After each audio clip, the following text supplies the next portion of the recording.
The Senate will come to order. The senators will please take their seats. Those persons not entitled to the privilege of the floor will please retire to the gallery.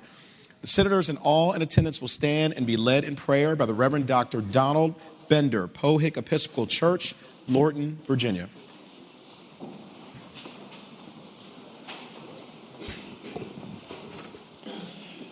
Let us bow our heads in a word of prayer. Heavenly Father, we pause here at the start of the morning hour to give thanks for the many blessings you have bestowed upon our nation and our Commonwealth, and also to remember before you today the birthday of the father of our country, your servant, George Washington. When serving as commander of the Continental Army, he respected and cared for the soldiers under his command, working tirelessly with Lady Washington to provide for their needs, even as he shared in their hardship. When he presided over the Constitutional Convention, he rarely spoke a word, except to overcome log jams in the deliberations that would have prevented the success of that great enterprise. When first elected President of the United States, he invited into his cabinet the best and brightest minds, relying upon your divine wisdom to discern from their differing views the best pathway forward to guide the people of our young nation towards prosperity and peace. Bestow these same mercies upon our governor, lieutenant governor, and the senators and delegates of this General Assembly, that as they face the challenges of our day, they may be inspired by Washington's noble example of compassion, collaboration, and sound judgment, and so advance the people's business forward with concern for only the benefit and well-being of all residents of our Commonwealth. Finally, we pray that we may all find the grace to heed your immortal call to do justice, love mercy, and walk humbly with our God, and so foster for ourselves and our children the blessings of liberty, security, and peace. Amen. Amen.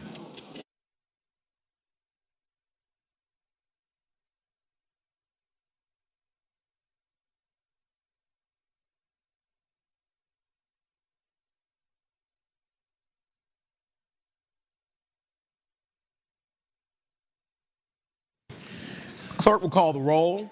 All those present will please vote aye.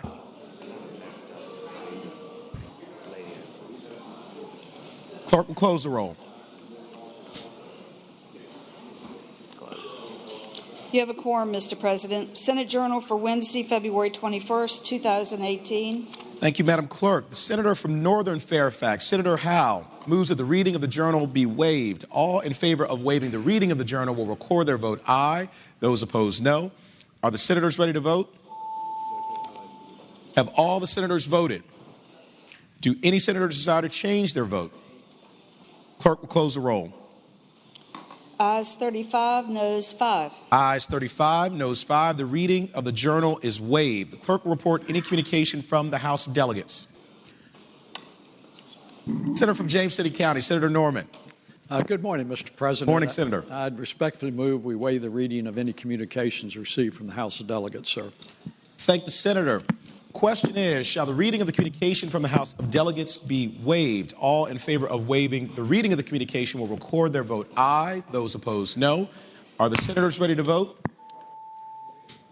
Have all the senators voted?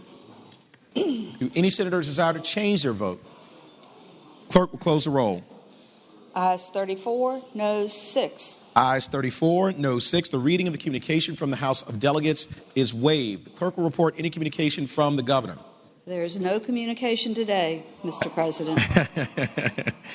Thank you, Madam Clerk. We will now begin the morning hour. To begin by calling on the senator from James City County, Senator Norman. Mr. President, I respectfully move that the rules of the Senate be suspended and that the privileges of the floor be extended to certain distinguished persons. Thank the senator. The question is, shall the rules be suspended and the privileges of the floor be granted to a distinguished person? All in favor of the motion will record their vote aye. Those opposed, no.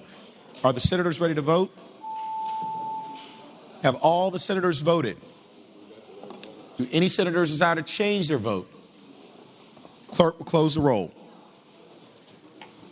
Ayes 39, no 0. Ayes 39, no 0. The rules are suspended. The privileges of the floor are granted. Senator from Roanoke City, Senator Edwards. Mr. President and members of the Senate, it's my honor and great pleasure to introduce to you Miss Virginia 2017, Cecily Weber. Cecily graduated from Hollins University last spring. She majored and got a Bachelor of Arts in Communication Studies and is pursuing a career in public relations with a top fashion or beauty brand. This past January in Atlantic City, Miss Virginia, Cecily Weber, was in the top 10 of the finalists in the Miss America pageant, and we're very proud of her. In the past year, as Miss Virginia, she's gone around the state and she's been working with the Alcohol Beverage and Control Board in promoting healthy choices throughout the Commonwealth. And she has inspired many people to believe in themselves, to step outside their comfort zone, and to build communities through leadership. Her platform, appropriately, is called Born Leaders. She's been working with individuals to serve in their community and their schools and to identify their own skills. Cecily believes that everyone can be a leader and that if you believe it, you can do it and you can achieve it.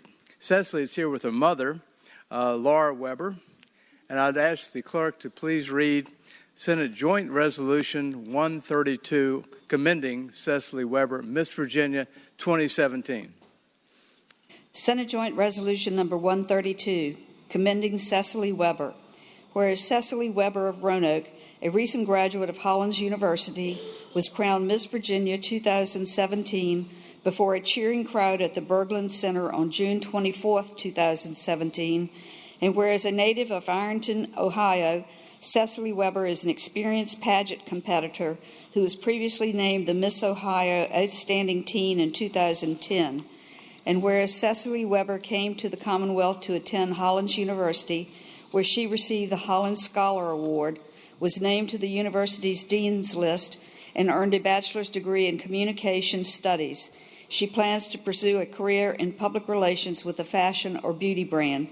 And whereas competing as Miss Arlington, Cecily Weber performed a contemporary jazz dance routine to Donna Summer's Last Dance, and she placed first in the swimsuit and evening wear categories.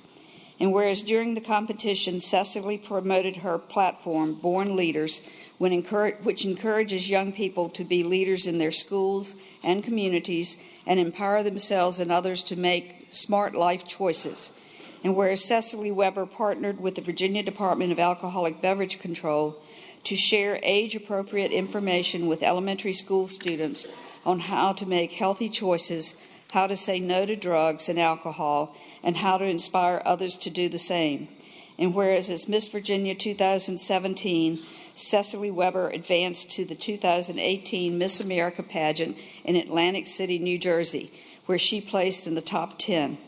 And whereas possessing an extraordinary combination of beauty, intelligence, talent, and dedication to service, Cecily Weber has ably represented the Commonwealth during her reign as Miss Virginia.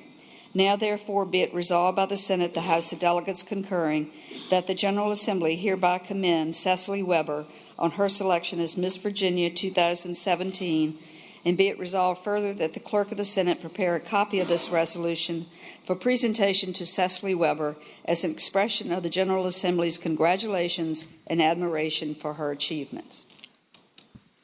Thank you, Madam Clerk. The Senator and our distinguished guests would join us at the dais.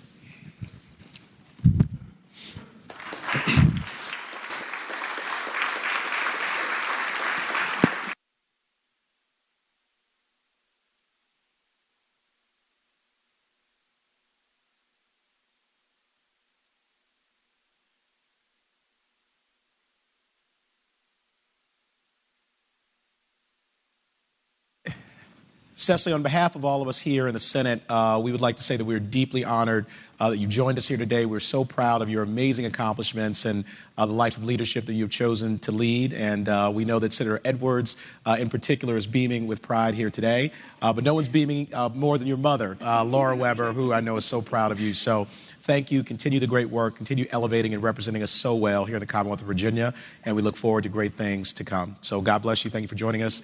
Madam Clerk, the Senate will be at ease.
The Senate will come to order. Returning to the morning hour, now is the time where we have the privilege and the honor of welcoming our distinguished guest here in the Senate gallery. I'd like to give my friendly daily reminder of how this process goes. So we'll have a senator stand up. We'll recognize an individual or group in the gallery. I will then offer the warm welcome of the Senate, and we will all clap together at once at the end. So thank you all so much for your cooperation. And I'd like to begin by calling on the senator from Eastern Fairfax, Senator Serville. Mr. President, rise for an introduction. Senator has the floor. Thank you, Mr. President. Ladies and gentlemen of the Senate, joining us today for our opening prayer was the Reverend Don Binder. Reverend Binder joins us today for the 17th time, offering us our opening prayer here on George Washington's birthday. Reverend Binder is the pastor at Pohick Episcopal Church, which is located within the 36th district, along with many of General Washington's farms. Senator from Alexandria gets the house, I get everything else. But Pohick Church, it's a wonderful place. If you've ever visited, it's an historic church. It was founded back in the 1700s. It's called the Mother Church of Northern Virginia. Its first permanent minister was sponsored by Augustine Washington, who was General Washington's father. Reverend Binder lives there with his three children. He's got a PhD in the New Testament from SMU University. He's actually done archaeological digs in Israel. He supervises religious education for the church all over the state, and it's always wonderful to have him here as he leads us off with some wisdom of General Washington, especially on a day like today when we're doing our budget. I would hope you, Mr. President, could give him the warm welcome of the Senate. I thank the senator. Would Reverend Binder please rise in the gallery? Reverend, thank you so much for joining us here today. We echo the kind and generous words of the senator from Eastern Fairfax about your moral leadership and your civic participation. We're also grateful that you've come back here now for the 17th time to offer the prayer. I joked earlier that you've been on this dais more than I have. And so I'm so grateful that you've returned. I know all the senators really appreciate your leadership. So I would ask everyone please to join me in extending the warm welcome of the Senate to Reverend Binder.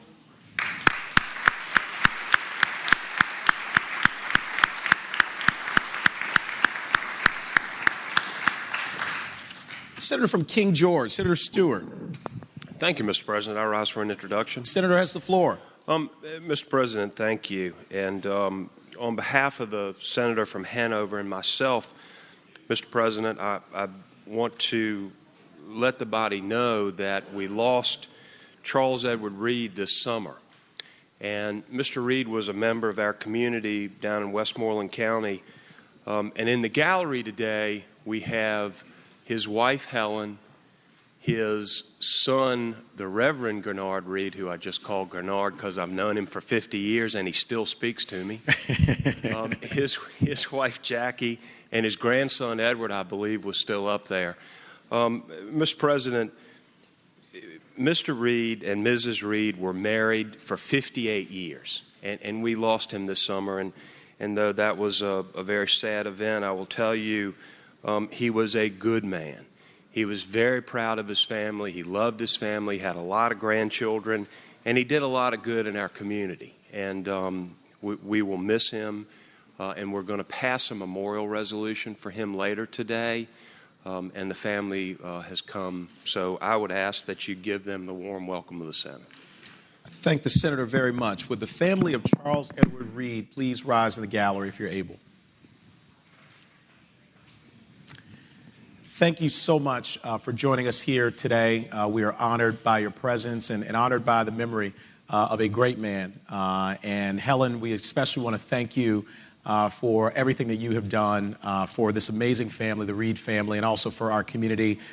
You all have set a high and shining example for all of us to follow. And Jackie and Gernard, thank you so much for following that incredible tradition and keeping that legacy going. And of course, Ed Reed, who I have the privilege of working with as our Deputy Chief of Staff. He is a proud member of your family and someone who I think reflects the best of the values that you all represent. So thank you for being here today. You are a part of this family. We wish you nothing but the best. And I would ask everyone please to join me in extending the warm welcome of the Senate to the Reed family.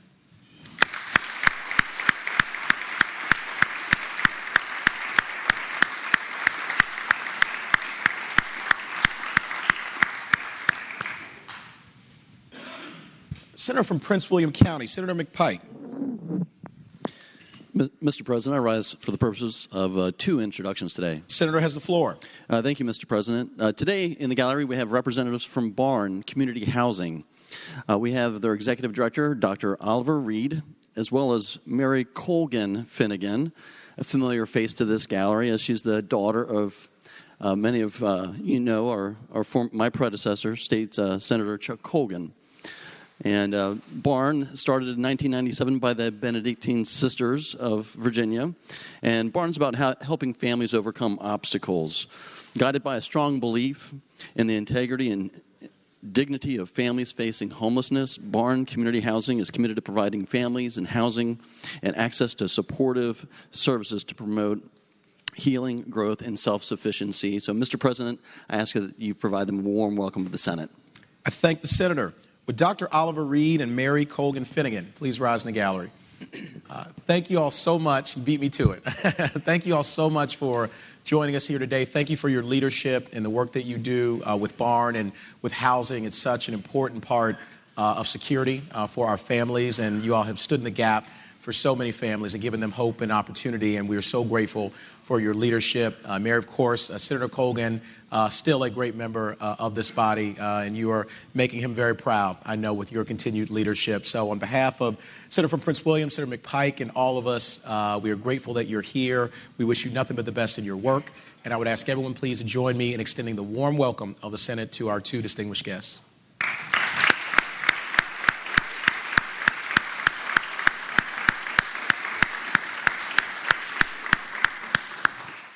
Senator from Prince William, Senator McPike. Thank you, Mr. President. I rise for the purpose of a second introduction. Senator has the floor. Today in the gallery, we have some fantastic representatives of the Girl Scout troops, 1237, 577, 2267, who are all cadets and senior Girl Scouts in the Girl Scout Association 80. Members of these troops are very active in Prince William and Manassas. Some of the activities include marching in the Manassas Veterans Day Parade, laying wreaths at Quantico National Cemetery during the holidays, participating in community litter pickup and Save the Bay efforts, as well as supporting our local homeless shelter by helping collecting food, sorting clothes, and putting together over 1,400 dinner bags for Thanksgiving dinner. These are some extremely active Girl Scouts in our community. And, Mr. President, I ask that you provide them the warm welcome of the Senate. I thank the Senator. Would our friends from the Girl Scouts Association in the gallery please rise if you're able?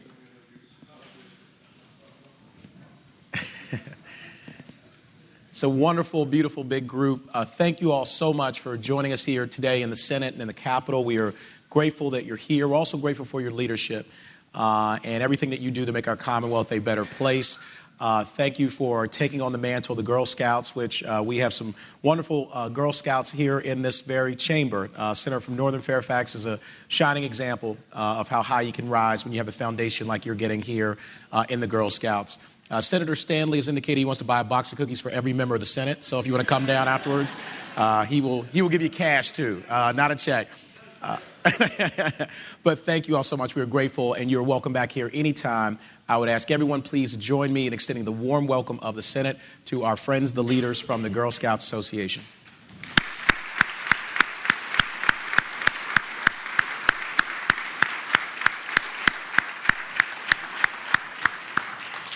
Senator from Western Fairfax, Senator Marsden. Senator Barker, Senator from Southern Fairfax, Senator Barker. Thank you, Mr. President. I rise for an introduction. Senator has the floor. In the gallery today, we have Nathan Marsden. You might properly guess that he is the grandson of the senator from Western Fairfax. He is a junior at Detroit Country Day School in Bloomfield Hills, Michigan, and he's visiting colleges in the South Atlantic. He's at least come to the right region, but he's visiting schools here in Virginia as well as some in the Carolinas. And so far, with apologies to a couple of members of the body, he's only ruled out one school, and that was Hampton-Sydney. So other schools are still under consideration. So, but he does recognize that even though he's from Michigan, that it's good to come south and get educated. With that, I'd hope you would give a warm welcome to the grandson of the senator from Western Fairfax, Nathan Marsden. I thank the senator. Would Nathan Marsden please rise to the gallery if you're able? Nathan, thank you so much for being here today. Thank you for taking the time to visit us in the Senate and to visit your wonderful grandfather, Dave Marsden. I will share with you that yesterday he was bragging about you. He told us that you were coming, so he was just beaming with pride and talking about your accomplishments. And, of course, we selfishly hope that you'll choose a school here in the Commonwealth of Virginia. We'd love to have you here, but we know you have really great options, and very proud of you. So I would ask everyone to please join me in extending the warm welcome of the Senate to Nathan Marsden.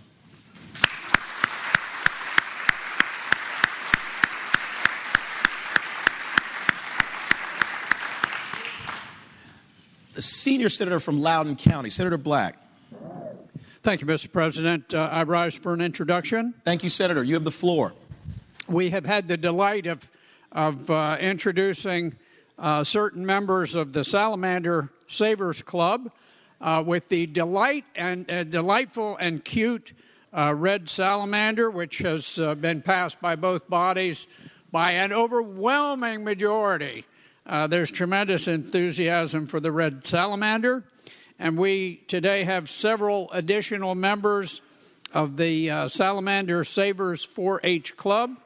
They are Jonah Kim, Anna Kim, Gabriel Kim, Samuel Kim, and Jacob Schnauder. And I would ask that we give them the warm greetings of the Senate. I thank the senator. Would our friends from the Salamander Savers 4-H Club in the gallery please rise if you're able? Thank you all so much for joining us here today. We're grateful that you took the time to visit us in the Senate. We echo the very generous words of the kind senator, senior senator from Loudoun, Senator Black, and appreciate your leadership and the effectiveness with which you have advocated for the salamander. And so, Jonah, Anna, Gabriel, Samuel, Jacob, we're proud to have you here. You're welcome back anytime. And I would ask everyone to please join me in extending the warm welcome of the Senate to our distinguished guests.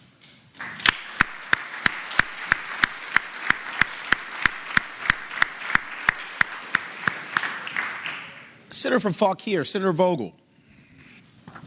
Thank you, Mr. President. Good morning. I rise for purposes of an introduction. Good morning, Senator. You have the floor.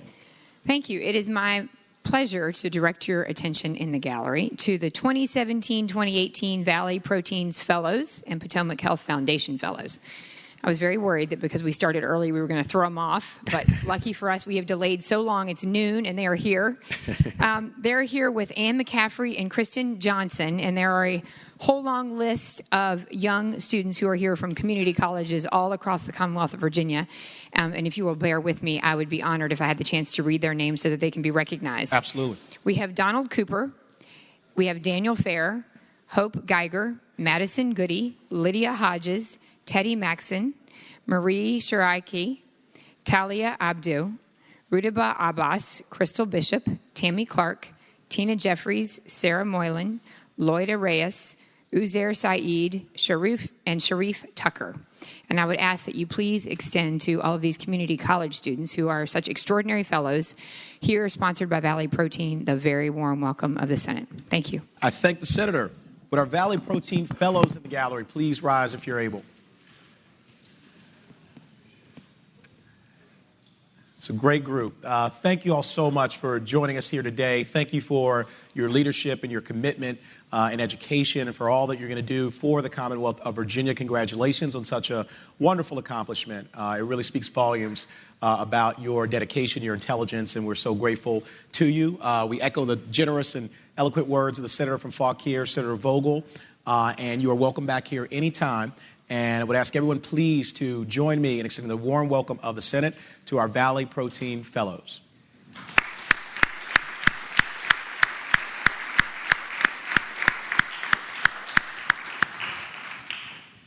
Senator from Arlington, Senator Favola.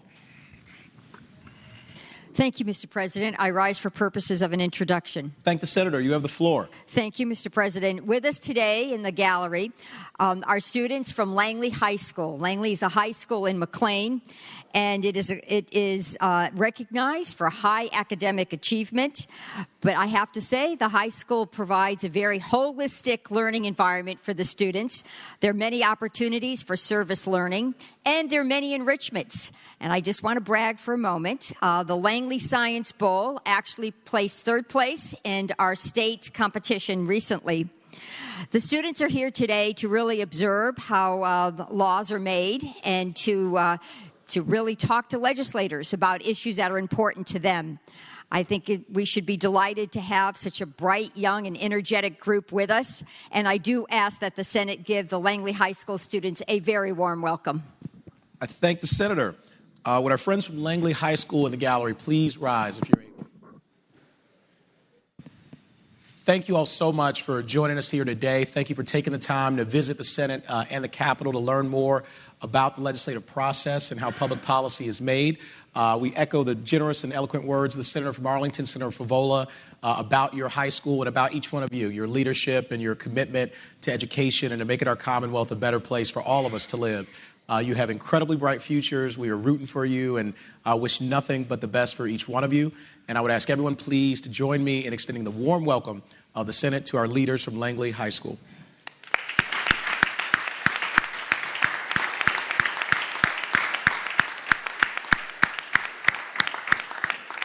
The junior senator from Richmond City, Senator McClellan. Thank you, Mr. President. I rise for an introduction. Thank the senator. You have the floor. Thank you, Mr. President. Joining us in the gallery today are members of the Alliance for Progressive Virginia, or APV, including the president, Rhonda Henning. APV is a grassroots, multi-issue, statewide progressive organization that was founded here in Richmond in 2011. They're visiting today with their annual lobby day in support of Medicaid expansion and a fair and equitable end to the rate freeze. And I ask that you give them a warm welcome to the Senate. I thank the senator. Would our friends from Alliance for Progressive Virginia in the gallery please rise if you're able? Thank you all so much for joining us here today in the Senate. We are grateful for your presence and also for your advocacy, engaging in the process of lawmaking, and we're also very grateful, as a junior senator from Richmond said, to your commitment to your fellow Virginians and improving their lives. So we are appreciative of your work. You're welcome back here anytime, and I would ask everyone to please join me in extending the warm welcome of the Senate to our friends from the Alliance for Progressive Virginia.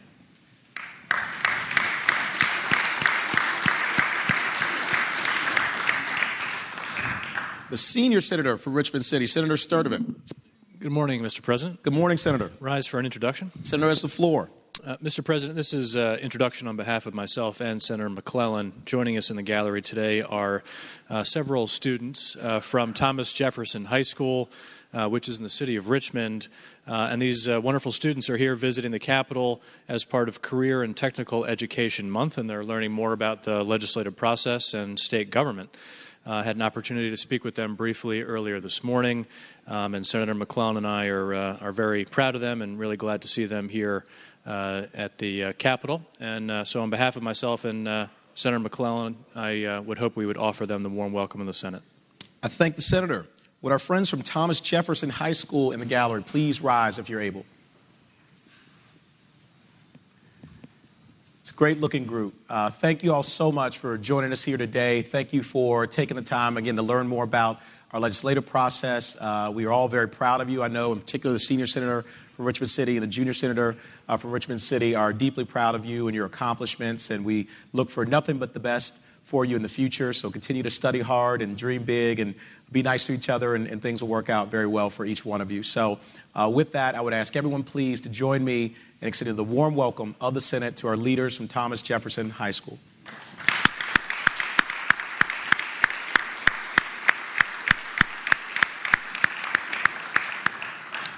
Senator from Russell, Senator Chafin.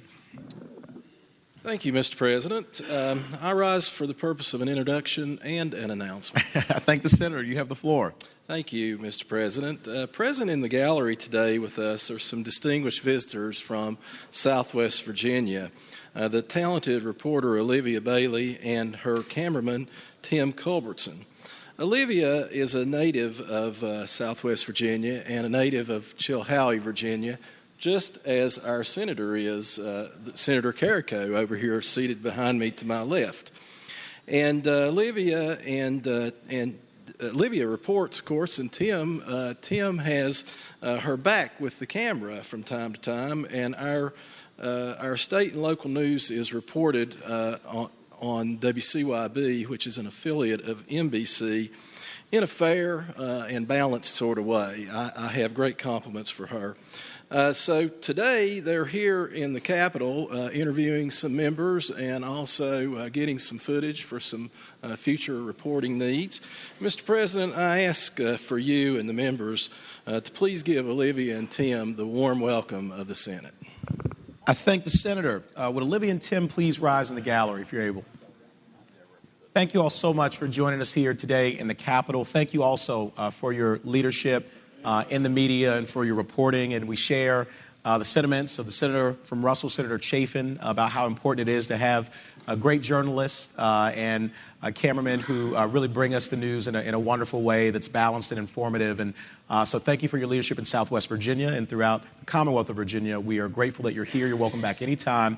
And I would ask everyone to please join me in extending the warm welcome of the Senate to our two distinguished guests.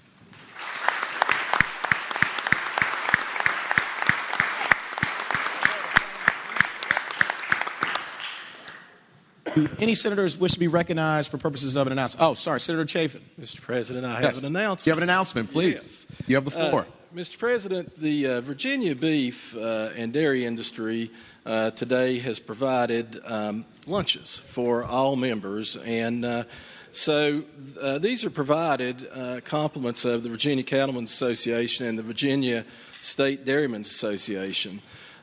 Did you know, Mr. President, that the Virginia beef and dairy industries includes over 25,000 producers all across the Commonwealth and over 1.6 million cattle, providing nearly $15 billion, that's billion, dollars to Virginia's agricultural economy each year. The beef and milk that you're being provided today is compliments of these producers and is proudly a part of an all-Virginia sourced lunch that includes the following. Ribeye steaks sourced from Glen Mary Farm in Rapidan, Virginia, in Orange County and processed at Seven Hills Foods in Lynchburg, Virginia. Milk from various Virginia dairy farms processed by Marva Maid, located in Newport News, Virginia. And Route 11 brown potato chips from Mount Jackson in Shenandoah County, Virginia. And topping off the dessert is Little Debbie snack cakes baked in Stewart's Draft, Virginia in Augusta County, Virginia. You will find these delicious items back in the members' lounge if you care to avail yourself to them and enjoy this fine lunch. The Virginia beef and dairy industry certainly appreciate the support and work of the General Assembly and wish all of us a continued best 2018 session. Thank you, Mr. President. I thank the Senator. And to answer your question, Senator, I knew all of that that you just said. I have a sheet here for Senator Obenshain. Does he plan to be on the floor? What's going on? Oh, no, they're all sitting home having lunch.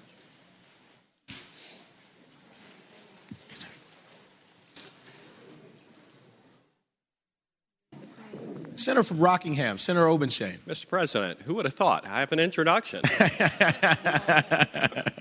Senator has the floor. Mr. President, I'm advised that I have guests in the gallery from Cornerstone Christian School, a 7th grade civics class from Harrisonburg. I would ask you to extend the warm welcome of the Senate to this group. I thank the Senator. Would our friends from Cornerstone Christian School in the gallery please rise if you're able? It's a great-looking group.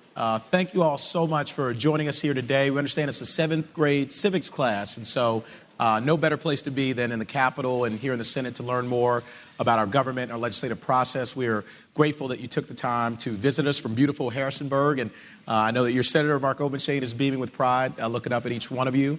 You're welcome back here, of course, anytime. We wish you a great day here at the Capitol and know that you have very bright futures ahead of you. So I would ask everyone please to join me in extending the warm welcome of the Senate to our friends from Cornerstone Christian School.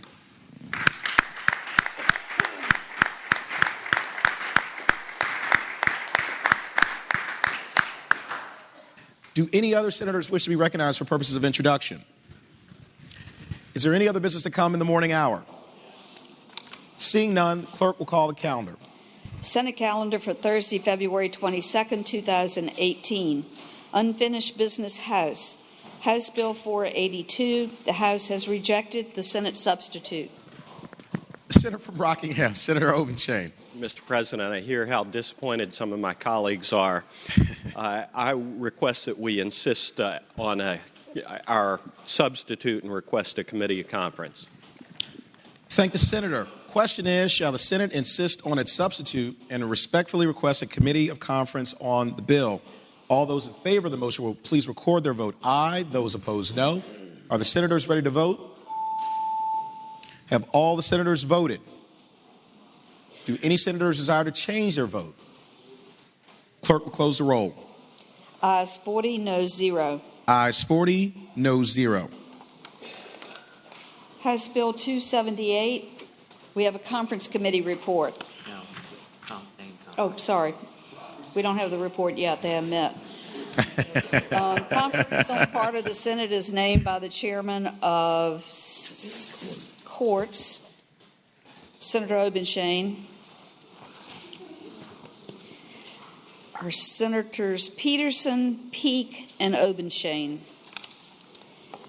And House Bill 1008.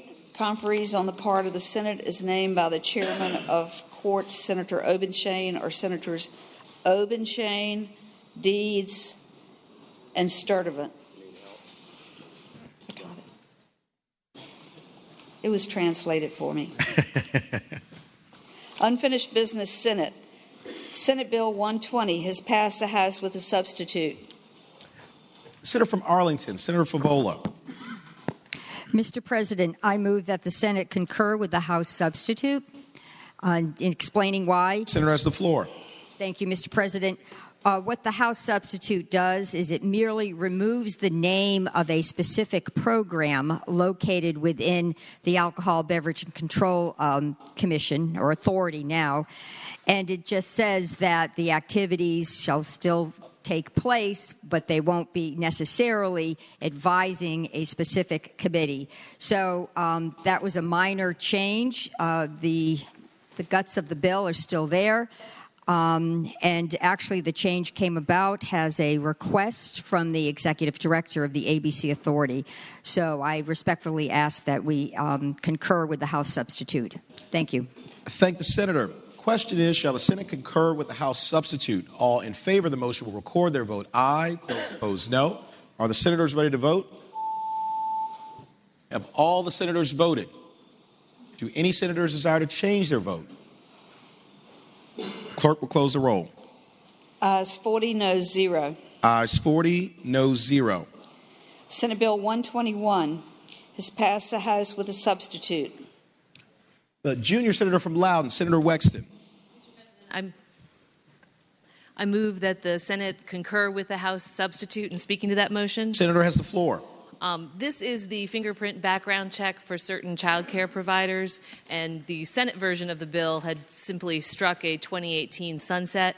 Well, the House loves this bill so much that they want to revisit it again in 2020. So they amended it to include a 2020 sunset, and I would ask that we concur with that.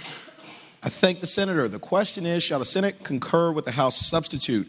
All in favor of the motion will record their vote aye. Those opposed, no. Are the senators ready to vote? Have all the senators voted? Do any senators desire to change their vote? Clerk will close the roll. Ayes 40, noes 0. Ayes 40, noes 0. Senate Bill 125 has passed the House with amendment. The senior senator from Loudoun, Senator Black.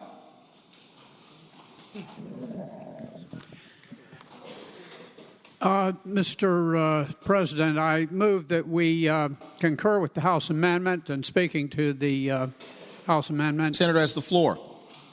In the course of this, this is a value engineering bill, and it originally had a $5 million cap on it.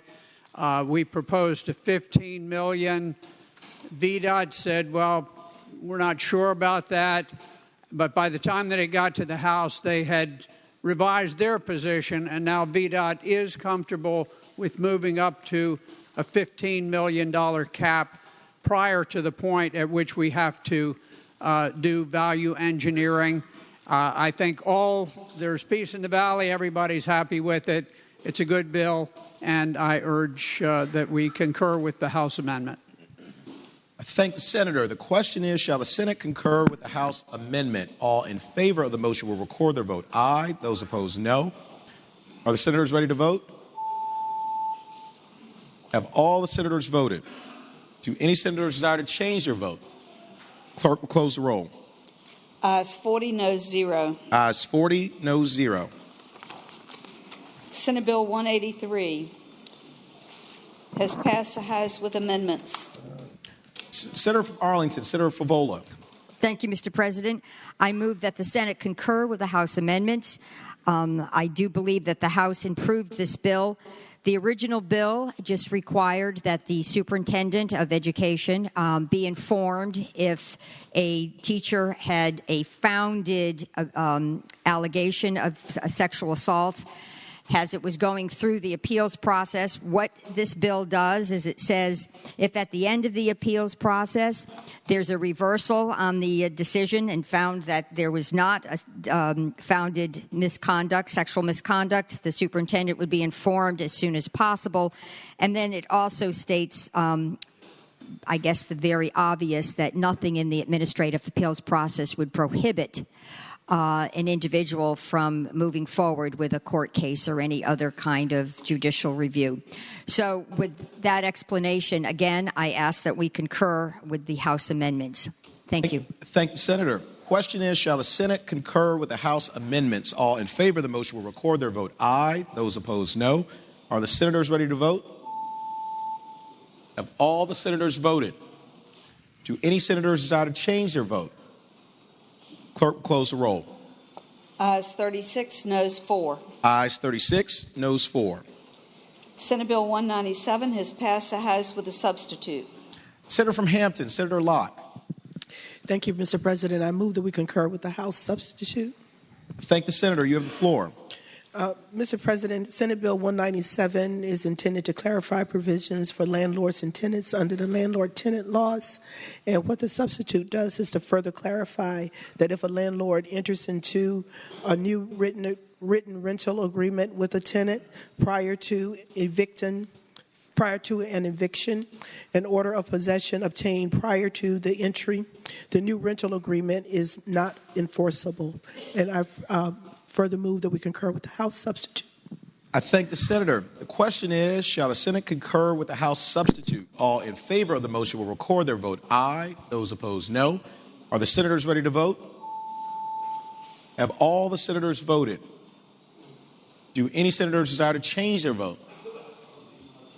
Clerk will close the roll. Ayes 40, noes 0. Ayes 40, noes 0. Senate Bill 304 has passed the House with amendment. Senator from Western Fairfax, Senator Marsden. Thank you, Mr. President. I ask that we concur with the House amendment. And speaking to that, Senator has the floor. Thank you, Mr. President. Merely reinstates 4 words that needed to be stated twice in the bill to have it make sense. And so I'd urge us to concur with the House amendment. I thank the senator. Question is, shall the Senate concur with the House amendment? All in favor of the motion will record their vote aye. Those opposed, no. Are the senators ready to vote? Have all the senators voted? Do any senators desire to change their vote? Clerk, close the roll. Ayes 40, noes 0. Ayes 40, noes 0. Senate Bill 306 has passed the House with amendment. Senator from Hanover, Senator McDougal. Thank you, Mr. President. Mr. President, I move that the Senate concur with the House amendment and speaking to the motion. Thank the Senator. You have the floor. Mr. President, as this bill went through the process, we determined that there was a contract that had been entered into by the administration through VDEP. And in order to make sure we did not run afoul of the terms of that contract, we had to put an enactment clause in, and that's what you see before you. Thank the Senator. Question is, shall the Senate concur with the House amendment? All in favor of the motion will record their vote aye. Those opposed, no. Are the senators ready to vote? Have all the senators voted? Do any senators desire to change their vote?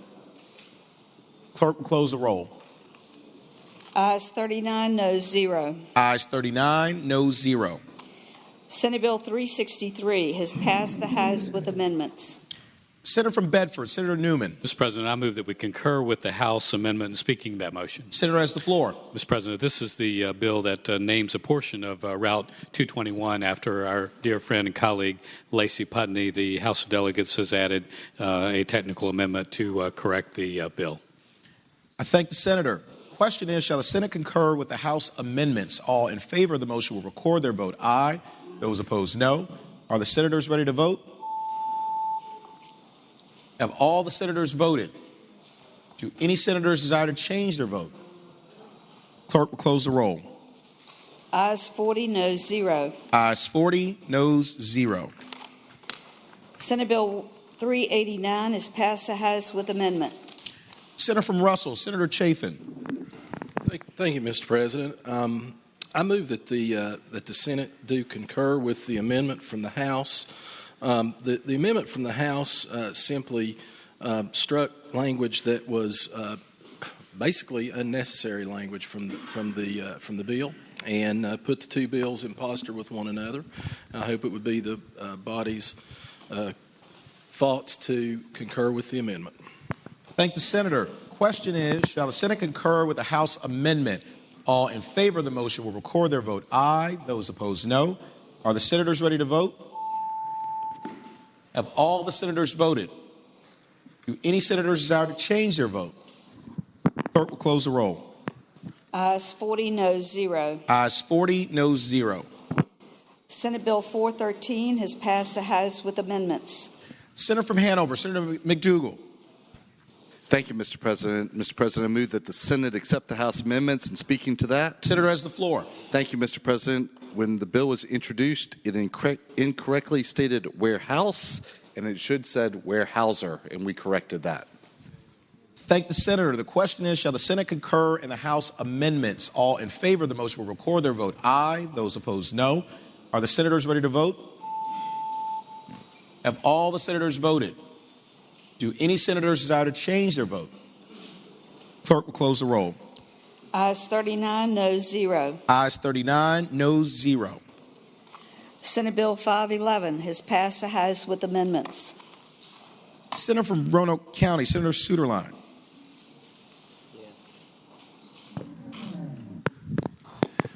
Mr. President, move the House amendments. Speaking to that. Senator has the floor. Mr. President, this is the optometry bill that those of you on Ed and Health got to spend a lot of time on. These amendments are pretty technical in nature, and I hope it will be the pleasure of the body to support them.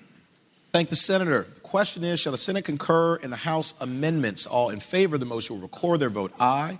Those opposed, no. Are the senators ready to vote? Have all the senators voted? Do any senators desire to change their vote? Clerk will close the roll. Ayes 40, noes 0. Ayes 40, noes 0. Senate Bill 575 has passed the House with amendment. Junior Senator from Virginia Beach, Senator DeSteff. Mr. President, can I go by temporarily? Without objection, Senate Bill 575 will go by temporarily. Senate Bill 758 has passed the House with substitute. Senior Senator from Richmond City, Senator Sturdivant. Mr. President, I move that we concur with the House substitute and speaking to that motion. Senator has the floor. This is the bill that deals with real estate teams and supervision by brokers, and the House substitute contains some technical changes, like changing the word person to individual. And I would ask that the body concur with the House amendments, the House substitute. Thank the senator. Question is, shall the Senate concur with the House substitute? All in favor of the motion will record their vote aye. Those opposed, no. Are the senators ready to vote? Have all the senators voted? Do any senators desire to change their vote? Clerk will close the roll. Ayes 40, noes 0. Ayes 40, noes 0. Senate Bill 873 is passed the House with amendment. Senator from Mecklenburg, Senator Ruff. Thank you, Mr. President. I move that the Senate concur with the House amendment. I'm speaking to that motion. Senator has the floor. This adds the word Virginia so that there's no confusion that the Virginia Code referring to Virginia's auto inspection. Thank the senator. Question is, shall the Senate concur in the House amendment? All in favor of the motion will record their vote aye. Those opposed, no. Are the senators ready to vote? Have all the senators voted? Do any senators desire to change their vote? Clerk will close the roll. Ayes 39, noes 0. Ayes 39, noes 0. Senate Bill 906 is passed the House with amendment. The junior senator from Richmond City, Senator McClellan. Thank you, Mr. President. I move that we concur with the House amendment. It is a technical amendment that corrects a typo. Thank the senator. Question is, shall the Senate concur with the House amendment? All in favor of the motion will record their vote aye. Those opposed, no. Are the senators ready to vote? Have all the senators voted? Do any senators desire to change their vote? Clerk will close the roll. Ayes 40, noes 0. Ayes 40, noes 0. Senate Bill 908 has passed the House with amendments. Junior senator from Richmond City, Senator McClellan. Thank you, Mr. President. I move that the Senate concur with the House amendments on Senate Bill 908. It's a technical amendment that conforms the House and the Senate version.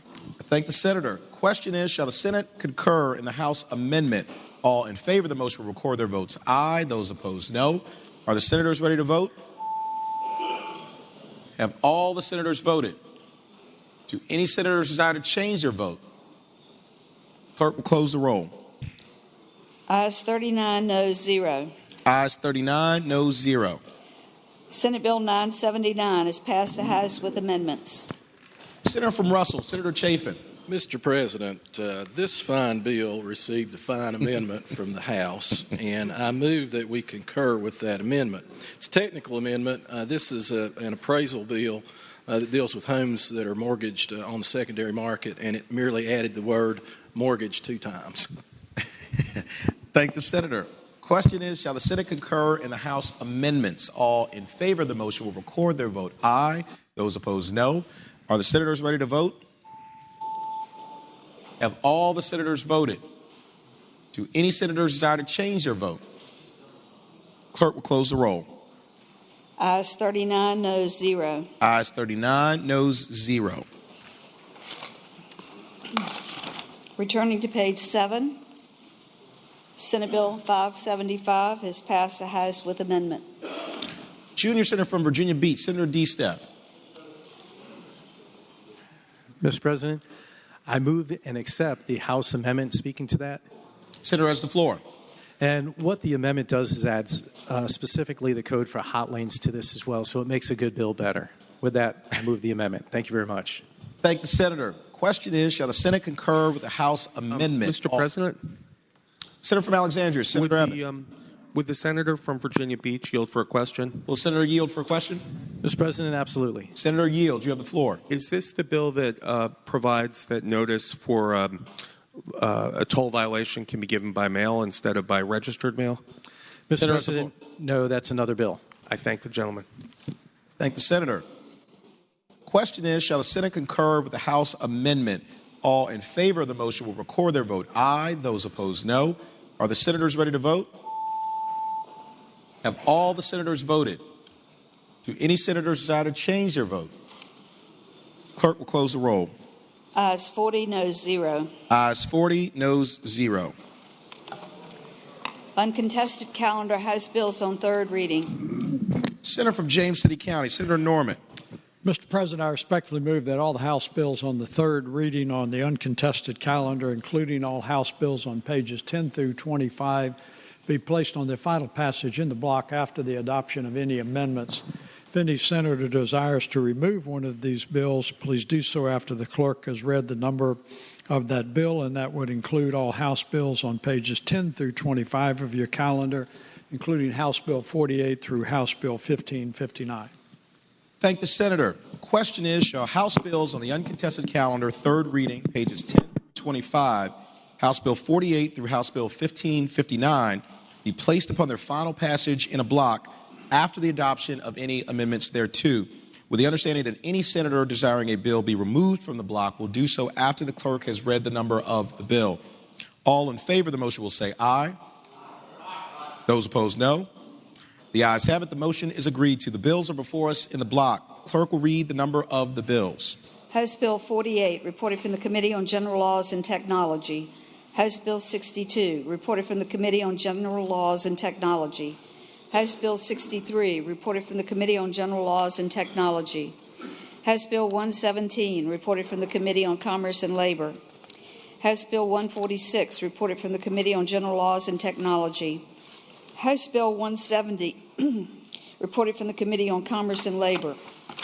House Bill 183, reported from the Committee on Finance. House Bill 206, reported from the Committee on General Laws and Technology. House Bill 228, reported from the Committee on General Laws and Technology. House Bill 396, reported from the Committee on Commerce and Labor. House Bill 433, reported from the Committee on Commerce and Labor. House Bill 451, reported from the Committee on Commerce and Labor. House Bill 523, reported from the Committee on General Laws and Technology. House Bill 533, reported from the Committee on General Laws and Technology. House Bill 543, reported from the Committee on General Laws and Technology. House Bill 555, reported from the Committee on General Laws and Technology. House Bill 558, reported from the Committee on Commerce and Labor. House Bill 574, reported from the Committee on General Laws and Technology. House Bill 698, reported from the Committee on Commerce and Labor. House Bill 762, reported from the Committee on Finance with a substitute. Senator from Augusta, Senator Hanger. Mr. President, I move the committee substitute be agreed to. Thank the senator. The question is, shall the committee substitute be agreed to? All in favor of the motion will say aye. Those opposed, no. The ayes have it. The committee substitute is agreed to. House Bill 766, reported from the Committee on Finance. House Bill 789, reported from the Committee on Commerce and Labor. House Bill 823, reported from the Committee on General Laws and Technology. Mr. President. The senator from Fairfax City, Senator Peterson. Could House Bill 823 come out of the block and go by for the day? Without objection, House Bill 823 will come out of the block and go by for the day. House Bill 852, reported from the Committee on Finance. House Bill 855, reported from the Committee on General Laws and Technology. House Bill 857, reported from the Committee on General Laws and Technology. House Bill 859, reported from the Committee on General Laws and Technology. House Bill 862, reported from the Committee on General Laws and Technology. House Bill 911, reported from the Committee on Commerce and Labor with a substitute. Senior Senator from Virginia Beach, Senator Wagner. Mr. President, I move the committee substitute be agreed to. Thank the senator. The question is, shall the committee substitute be agreed to? All in favor of the motion will say aye. Those opposed, no. The ayes have it. The committee substitute is agreed to. House Bill 916, reported from the Committee on Finance. House Bill 1006, reported from the Committee on General Laws and Technology. House Bill 1027, reported from the Committee on Commerce and Labor. House Bill 1031, reported from the Committee on General Laws and Technology. House Bill 1163, reported from the Committee on General Laws and Technology. House Bill 1170, reported from the Committee on General Laws and Technology. House Bill 1177, reported from the Committee on Commerce and Labor. House Bill 1208, reported from the Committee on Commerce and Labor. House Bill 1367, reported from the Committee on General Laws and Technology. House Bill 1372, reported from the Committee on Finance with an amendment. Senator from Augusta, Senator Hanger. President, I move the committee amendment be agreed to. For what purpose does the senior senator from Loudoun rise? I rose to pull it from the block, Mr. President, after the amendment. Question is, shall the committee amendment be agreed to? All in favor of the motion will say aye. Aye. Those opposed, no. The ayes have. The committee amendment is agreed to. Without objection, House Bill 1372 will be removed from the block. House Bill 1441, reported from the Committee on Finance. House Bill 1506, reported from the Committee on General Laws and Technology. House Bill 1527, reported from the Committee on General Laws and Technology. House Bill 1553, reported from the Committee on Finance. House Bill 1554. Mr. President. Senator from Roanoke County, Senator Suderline. Thank you, Mr. President. Can House Bill 1553 please come out of the block? Without objection, House Bill 1553 will be removed from the block. House Bill 1554, reported from the Committee on General Laws and Technology. House Bill 1555, reported from the Committee on Commerce and Labor. House Bill 1559, reported from the Committee on Commerce and Labor. Question is, shall the House bills pass in a block? That is all bills except for House Bills 823, 1372, and 1553. All in favor of the motion will record their vote aye. Those opposed, no.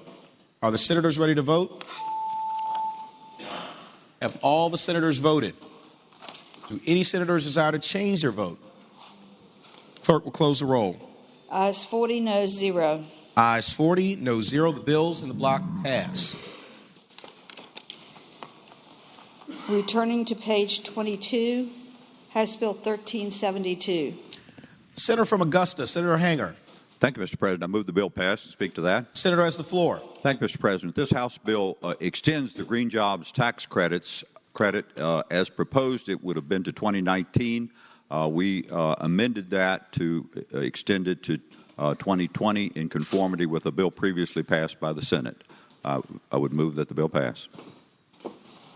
Thank the senator. Do any other senators wish to be heard on HB 1372? Seeing none, the question is, shall House Bill 1372 pass? All in favor of the motion will record their vote aye. Those opposed, no. Are the senators ready to vote? Have all the senators voted? Do any senators desire to change their vote? Clerk will close the roll. Ayes 39, noes 1. Ayes 39, noes 1. House Bill 1372 passes. On page 24, House Bill 1553. Senator from Augusta, Senator Hanger. Thank you, Mr. President. I move that the bill pass and speak to that. Senator has the floor. Thank you, Mr. President. This bill, I think, is identical to another bill sponsored by the senator from Grayson, who advocates for a lot of tax increases over time, I'm sure. But this one basically clarifies that in Washington County, the admission tax that has been created there can apply either to a multiplex sports complex, entertainment venue, including a movie theater, or both. Hope it will be the pleasure of the Senate to pass the bill. Thank the senator. Do any other senators wish to be heard on House Bill 1553? Seeing none, the question is, shall House Bill 1553 pass? All in favor of the motion will record their vote aye. Those opposed, no. Are the senators ready to vote? Have all the senators voted? Do any senators desire to change their vote? Clerk will close the roll. Ayes 34, noes 6. Ayes 34, noes 6. House Bill 1553 passes. Mr. President. Senior Senator from Chesapeake, Senator Cosgrove. Mr. President, having voted on the prevailing side, whereby adopted the House amendments to Senate Bill 389 on page 6, I would ask that we reconsider that vote.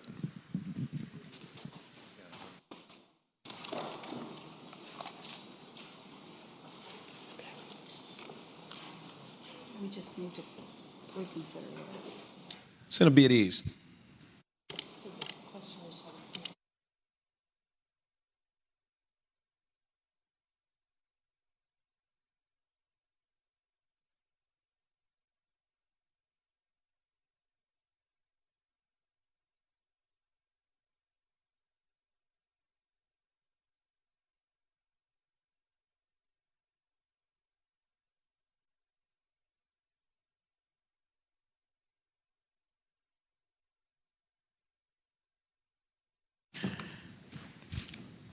Question is, shall the vote by which the House Amendment in Senate Bill 389 was agreed to be reconsidered? All in favor of the motion will record their vote aye. Those opposed, no. Are the senators ready to vote? Have all the senators voted? Do any senators desire to change their vote? Clerk will close the roll. Ayes 40, noes 0. Ayes 40, no 0. The motion is agreed to. Senator from Russell, Senator Chafin. Mr. President, I move that we reject the House amendments and insist upon Senate Bill 389 as it passed the Senate.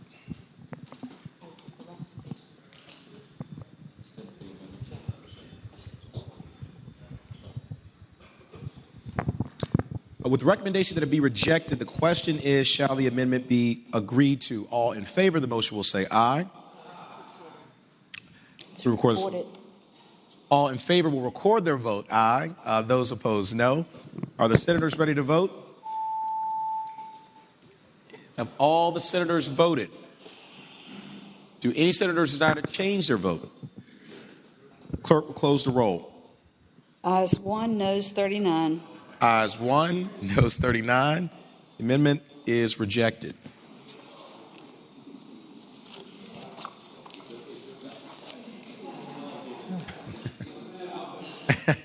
Regular calendar House bills on third reading.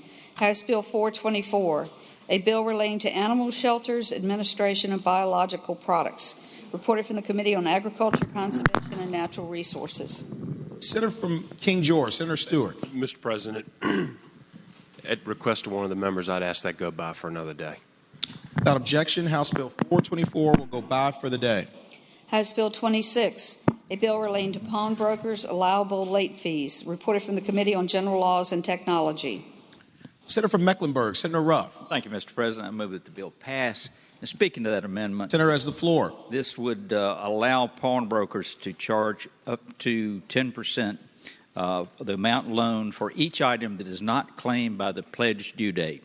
It would require the pawnbroker to provide a ticket with that announcement on the written on, or on each ticket, the pawn ticket. Thank the senator. Do any other senators wish to be heard on House Bill 26? Seeing none, the question is, shall House Bill 26 pass? All in favor of the motion will record their vote aye. Those opposed, no. Are the senators ready to vote?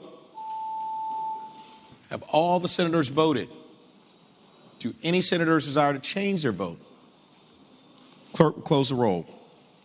Ayes 37, noes 3. Ayes 37, noes 3. House Bill 26 passes. House Bill 82, a bill relating to financing the uninsured employers fund established under the Virginia Workers' Compensation Act. Reported from the Committee on Commerce and Labor. Senior Senator from Virginia Beach, Senator Wagner. Thank you, Mr. President. House Bill 82 repeals an enactment clause that provides the maximum tax rate that may be assessed on insurance carriers or self-insured for the purposes of funding the Workers' Compensation Commission benefits that are awarded. Originally was a 0.25. We raised the cap to 0.5 to allow to build the fund, and this removes the enactment clause and keeps it at 0.5 should the Workmen's Comp Commission need the extra money to cover the uninsured employment fund. And I move the bill pass. Thank the senator. Do any other senators wish to be heard on House Bill 82? Mr. President. For purposes, Senior Senator from Loudoun County rise. Would you gentlemen respond to a question? Will the senator yield for a question? I yield. Senator yields. You have the floor. Just so that I can clarify, was the fund set to drop, and this just simply restored it to where it was? Originally, Mr. Chairman, we had raised it to 0.5 with an enactment clause to reduce it back to the 0.25, which statutorily it was kept at. As the fund is drawn down, if there's more claims against the uninsured fund, this allowed them to actually raise the level of those receipts in order to cover the uninsured fund so it wouldn't become insolvent. In fact, when you look back, they've raised it to 0.35 once before they brought it back. I believe they raised it to 0.4 once. They haven't ever gotten to 0.5. But they need that flexibility. We won't be here necessarily when there may be a rash of claims, and we want to be able to have the funds to cover those that are not insured and make sure that those people that should have been covered by Workman's Comp that are not, that the funds are available within the Workman's Comp Fund to cover those folks that don't have the coverage. I thank the gentleman. Thank the senator. Question is, shall House Bill 82 pass? All in favor of the motion will record their vote aye. Those opposed, no. Are the senators ready to vote? Have all the senators voted? Do any senators desire to change their vote? Clerk will close the roll. Ayes 26, noes 13. Ayes 26, noes 13. House Bill 82 passes. House Bill 110, a bill relating to the status of a franchise and its employees as employees of the franchisor. Reported from the Committee on Commerce and Labor. Senior Senator from Virginia Beach, Senator Wagner. Thank you, Mr. President. And what this bill does is, notwithstanding any agreements that may have been with the U.S. Department of Labor and the franchisee or franchisor, neither a franchisee nor a franchisee's employee shall be deemed to be an employee of the franchisor, the franchisee's franchisor, if that makes sense, Mr. President. But that just means that the parent company franchisor that issues the franchisees cannot claim that person as an employee of that. It measure also provides that this exclusion does not apply to respect to a specific claim for relief made by a franchisee or franchisee's employee if the franchisor has been found by a court of competent jurisdiction to have been exercised a type of degree or control over the franchisee or the franchisee's employees not customarily exercised, Mr. President. That's all the bill does, and I hope the pleasure of the body pass the bill. Do any other senators wish to be heard on House Bill 110? Seeing none, the question is, shall House Bill 110 pass? All in favor of the motion will record their vote aye. Those opposed, no. Are the senators ready to vote? Have all the senators voted? Do any senators desire to change their vote? The clerk will close the roll. Ayes 24, noes 15. Ayes 24, noes 15. House Bill 110 passes. House Bill 237, a bill relating to the One-Stop Small Business Permitting Program. Reported from the Committee on General Laws and Technology. Senator from Mecklenburg, Senator Ruff. Thank you, Mr. President. I move the passage of the bill, and speaking to that bill. Senator has the floor. This extends the date at which the State Corporation Commission and the Department of Small Business and Supplier Diversity are required to complete aspects of the One-Stop Small Business Permitting Program from June 30th, 2018 to January of 2020. The measure also deletes a provision regarding the implementation of a hyperlink by 2010, and it deletes the requirement for biannual progress reports.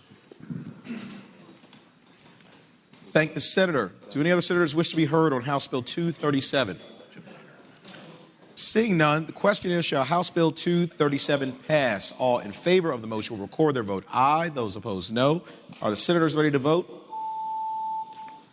Have all the senators voted? Do any senators desire to change their vote? Clerk will close the roll. Ayes 39, noes 0. Rule 36-1. Ayes 39, no 0. Rule 36-1. House Bill 237 passes. Mr. President? Senator from Alexandria, Senator Ebbett. Having voted on the prevailing side by which HB 110 was passed, I move that we reconsider that vote. Question is, shall the vote by which House Bill 110 passed be reconsidered? All in favor of the motion will record their vote aye. Those opposed, no. Are the senators ready to vote?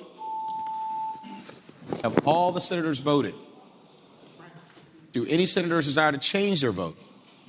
The clerk will close the roll. Ayes 39, noes 0. Ayes 39, no 0. The motion is agreed to. Senior Senator from Virginia Beach, Senator Wagner. Mr. President, having previously explained the bill, I move the bill pass. Thank the senator. Question is, shall House Bill 110 pass? All in favor of the motion will record their vote aye. Those opposed, no. Are the senators ready to vote? Have all the senators voted? Do any senators desire to change their vote? Clerk will close the roll. Ayes 20, noes 19. Ayes 20, noes 19. House Bill 110 passes. House Bill 238, a bill relating to the duties of the Clerk of the State Corporation Commission Electronic Registration System. Reported from the Committee on Commerce and Labor. Senior Senator from Virginia Beach, Senator Wagner. Absolutely, Mr. President. If you like the franchisor bill, let me do this one for you. This comes at the request of the State Corporation Commission, and all this does is extend the date from existing 1 July 2018 out to January 1st, 2020, after which the State Corporation Commission is required to limit the users who are able to submit data and documents on behalf of a business entity. With that explanation, Mr. President, I move the bill pass. Thank the Senator. Any other senators wish to be heard on House Bill 238? Seeing none, the question is, shall House Bill 238 pass? All in favor of the motion will record their vote aye. Those opposed, no. Are the senators ready to vote? Have all the senators voted? Do any senators desire to change their vote? Clerk will close the roll.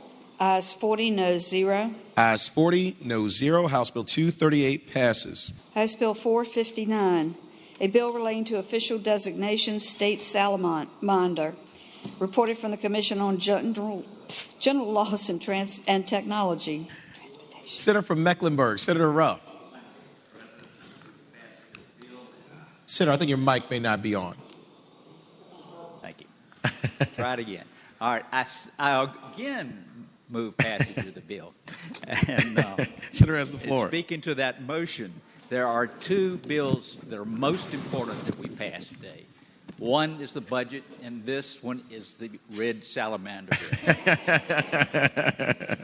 I do not know how we survived the last few hundred years without an official salamander.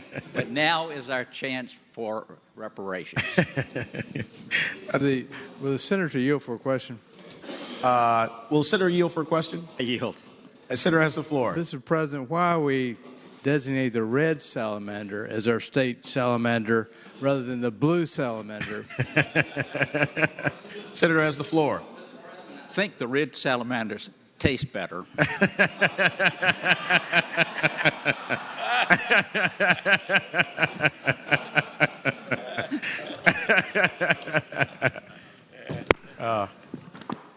Thank the senator. Mr. President. Four-person senior senator from Loudoun County, rise. I rise to address the remarks of the gentleman. The red salamander is cute. I don't understand why everybody can't get it. It is cute. That's the reason to vote for it. Thank you, Mr. President. I thank the senator.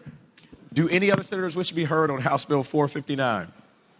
Seeing none, the question is, shall House Bill 459 pass? All in favor of the motion will record their vote aye. Those opposed, no. Are the senators ready to vote? Have all the senators voted? Do any senators desire to change their vote? The clerk will close the roll. Ayes 39, noes 1. Ayes 39, noes 1. House Bill 459 passes. House Bill 531, a bill relating to workers' compensation, evidence of compliance, reported from the Committee on Commerce and Labor. Senior Senator from Virginia Beach, Senator Wagner. Thank you, Mr. President. I move that House Bill 531 pass, and speaking to that motion. Senator has the floor. Thank you, Mr. President. This is popularly known as the LexisNexis bill, and what this bill does is removes the provision that prevents the Workmen's Compensation Commission from aggregating proof of coverage information filed with the Commission by an insurance carrier or rate service organization on behalf of an employer, and proof of coverage information filed on behalf of employers. With that explanation, I renew my motion to bill pass. Thank you, Senator. Do any other senators wish to be heard on House Bill 531? Seeing none, the question is, shall House Bill 531 pass? All in favor of the motion will record their vote aye. Those opposed, no. Are the senators ready to vote? Have all the senators voted? Do any senators desire to change their vote? Clerk will close the roll. Ayes 38, noes 2. Ayes 38, noes 2. House Bill 531 passes. House Bill 790, a bill relating to licensed barbers and cosmetologists exemptions, reported from the Committee on General Laws and Technology. Mr. President. Junior Senator from Richmond City, Senator McClellan. Could that bill go by for the day, please? Without objection, House Bill 790 will go by for the day.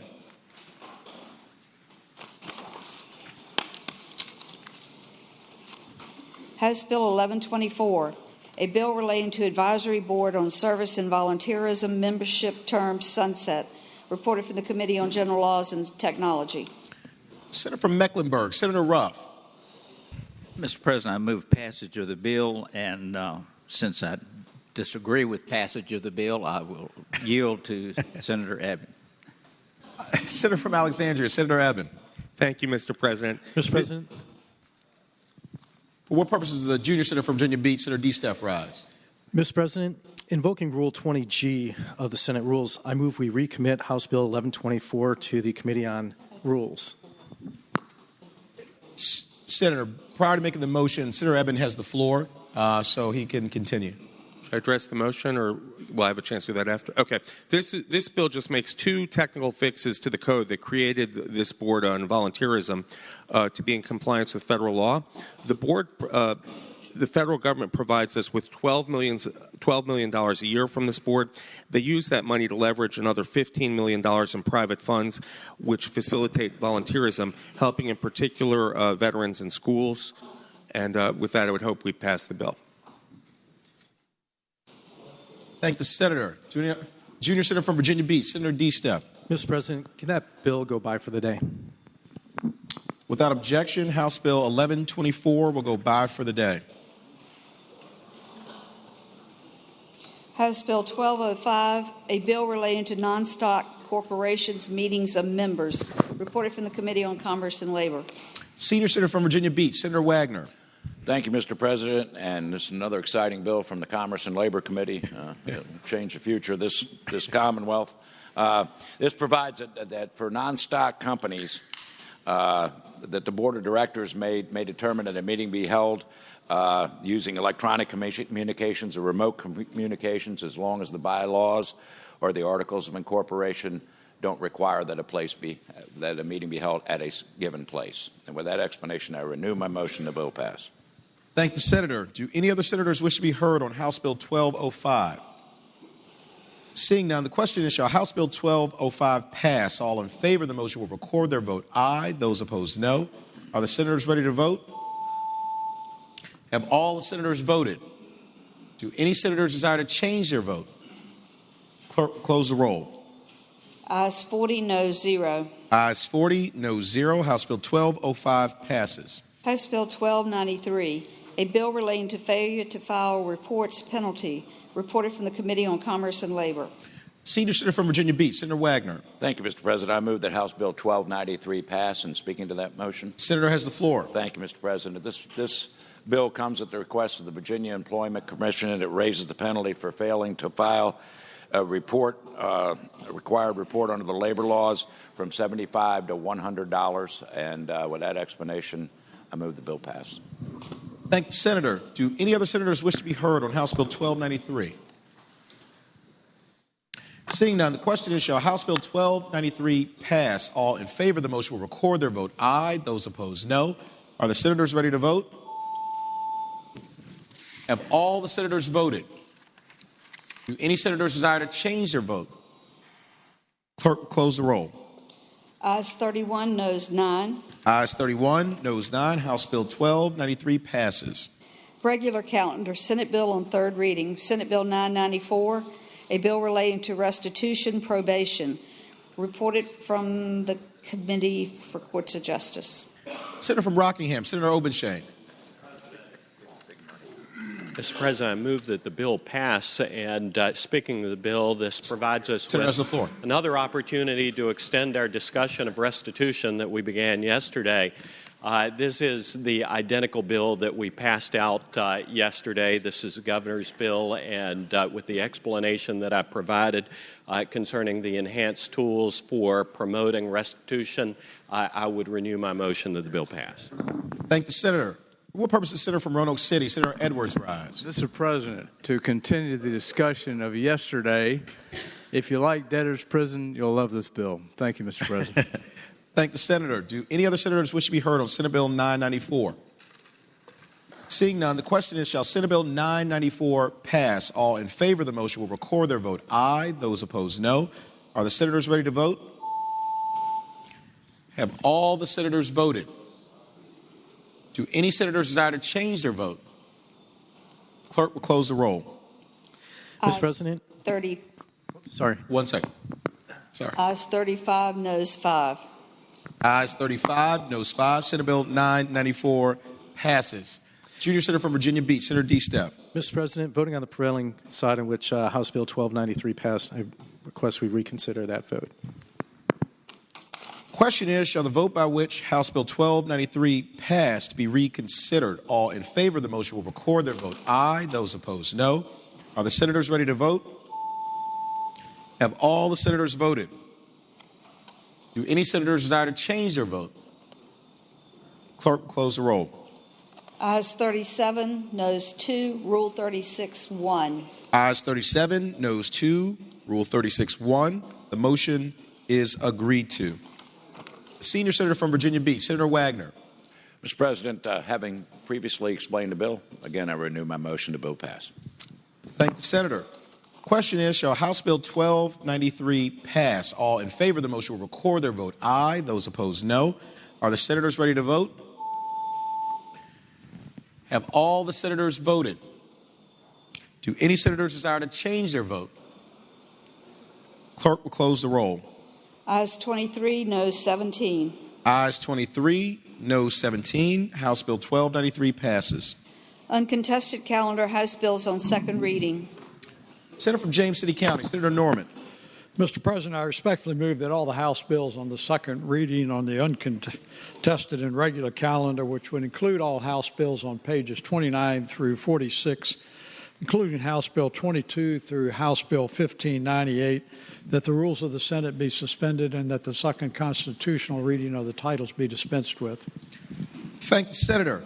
Question is, shall the rules be suspended and the second reading of the title of the House bills on the uncontested and regular calendars, pages 29 through 46, House Bill 22 through House Bill 1598, be dispensed with? All in favor of the motion will record their vote aye. Those opposed, no. Are the senators ready to vote? Have all the senators voted? Do any senators desire to change their vote? Clerk, close the roll. Ayes 40, noes 0. Ayes 40, noes 0. The reading of the titles is dispensed with.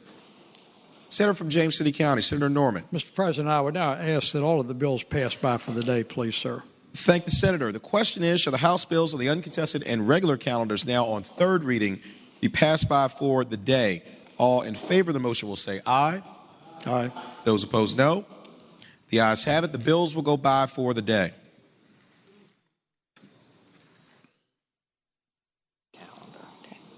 Uncontested calendar, Senate bills on second reading. Senator from James City County, Senator Norman. Mr. President, I'd respectfully ask that Senate Bill 29 and Senate Bill 30 on page 47 be passed by temporarily, sir. Without objection, Senate Bill 29 and Senate Bill 30 will be passed by temporarily. Uncontested calendar, Senate Joint Resolution on first reading. Senate Joint Resolution 133, confirming the appointment by the governor of a certain person communicated February 2nd, 2018. Memorial resolutions. Senator from James City County, Senator Norman. Mr. President, I would now respectfully move that all the memorial resolutions on pages 48 through 50 of the calendar, including House Joint Resolution number 20 through Senate Resolution number 41, be agreed to in the usual manner, waiving the reading of the resolutions. If any senator desires to remove a memorial resolution from the block, please do so after the clerk has read the title of that resolution.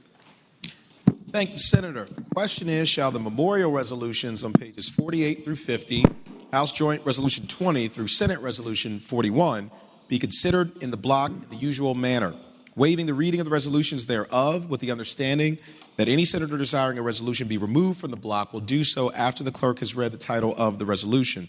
All in favor of the motion will say aye. Those opposed, no. The ayes have it. The motion is agreed to. The resolutions are before us in the block. Clerk will read the titles of the memorial resolutions. House Joint Resolution 20, celebrating the life of Ferris M. Bellman, Sr. House Joint Resolution 229, celebrating the life of Frederick L. Hawk. House Joint Resolution 242, celebrating the life of Edna Ware Taylor. House Joint Resolution 245, celebrating the life of Barbara S. Klotz.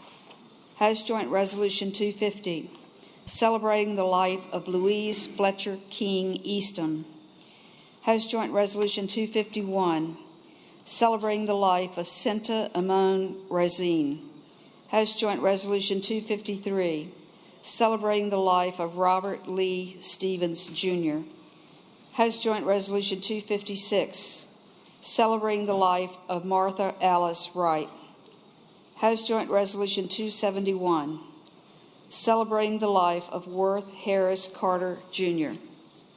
House Joint Resolution 272, celebrating the life of Edmund Boxley Fitzgerald III. Senate Joint Resolution 138, celebrating the life of James Grover Fitchelberger. Senate Joint Resolution 139, celebrating the life of Meriwether Lee Payne. Senate Joint Resolution 140, celebrating the life of Charles Edward Reed. Senate Joint Resolution 154, celebrating the life of the Honorable Lacey E. Putney.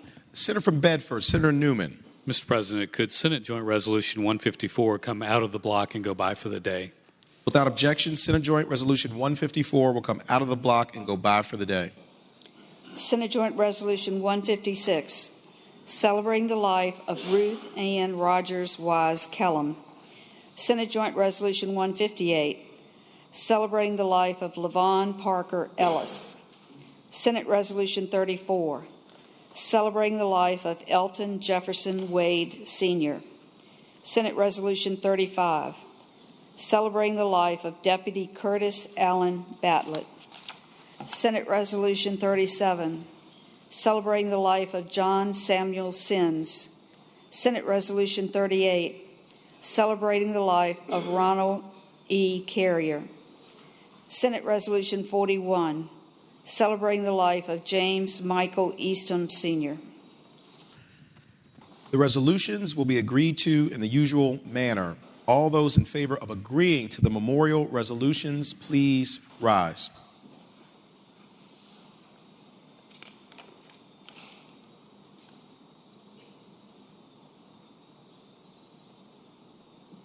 The resolutions are agreed to. Commending resolutions. Senator from James City County, Senator Norman. Mr. President, I'd move all the commending resolutions on pages 50 through 56 of the calendar, including House Joint Resolution 228 through Senate Resolution number 42, be agreed to in the block by voice vote, waiving the reading of the resolution. Any senator who may desire to remove a commending resolution from the block, please do so after the clerk has read the number of that resolution. Thank the senator. The question is, shall the commending resolutions on pages 50 through 56, Joint Resolution 228 through Senate Resolution 42, be considered in the block by voice vote, waiving the reading of the resolutions with the understanding that any senator desiring a resolution be removed from the block will do so after the clerk has read the number of the resolution. All in favor of the motion will say aye. Those opposed, no. The ayes have it. The motion is agreed to. The resolutions are before us in the block. The clerk will read the numbers of the resolutions. House Joint Resolutions 228, 230, 231, 232, 233, 234, 236, 237, 238, 239, 240, 241, 243, 244, 246, 247, 248, 249, 252, 254, 255, 257, 260, 261, 262, 263, 264, 265, 266, 267, 268, 269, 270, 274, Senate Resolutions 136, 137, 141, Mr. President. 143. Senator from Henrico, Senator Donovan. Could Senate Joint Resolution 137 come out of the block and go by for the day, please? Without objection, Senate Joint Resolution 137 will come out of the block and go by for the day. 143, 144, 145, 146, 147, 148, 149, 150, 151, 152, 153, 155, 157, 159, Senate Resolution 36, 39, 40, and 42. Mr. President. Senior Senator from Chesapeake, Senator Cosgrove. Thank you, Mr. President. I request that Senate Resolution 42 come out of the block and go by for the day. Without objection, Senate Resolution 42 will come out of the block and go by for the day. The Senator from Grayson, Senator Carrico. Can HJR 247 come out of the block and by for the day? Without objection, House Joint Resolution 247 will come out of the block and go by for the day. Question is, shall the resolutions be agreed to? All in favor of agreeing to the resolutions will say aye. Those opposed, no. The resolutions are agreed to.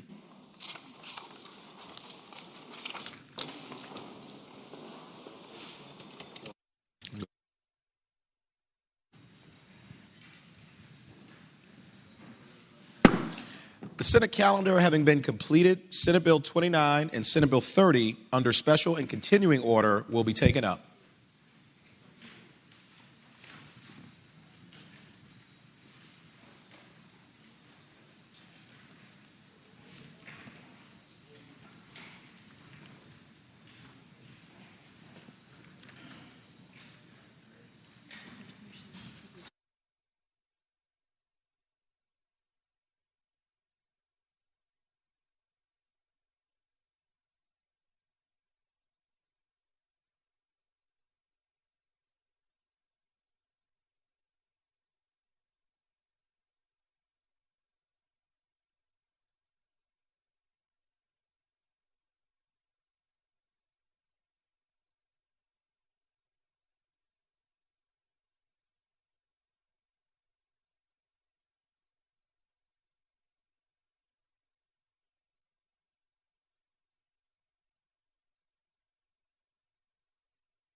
Senator from James City County, Senator Norman. Thank you, Mr. President. Ladies and gentlemen, the Senate will now direct our attention to Senate Bills 29 and 30. However, initially, Mr. President, I would like to move that the rules of the Senate be suspended and that the privileges of the floor be extended to our extraordinary Senate Finance Committee staff. Thank the Senator. The question is, shall the rules be suspended and the privileges of the floor be granted to the Senate Finance Committee staff? All in favor of the motion will record their vote aye. Those opposed, no. Are the senators ready to vote? Have all the senators voted? Do any senators desire to change their vote? Clerk will close the roll. Ayes 40, no 0. Ayes 40, no 0. The rules are suspended. The privileges of the floor are granted. Senator from James City County, Senator Norman. Thank you, Mr. President. Just to help orient the Senate as our Finance Committee is getting comfortable on the floor, what we will do is that we will take the Senate amendments to the budget up in the block. Any senator that may desire to remove an amendment from the block, please do so after the clerk has read the number of that item. We will then go ahead and vote on those budget amendments that remain in the uncontested block. After we've voted on those amendments that remain in the uncontested block, we will return to the committee amendments that were taken out of the block, and they will be taken up in the order that they appeared in the budget before you. After we have done that, then we will take up any floor amendments that may be offered The Senate Finance Committee, while they are behind us, they are prepared to try to answer any questions that any member of the Senate may have. So with that, Mr. President, if the clerk would read the title. Senate Bill 29, a bill to amend and reenact Chapter 836 of the 2017 Acts of Assembly, which appropriated the public revenues and provided a portion of the such revenues for the 2 years ending respectively on the 30th day of June 2017 and the 30th day of June 2018. Reported from the Committee on Finance with amendments, and we have one floor amendment.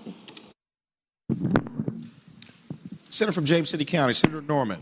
Thank you, Mr. President. If my colleague, Senator Hanger, and I may be so presumptuous to offer some preliminary observations before we get into the mechanics of the process, sir. Senator has the floor. Thank you very much, Mr. President.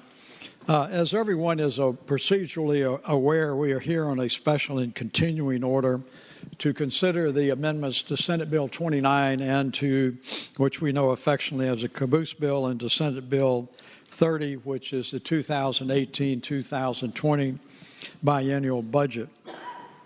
The budget recommendations before you today are as a result of some extraordinarily tough choices about how best to use the resources of the Commonwealth of Virginia. As always, the members of your Finance Committee worked diligently and collaboratively to bring forth for your consideration a structurally balanced budget that reflects the Senate's priorities while looking out for the long-term fiscal health of the Commonwealth. While the biennial budget before you contains approximately $48.5 million in additional general fund revenues compared to the introduced budget, the introduced budget is significantly smaller than the one that was proposed in December by our departed governor. But this is on the non-general side of the ledger. This is due in a large part to the committee's recommendations not to expand Medicaid, which I expect we'll have some dialogue about, and the accompanying health care provider tax. This changed our approach to developing the budget recommendations you have before you today. We focused on a bottom-up approach, carefully evaluating all discretionary spending items while still providing for those core services of state government, in most cases still reflecting increases above the introduced budget by the governor.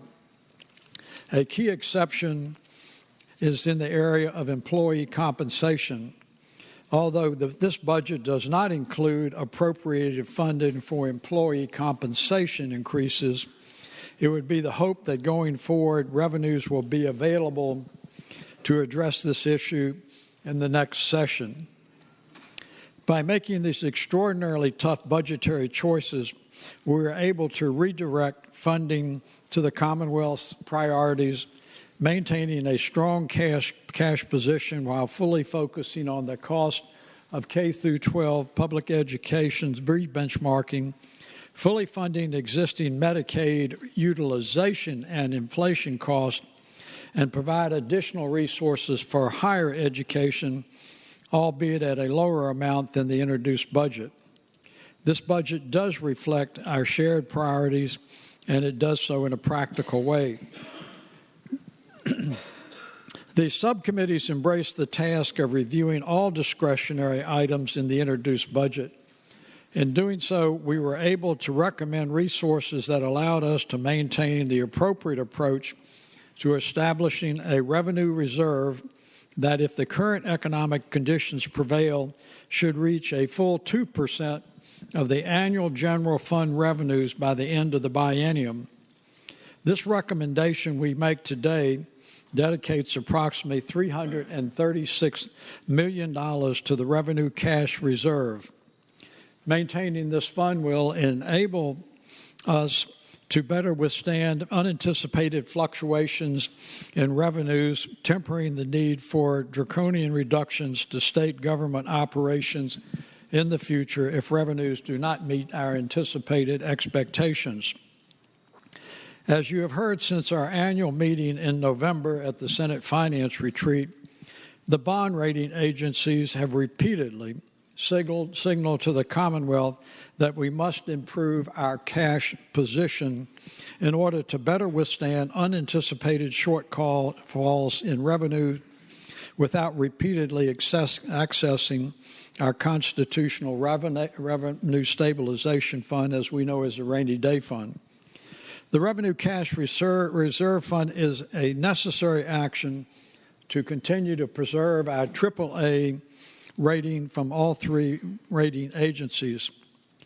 Given the variability in revenues, as was alluded to by the Secretary of Finance last week, we took a cautious approach as we identified additional resources.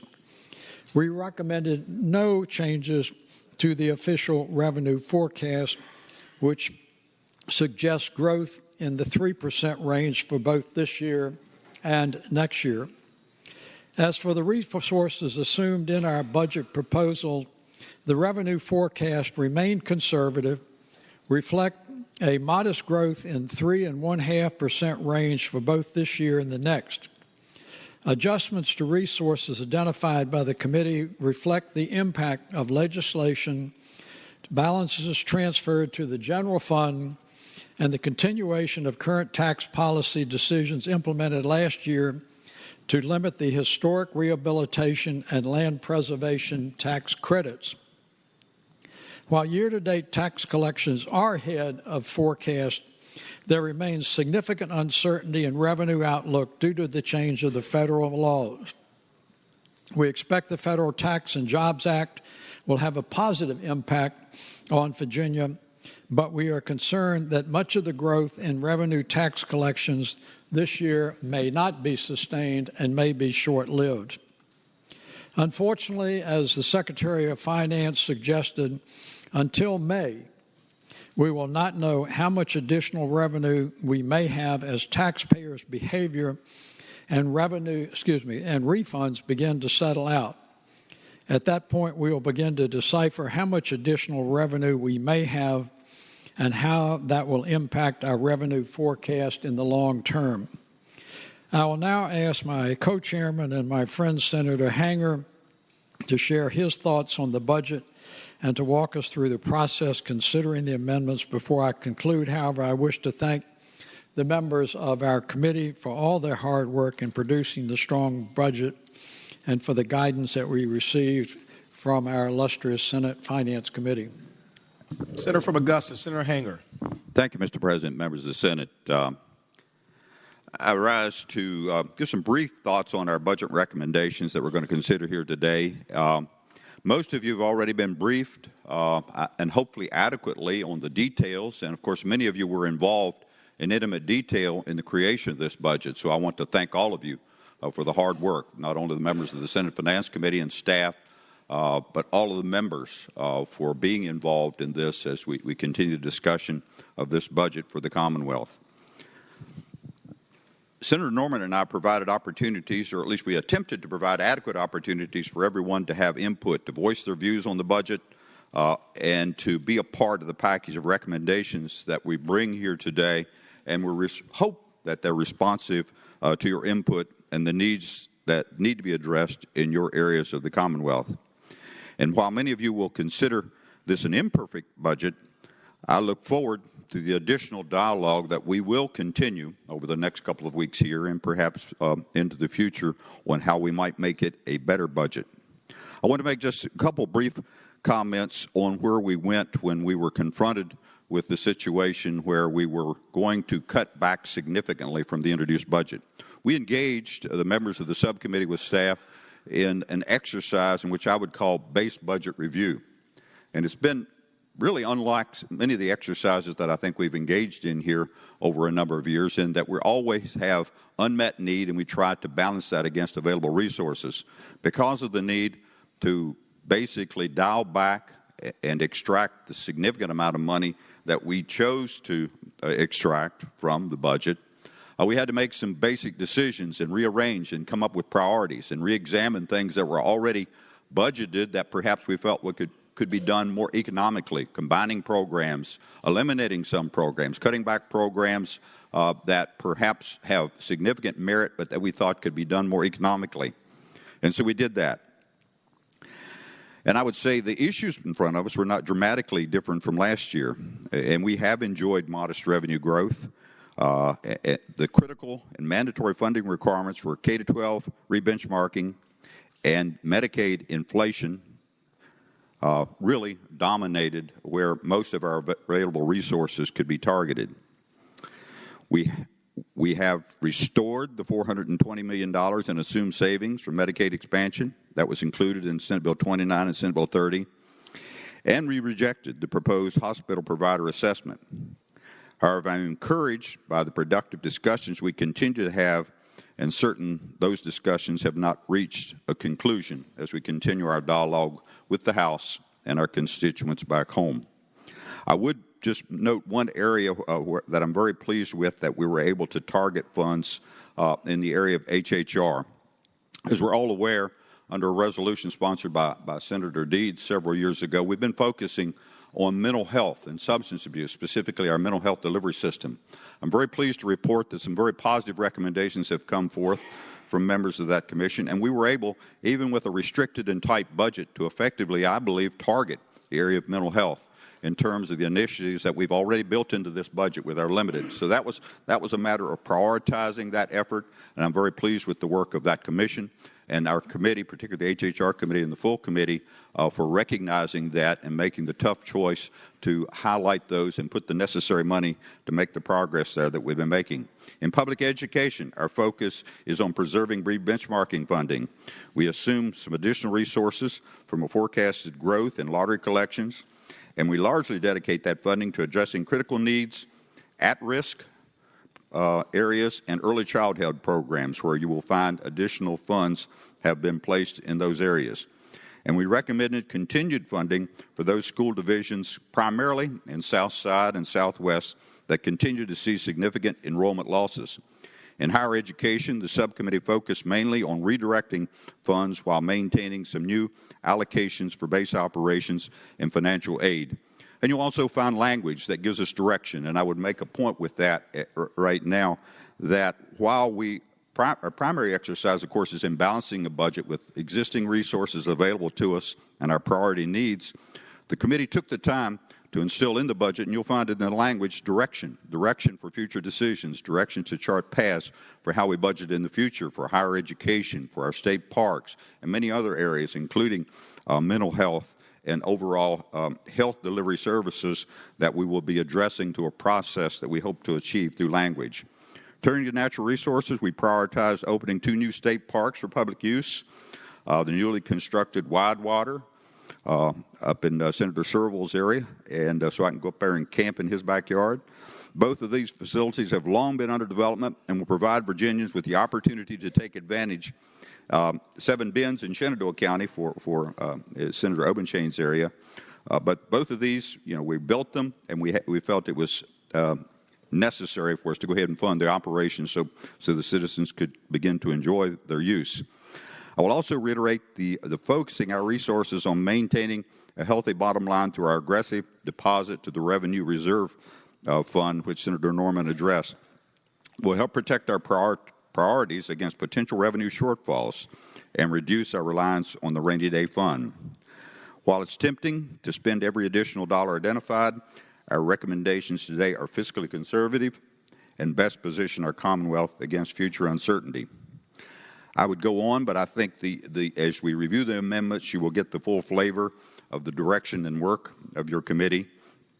And at this time, I would just, as we begin the process, I would just make a couple points, kind of technical in nature. You have in front of you bill books, and I understand you can access them on your iPads, but these went to print. When they went to print the first of the week, there were 2 omissions. One has already been stapled into your book, where we had a slight deviation on resources based on additional transfers, I think of about $6 million. So that's been stapled into your book. It wasn't in the original print. And then there was one amendment that was adopted by the committee that's loose on your desk that you can put in behind page 154. That's where it belongs. That was adopted and missed the cutoff for the print. Other than that, I think the bill book, the amendments in front of you are intact. And with that, if there are no further observations from my co-chair, I would ask the clerk to begin reporting the amendments to Senate Bill 29. Page 1, item 0, number 1. Page 2, item 1, number 2. Page 3, item 1, number 3. Page 3, item 61, number 1. Mr. President, could that come out of the block? Without objection, item 61, number 1, will be removed from the block. Mr. President. 1 second. Senator from Roanoke County. Senator Suderland. Thank you, Mr. President. Can item 1, 2S, please come out of the block? On page 2. Without objection, item 1, number 2, on page 2 will be removed from the block. Item 105, number 1. Page 4.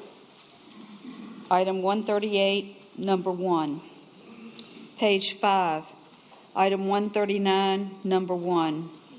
Item 144, number 1.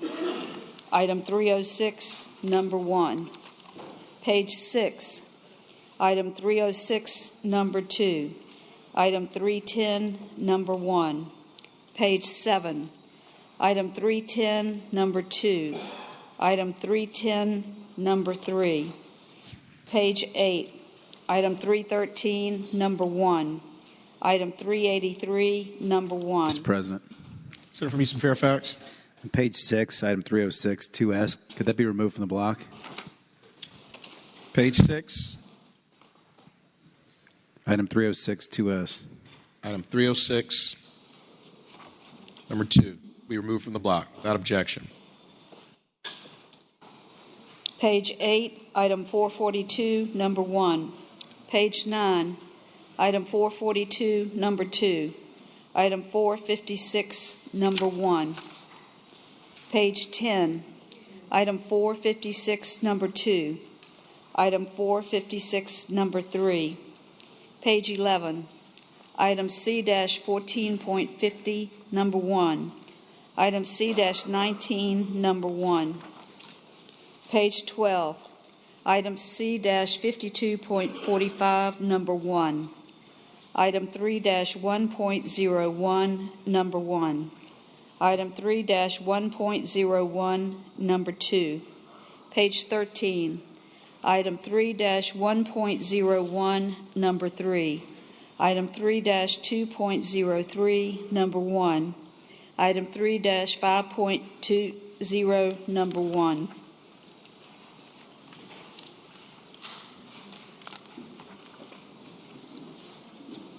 Senator from Augusta, Senator Hanger. Thank you, Mr. President. I would move that all of the amendments in the block that were not taken out be adopted. Thank you, Senator. The question is, shall the committee amendments that remain in the block be adopted? All in favor of the motion will say aye. Aye. Those opposed, no.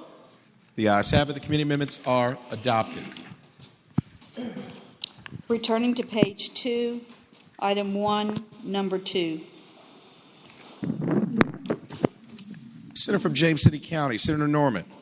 Thank you very much, Mr. President. Directing your attention to item number 1, number 2, this focuses on replacing the legislative information system that we have. The Finance Committee provided $200,000 in general funds in fiscal year 18 and $2.4 million in general funds in fiscal year 19 and $2.7 million in general funds in fiscal year 20 for the replacement of the legislative information system at the Department of Legislative Automated Services. In response to why someone may ask about this appropriation, this action will allow the replacement of a 25-year-old system that is the core to our legislative business process, and currently it presents risk to the daily operations of the General Assembly. The current LIS system has significant challenges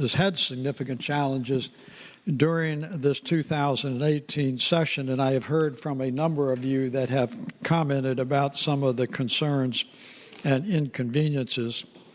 The Department of DLAS has recently had a consultant engaged in the development of an initial business case and requirements and the definitions for the replacement of the system.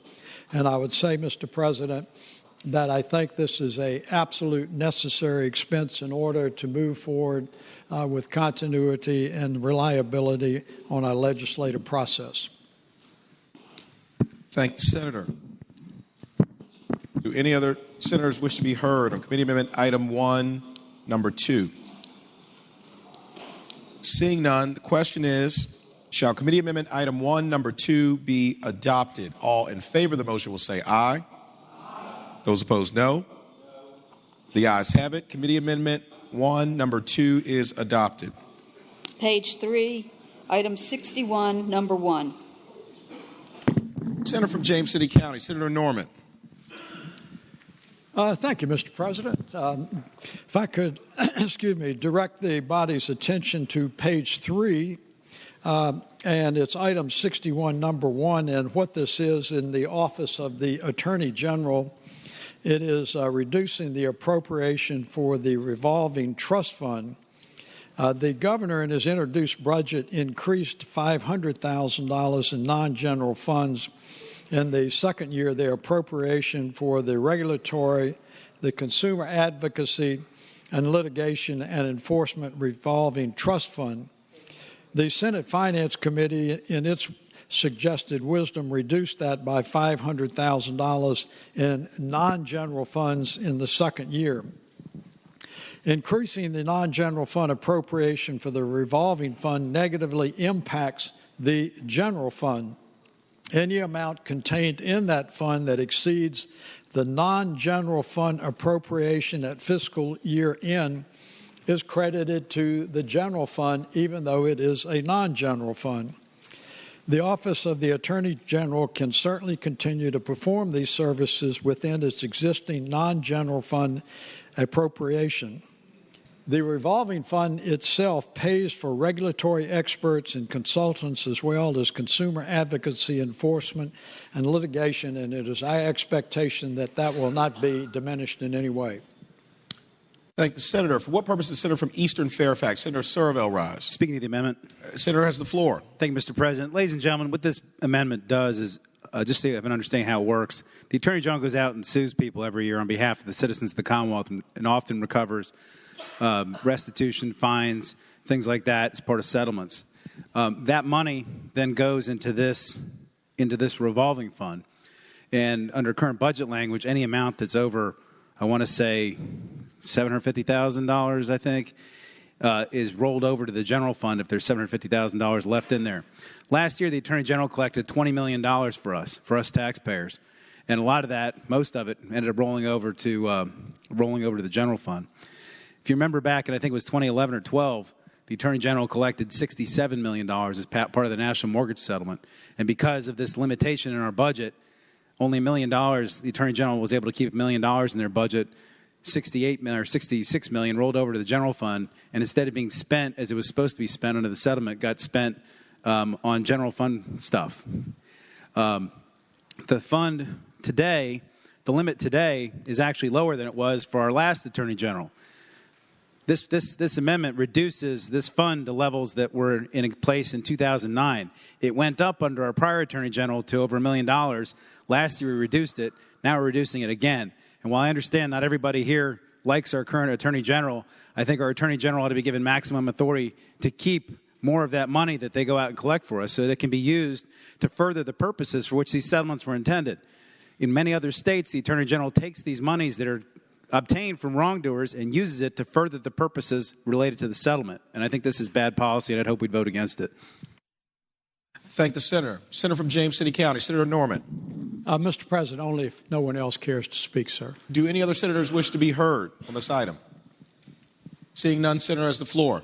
Thank you, Mr. President. With all due respect to my articulate friend, I would ask that we vote to accept the recommendation of the Senate Finance Committee, and I would say that this recommendation came out unanimously, but let me make a couple of observations. I listened with interest on how much the Attorney General's office had collected in the past, and they seem to have done so very efficiently without the additional $500,000 that the governor put in the budget. So they have demonstrated that they have the ability and the efficiency to do it without that increased appropriation.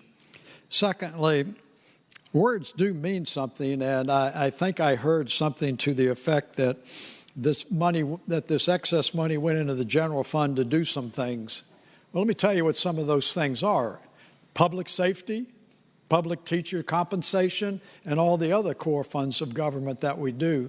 So, Mr. President, I am confident that this Attorney General's office can continue to run efficiently, can continue to collect the amount of monies that they have historically demonstrated, and demonstrated they can do it without $500,000. So I'd ask the body to sustain the position of the Senate Finance Committee on the recommendation of item 61, number 1S. Thank the Senator. The question is, shall committee amendment item 61, number 1, be adopted? All in favor of the motion will say aye. Aye. Those opposed, no. No. Chair is uncertain. We'll have a recorded vote. All in favor of agreeing to the motion will record their vote aye. Those opposed, no. Are the senators ready to vote? Have all the senators voted? Do any senators desire to change their vote? The clerk will close the roll. Ayes 25, noes 15. Ayes 25, noes 15. Committee amendment item 61, number 1 is adopted. On page 6. Mr. President.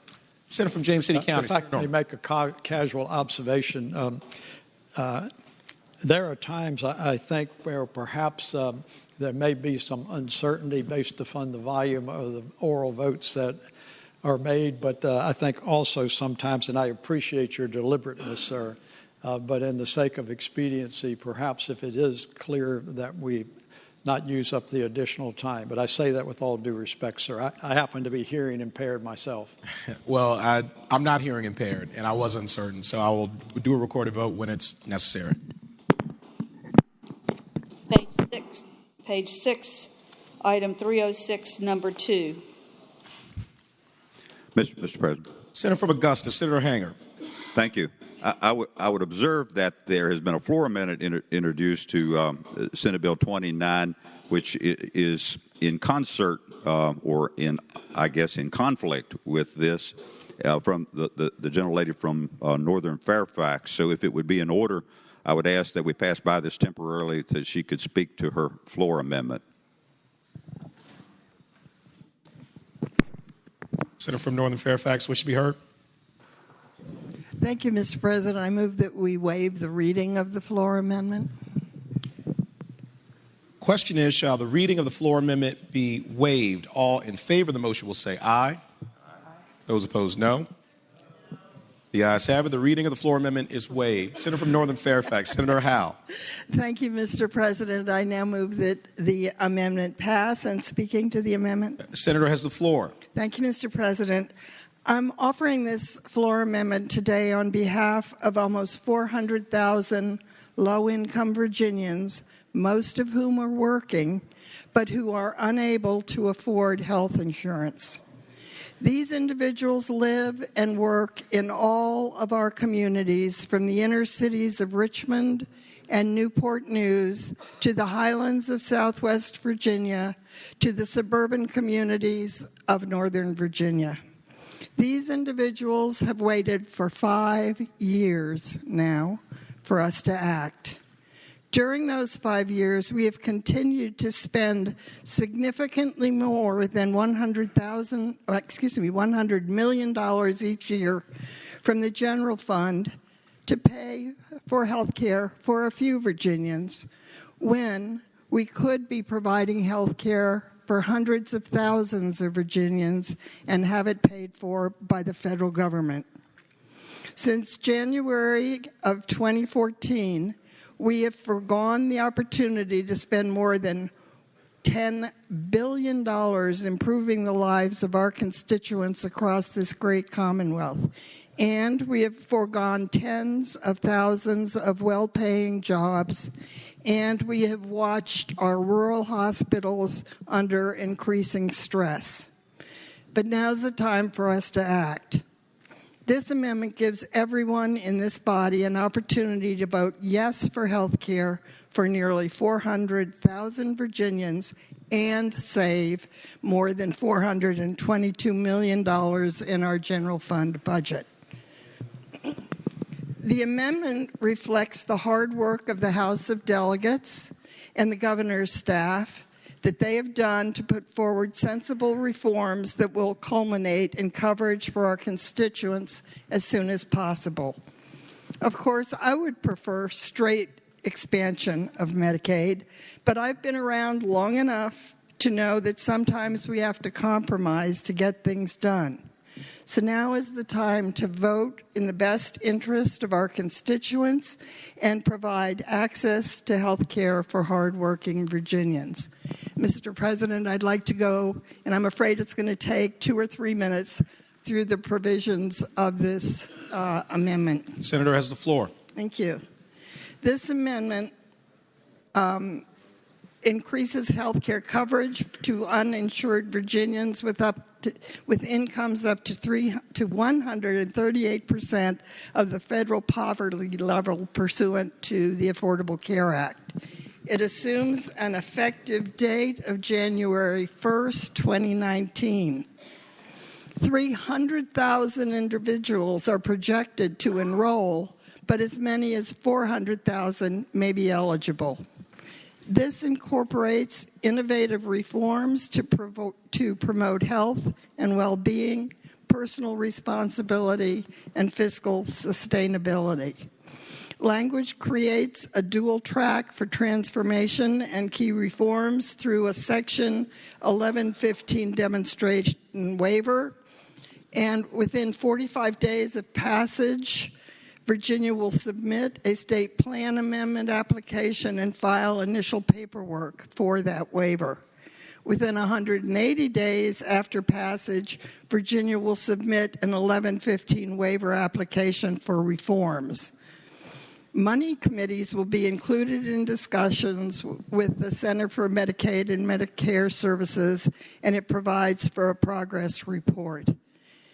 SB 29 provides $3.5 million general fund and federal Medicaid matching funds to hire an expert to help us through this process.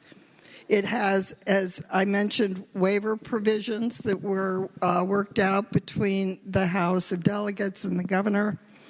The impact effect of this on our budget is the cost of enhanced coverage is $80.8 million in general fund in fiscal year 2019 and $226 million in fiscal year 2020. And these costs will be covered by a provider assessment on private acute care hospitals. Mr. President, I think now it's time for us to vote in the best interests of our constituents and provide access to health care for hardworking Virginians who have waited way too long. Thank you, Mr. President. Thank the Senator. Senator from Southern Fairfax, Senator Barker. Mr. President, I rise to speak to the floor amendment. Senator has the floor. Mr. President, when the Finance Committee considered the budget proposals in Senate Bills 29 and 30 last Sunday, the co-chairs noted more than once, several times actually, during the proceedings, that there were several members of the Finance Committee who were very disappointed as it related to a particular issue, the particular issue being addressed by the floor amendment from the senator from Northern Fairfax. There is much that is good in this budget, given the context of that decision that was made. Certainly the reference by the senator from Augusta to the investments proposed and the action being contemplated and recommended in the budget as it relates to mental health services is certainly encouraging. And I think that I would also state that the action taken to provide an adequate reserve fund, I think, is also one of the positive things that is there. But as a result of the proposal recommendation not to include Medicaid expansion, there are significant effects that I think must be taken into consideration in deciding how to proceed at this particular point. Everybody's heard for the last several years about the benefits to Medicaid expansion for the individuals who would be covered. This would provide, as the senator from Northern Fairfax said, about 300,000 people getting health insurance, and there would be significant positive effects upon their lives, their health, and their life expectancy. But what I want to focus on today, and I think part of what we should take into consideration as we're deciding how to proceed on this particular issue in this particular budget, with both Senate Bills 29 and 30, that we need to look at it in the context of a broader effect both on and throughout the Commonwealth of Virginia. Senate Bill 30, which we will be considering shortly, proposes significant cuts in funding from the introduced budget as it relates to higher education. And it eliminates the pay increase that had been contemplated for state employees and teachers, and it limits in many ways what we can do for economic development in the Commonwealth. And all those things are being done just so that we can deny health insurance to up to 300,000 people. That seems to me not to be a wise course of action.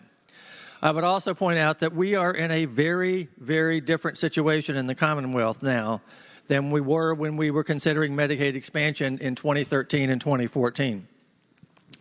In the first several decades of the 20th century, Virginia lagged in terms of economic development. Population growth was fairly limited, and we saw the number of congressional seats drop to 9 seats that we then had in the U.S. Congress. Beginning around the start of World War II, however, Virginia began a run of 3/4 of a century of economic growth and population growth where we consistently outperformed the national average in good times and bads in both of those. In October of 2013, however, sequestration was enacted. It hit the country, but it really hit Virginia very hard. When that happened, there were recognized effects that would be realized in Northern Virginia and Hampton Roads. But I think what many in this body and elsewhere did not realize then were the duration and the breadth of the effects of that action that was taken then. In 2014, Virginia was one of 3 states where our economy declined while the other 47 states had improved. Although we've made some progress and some gains since then, we still have not fully recovered from what happened then. Our growth rates, including job growth, our economic growth rates, including job growth, have been less than the national average ever since 2013. That is in direct contrast to what it was for roughly the previous 75 years. Similarly, from 1940 through 2013, our population grew much faster than the U.S. as a whole, by a large enough margin that we picked up 2 congressional seats, one in 1950, another in 1990, and we're on pace to gain another in 2030. Our population has continued to increase since continued growth as recently as the period from 2010 to 2013, growing significantly faster than the national average. And in that period, and during this early part of this decade, only about 10% of all the counties and cities across the Commonwealth started with a population in 2010 that declined immediately thereafter and never got back to the level of what it was in 2010. But the vast majority of jurisdictions across the Commonwealth were having substantial, significant population growth that occurred the beginning third of this particular decade. That changed dramatically starting in 2014. In 2014, there were 21 cities and counties that in 2013 had higher populations than they had in 2010. In 2014, they were now below what they had in 2010. Not only did they decrease, but they decreased by a large enough margin to drop into a net decline from 2010 through 2014. And that pace has continued. From 2010 to 2017, nearly 1/2 of all the counties in Virginia have had population decreases, 46 out of 95. All of Virginia has been affected.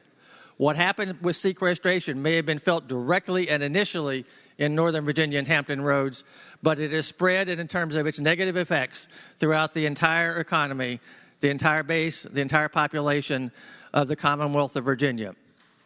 It is no longer 2013 or 2014 where we could look back at a history of 75 years of continued growth and assume that even if we took a little hit, we would bounce back quickly and go back to the way we were. We now need to carefully consider the effects of what we do on our economy, on the Commonwealth, and on the needs of our people for years to come. We must reverse the position that we have been in over the last few years and regain the momentum that we had for the previous 3/4 of a century. For us, as it relates to situations like what we're contemplating today, we must consider both the direct and the indirect effects of expanding or not expanding Medicaid. Expanding Medicaid would benefit not only those gaining health insurance, but also our economy, our Commonwealth, and the people, bringing jobs and bringing money that our taxpayers have paid to the federal government back to Virginia. And there are also substantial indirect benefits, because expanding Medicaid can provide as much as $422 million that can be used to further strengthen our higher education system, which is outstanding but has been underfunded, with substantial real dollar cuts over the past 10 years. It can help us do more in economic development to revitalize our economy and get us moving faster than the national growth rate again. It can provide modest pay increases to our state employees and teachers who, by all calculations, more than deserve those pay increases and are paid less than counterparts elsewhere. We should take this first step that has been proposed by the senator from Northern Fairfax towards Medicaid expansion and its benefit now in Senate Bill 29, and I hope that we will do that. Thank you, Mr. President. Thank the senator. Senator from Arlington, Senator Favola. Thank you, Mr. President. I'd like to speak to the amendment. Senator has the floor. Thank you, Mr. President. I do want to thank my colleagues who have worked so hard on the Finance Committee. I believe you approached your job with good faith and good intentions. I do, however, believe that it is time that we support the amendment offered by my colleague from Northern Fairfax. Whenever you put together a budget, we know that we should look at potential revenues coming in, as well as looking at the efficiency and effectiveness of each and every program. It is our responsibility as good stewards to give our taxpayers a very good value for their programs. It is also our responsibility to respond when Virginians are in need. Ladies and gentlemen, for the last 4 years, we have lost $2.9 billion each biennium because we did not participate in Medicaid expansion. Now, there's a very important human component to this, but there's also an economic and jobs opportunity, and that's a component to this. We have lost an opportunity to create thousands of jobs for hardworking Virginians. And these jobs pay good money, and they have benefits. For example, a medical billing clerk can earn $35,000 a year. A medical assistant can earn $19 an hour. A clinical assistant can earn $14.50. These are jobs that individuals can be trained to do in a fairly short period of time and create access to health care while they're doing it. Guess what? Jobs grow the economy. Isn't that what we've all been talking about? That's been a value we've all espoused at some point or another. Let's move to the human component of Medicaid expansion. Those hardworking Virginians, for a family of three, for example, earning between $10,524 and $28,000 a year, cannot get health coverage, and they cannot go to a doctor when they're sick. In my mind, these hardworking individuals should really have the dignity of being able to access health care for them and their families when they need it. Because we're not willing to make this structural change to our healthcare system, we are continuing to put our hospitals under stress. We're continuing to put our other providers under stress. We're, in fact, encouraging our healthcare system to be less sustainable and less able to provide quality of care to all of us. We had a large discussion this past session over slowing the rate of increase in insurance premiums. I remind the senators that the states which enjoyed the slowest increase in rate premium growth were states that expanded Medicaid. The time has come. Every major group in the Commonwealth, from business groups, the Virginia Chamber of Commerce, to faith groups, to hospitals, to all kinds of groups who care about their communities and chose to be organized, have come to us and asked us to act. How can we not act? I think there are very compelling reasons to act. Medicaid expansion could provide coverage for 1,000 individuals in Patrick County, for example, or 2,900 individuals in Rockingham County, or 10,600 individuals in the city of Virginia Beach, or 10,800 individuals in Henrico County. There are real people out there who need us to act. I will close by giving you one example, and this is just one example of the 400,000 people who would be eligible to benefit from Medicaid expansion. This individual is Margaret Lipford, and I read about her in the Danville Register and Bee. Margaret worked for 3 decades at the Dan River Mills, and she paid into Social Security and Medicare. However, the mill closed in 2006, and just as Mrs. Lipford was diagnosed with lung cancer, her doctors told her she needed care. She didn't qualify for Medicaid, she was not old enough for Medicare, and private insurance would not cover her.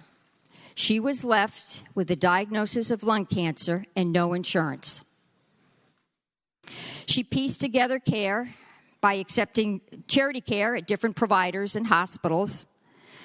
But she's asking, and she asked very publicly, that we act.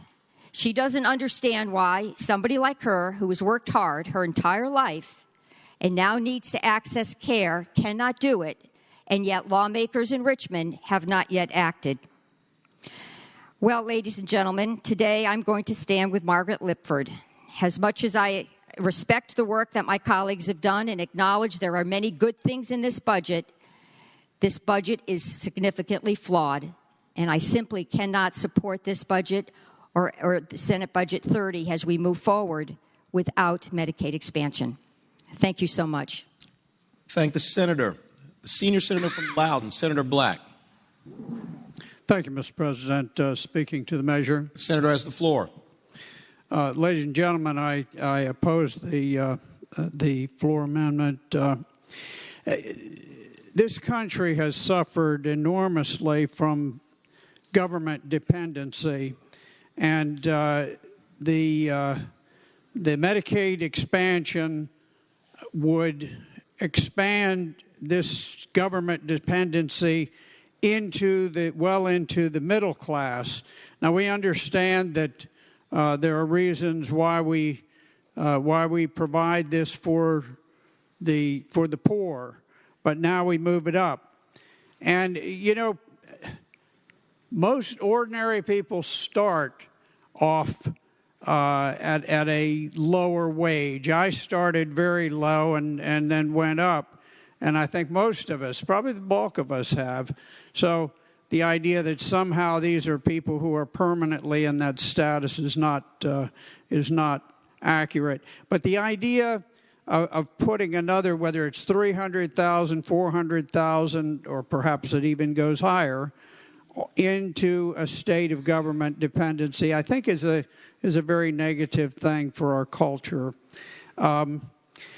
We are in a time of enormous uncertainty regarding the future of the Affordable Care Act.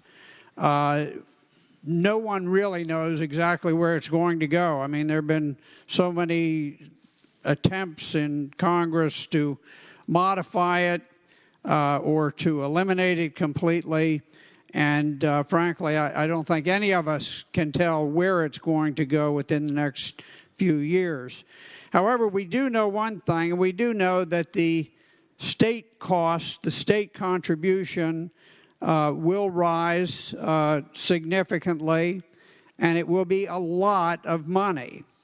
If for some reason Congress were to cut this off, if they were to stop funding it completely, once you have somebody dependent on a government program, getting them off is virtually impossible. We all know that.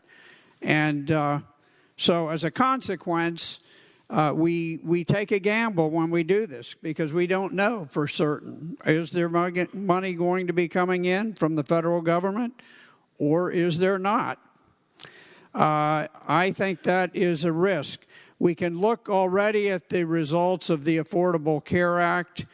We took the finest medical system on earth, one that provided through charitable care, through federal law that requires emergency room care and so forth. Somehow people got care under the prior system, and yet ordinary families, middle-class families, were able to purchase insurance at a reasonable rate and with a reasonable deduction.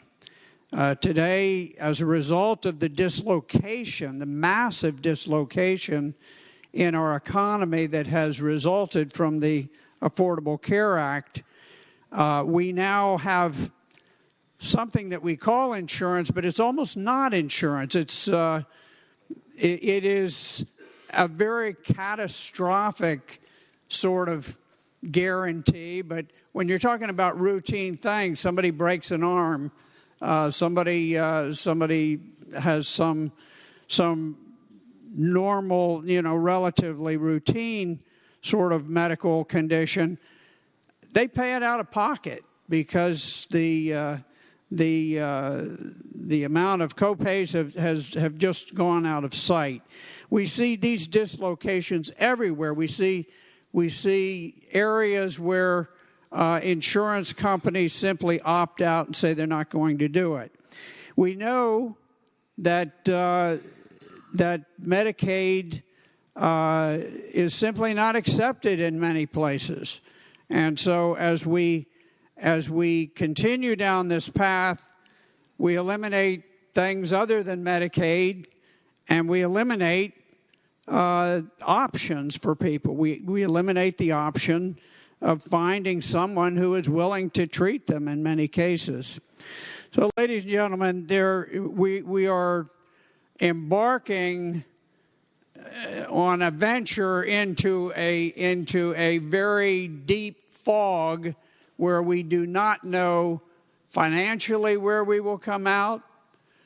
We do not know what the results of this will be, but so far we can look back from where we have come from, and the results have not been good. The results have been very, very severely damaging to our medical care system. And for those reasons, ladies and gentlemen, I would urge you to reject the floor amendment. What purpose does the Senator from Augusta, Senator Hanger, rise? Thank you, Mr. President. I'd like to speak to the proposed floor amendment. Senator has the floor. Thank you, Mr. President, members of the Senate. I would ask the body to reject the floor amendment, and I'd like to give a few reasons just to kind of frame the issue of where we're at this point. Mr. Chairman, at this point, with the responsibility that we all have, and specifically the responsibility that I feel in providing direction to the Senate Finance Committee and this overall budget, I feel it's very important. Our number one goal should be to provide for the Commonwealth, the citizens of the Commonwealth, a balanced budget that addresses the core needs of the Commonwealth predictably and assuredly. And I am not intending at this moment to support anything that would put that predictability and assuredly in jeopardy. we have worked hard on this, and as many of you all are aware, I guess everyone knows by now because I've been working on this for quite a long time, I do support accessing the enhanced federal funds. But as far as the budget stands today, I've had to adopt basically a rigid stance in terms of my responsibilities in guiding this budget entirely through the process and ensuring when we leave here, sine die, that we have a balanced budget that has been supported by the majority on both sides of the aisle. And with that said, I will be actually not supporting any floor amendments today. And some of them may be worthy. Some of them may be worthy. You may wish to submit language to commend the clerk of the Senate. I'm going to vote against it. Now that would be, yeah. At any rate, that would be dangerous. That would be dangerous. But you get my point. I'll speak specifically to the floor amendment because I've worked, and as we all have, with the senator from Northern Fairfax, and we know her compassion on this, and the other speakers that have spoken eloquently and with knowledge. And I know where they want to go with this. But let me tell you, what you have done is proposed to adopt a plan that was written and agreed to by the governor and the House of Delegates, okay? I cannot support that today. I cannot support it 2.5 weeks from now. I cannot support it 2 months from now, and I'll tell you that today. And I'll tell you why. First, it doesn't do anything to stabilize the marketplace, the affordable care marketplace. It does nothing to stabilize that marketplace. And if anything, it puts it in jeopardy because they propose to put in the marketplace the population between 100% and 138% with a premium subsidy. Well, we haven't figured out quite what that would cause, but obviously it's something that we'll need to look at. In addition, it does not include many of the features that I would propose that we build into a proposed waiver application that we might seek from CMS. There are a number of things that we can do in addition to work requirements, and in fact, there are refinements that I would like to see in the proposal they've made for work requirements. Doesn't need to be complicated, doesn't need to be costly, but it can be a part of a waiver proposal. It includes a provider assessment. I've already stated during this session that I do not support a provider assessment, particularly if that provider assessment is used to free up general funds to apply somewhere else. Now, it's meritorious. We all want to provide salary increases for the teachers and state employees, but to burden the health care system with additional costs, which would flow throughout the health care system with the provider assessment, really doesn't achieve our goal of providing lower-cost health care for all the citizens of the Commonwealth. And then the additional, and this is a big concern I think we all have, but we haven't addressed it yet. We've made some efforts, I think, in this body to put some things in place to go there, but it doesn't address the commercial insurance market for those above 400%. And there's where your uninsured people are going to be if we just expand Medicaid and do nothing else. I want to access those enhanced federal funds. I hope we can build consensus over time for how to do that. But if we do those things and we don't address the commercial market for those citizens, as Senator Saslaw, we always refer to our citizens as hardworking. Well, some of them aren't all that hardworking, but most of them are, and they deserve affordable health insurance. Would you agree, Senator Saslaw? The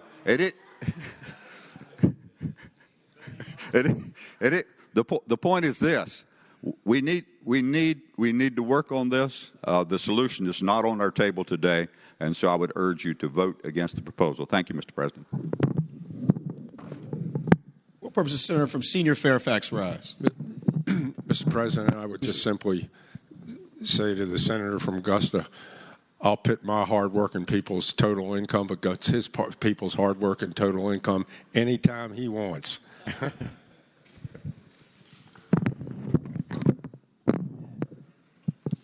Senator from Northern Fairfax, Senator Howe.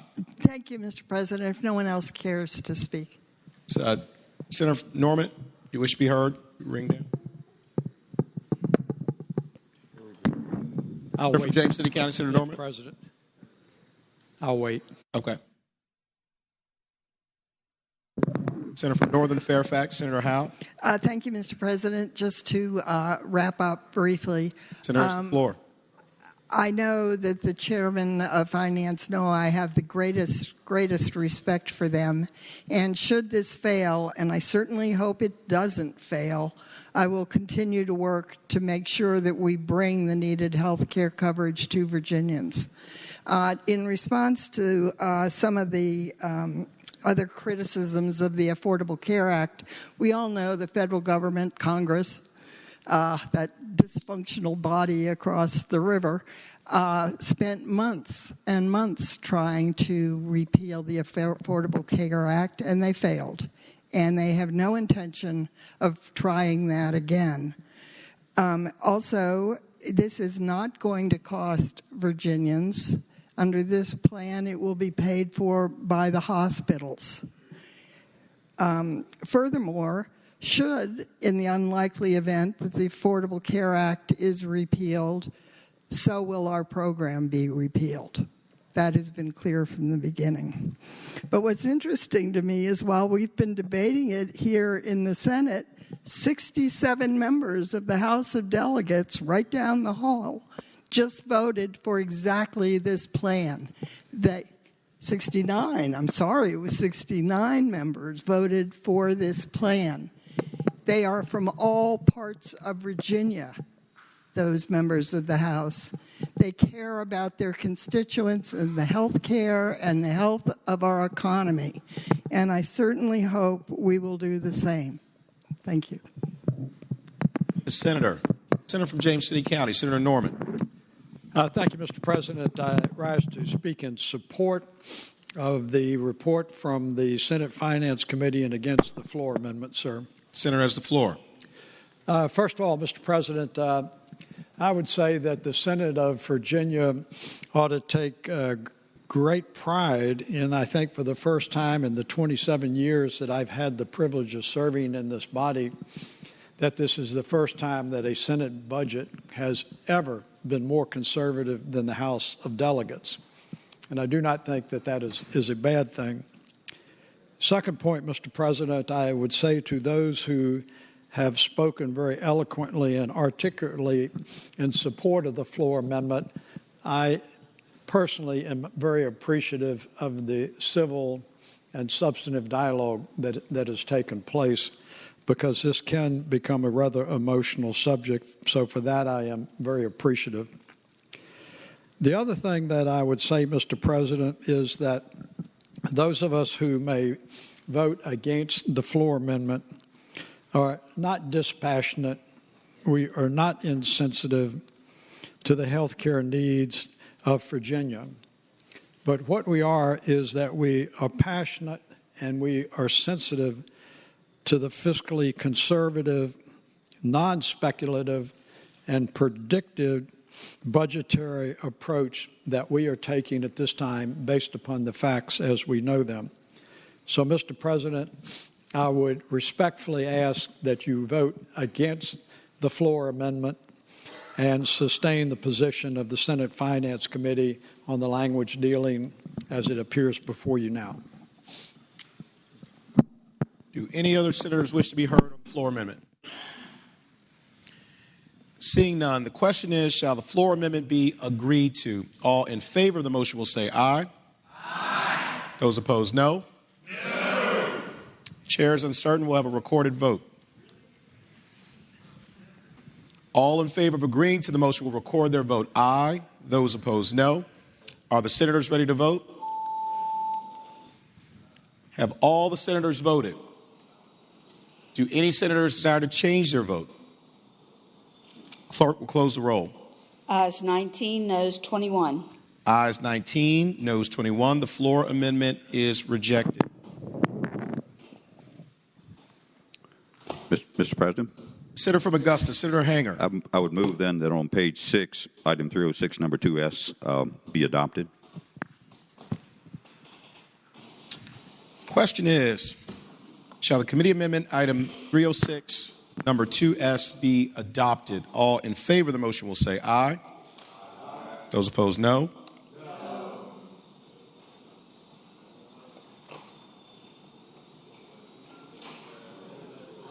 There being at least 8 hands, there'll be a recorded vote.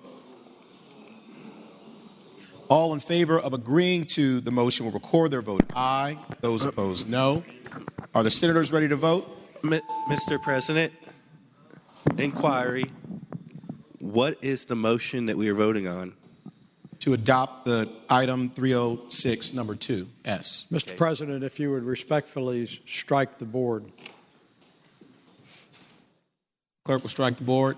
Mr. President, inquiry. If, in fact, you are supportive of the motion that the Senator Hanger just made, sustaining the position of the Senate Finance Committee, you would vote green or yes. Is that correct? That's correct. Thank you, Mr. President. Thank you. Motion before us is to adopt committee amendment item 306, number 2S. All those in favor of the motion will say aye. There being at least 8 hands, we'll have a recorded vote. All those in favor will vote aye. Those opposed, no. Are the senators ready to vote? Have all the senators voted? Do any senators desire to change their vote? Clerk will close the roll. Ayes 21, noes 19. Ayes 21, noes 19. The committee amendment is adopted.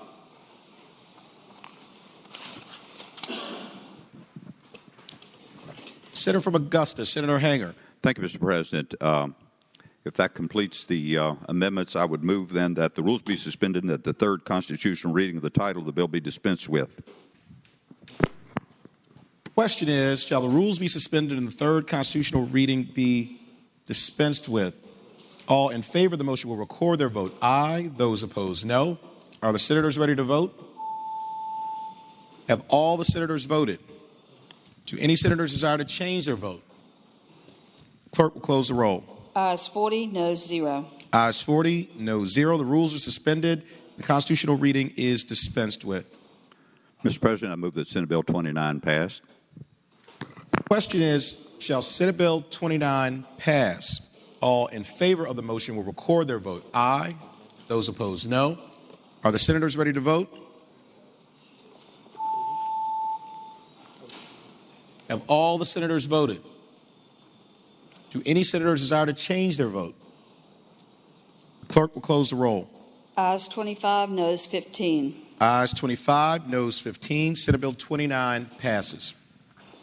Senate Bill 30, a bill for all appropriations of the budget for revenues to provide a portion of revenues for the 2 years ending respectively on the 30th day of June 2019 and the 30th day of June 2020. Reported from the Committee on Finance with amendments, and there are floor amendments.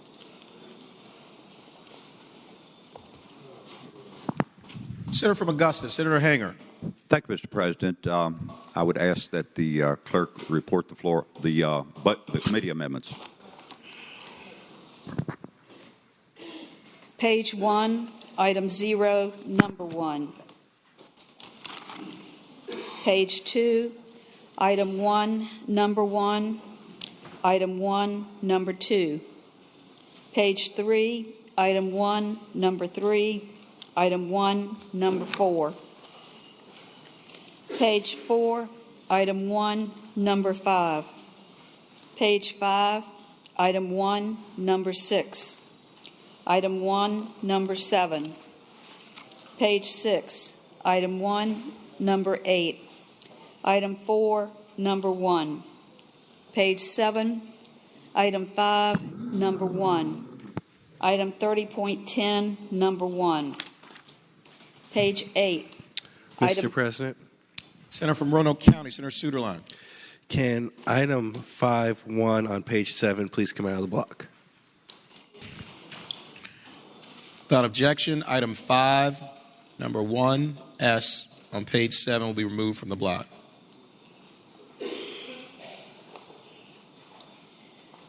Page 8, item 31, number 1. Item 35, number 1. Page 9, item 38, number 1. Item 38, number 2. Item 40, number 1. Mr. President. Senator from Prince William County, Senator McPike. Can items 38-1S and item 38-2S come out of the block? Without objection, item 38-1S and item 38-2S will be removed from the block. Page 9, item 40, number 1. Page 10, item 58, number 1. Item 58, number 2. Mr. President. Senator from Eastern Fairfax, Senator Serville. On page 10, can item 858-2S come out of the block, please? Without objection, item 58-2S will be removed from the block. Item 61, number 1. Page 11, item 65, number 1. Item 66, number 1. Item 69, number 1. Page 12, item 70, number 1. Item 70, number 2. Page 13, item 71, number 1. Page 14, item 73, number 1. Item 74, number 1. Item 75, number 1. Page 15, item 81, number 1. Item 81, number 2. Page 16, item 82, number 1. Mr. President. Senator from Fairfax City, Senator Peterson. Could item 82, number 1, come out of the block, please? Without objection, item 82, number 1, removed from the block. Item 83, number 1. Item 83, number 2. Mr. President. Senator from Alexandria, Senator Eben. Could numbers 83, number 1, and 83, number 2 both come out of the block? Without objection, items 83, number 1, and number 2 are removed from the block. Page 17, item 85, number 1. Item 88, number 1. Mr. President. Senator from Roanoke County, Senator Suderline. Can item 88, number 1 on page 17, please come out of the block? Without objection, item 88, number 1 on page 17 is removed from the block. Item 90, number 1. Page 18, item 98, number 1. Item 98, number 2. Item 102, number 1. Page 19, item 103, number 1. Page 20, item 103, number 2. Item 103, number 3. Page 21, item 103, number 4. Item 103, number 5. Page 22, item 103, number 6. Page 23. Mr. President. Senator from Chesterfield, Senator Chase.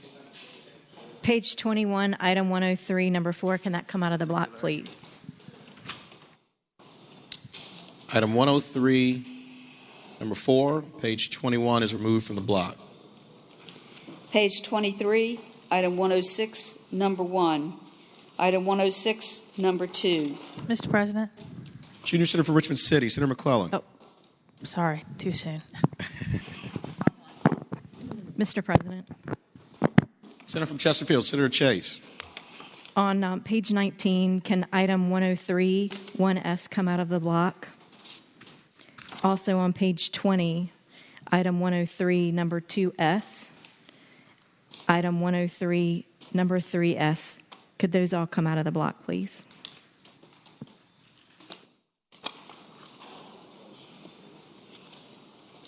So, Senator, that's items 103, number 1, 2, and 3. Don't remove from the block. Without objection, they are removed from the block.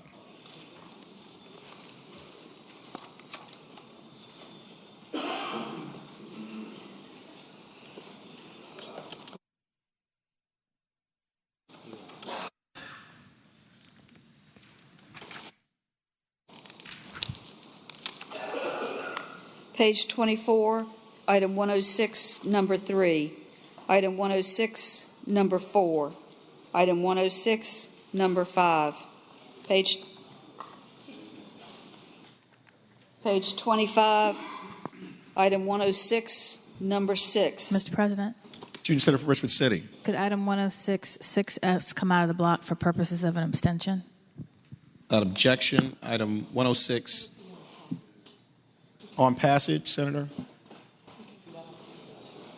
we do an abstention on passage? Yes. Thank the senator.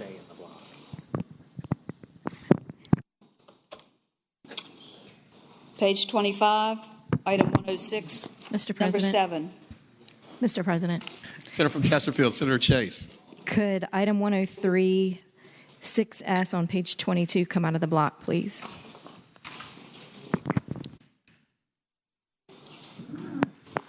Without objection, item 1036S on page 22 is removed from the block. Mr. President. Senator from Roanoke County. Thank you, Mr. President. Can item 106, number 4 on page 24, please come out of the block? Without objection, item 106, number 4, page 24 is removed from the block.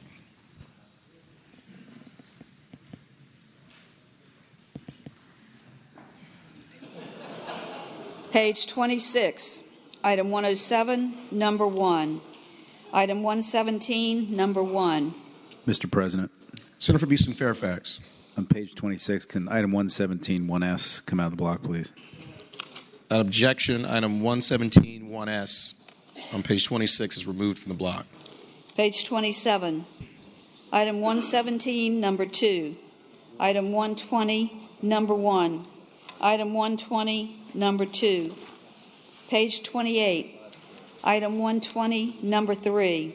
Item 120, number 4. Page 29, item 121, number 1. Item 122, number 1.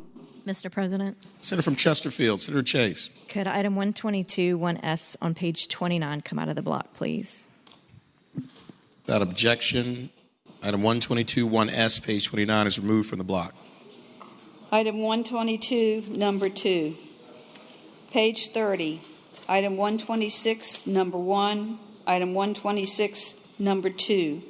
Page 31, item 128, number 1. Item 128, number 2.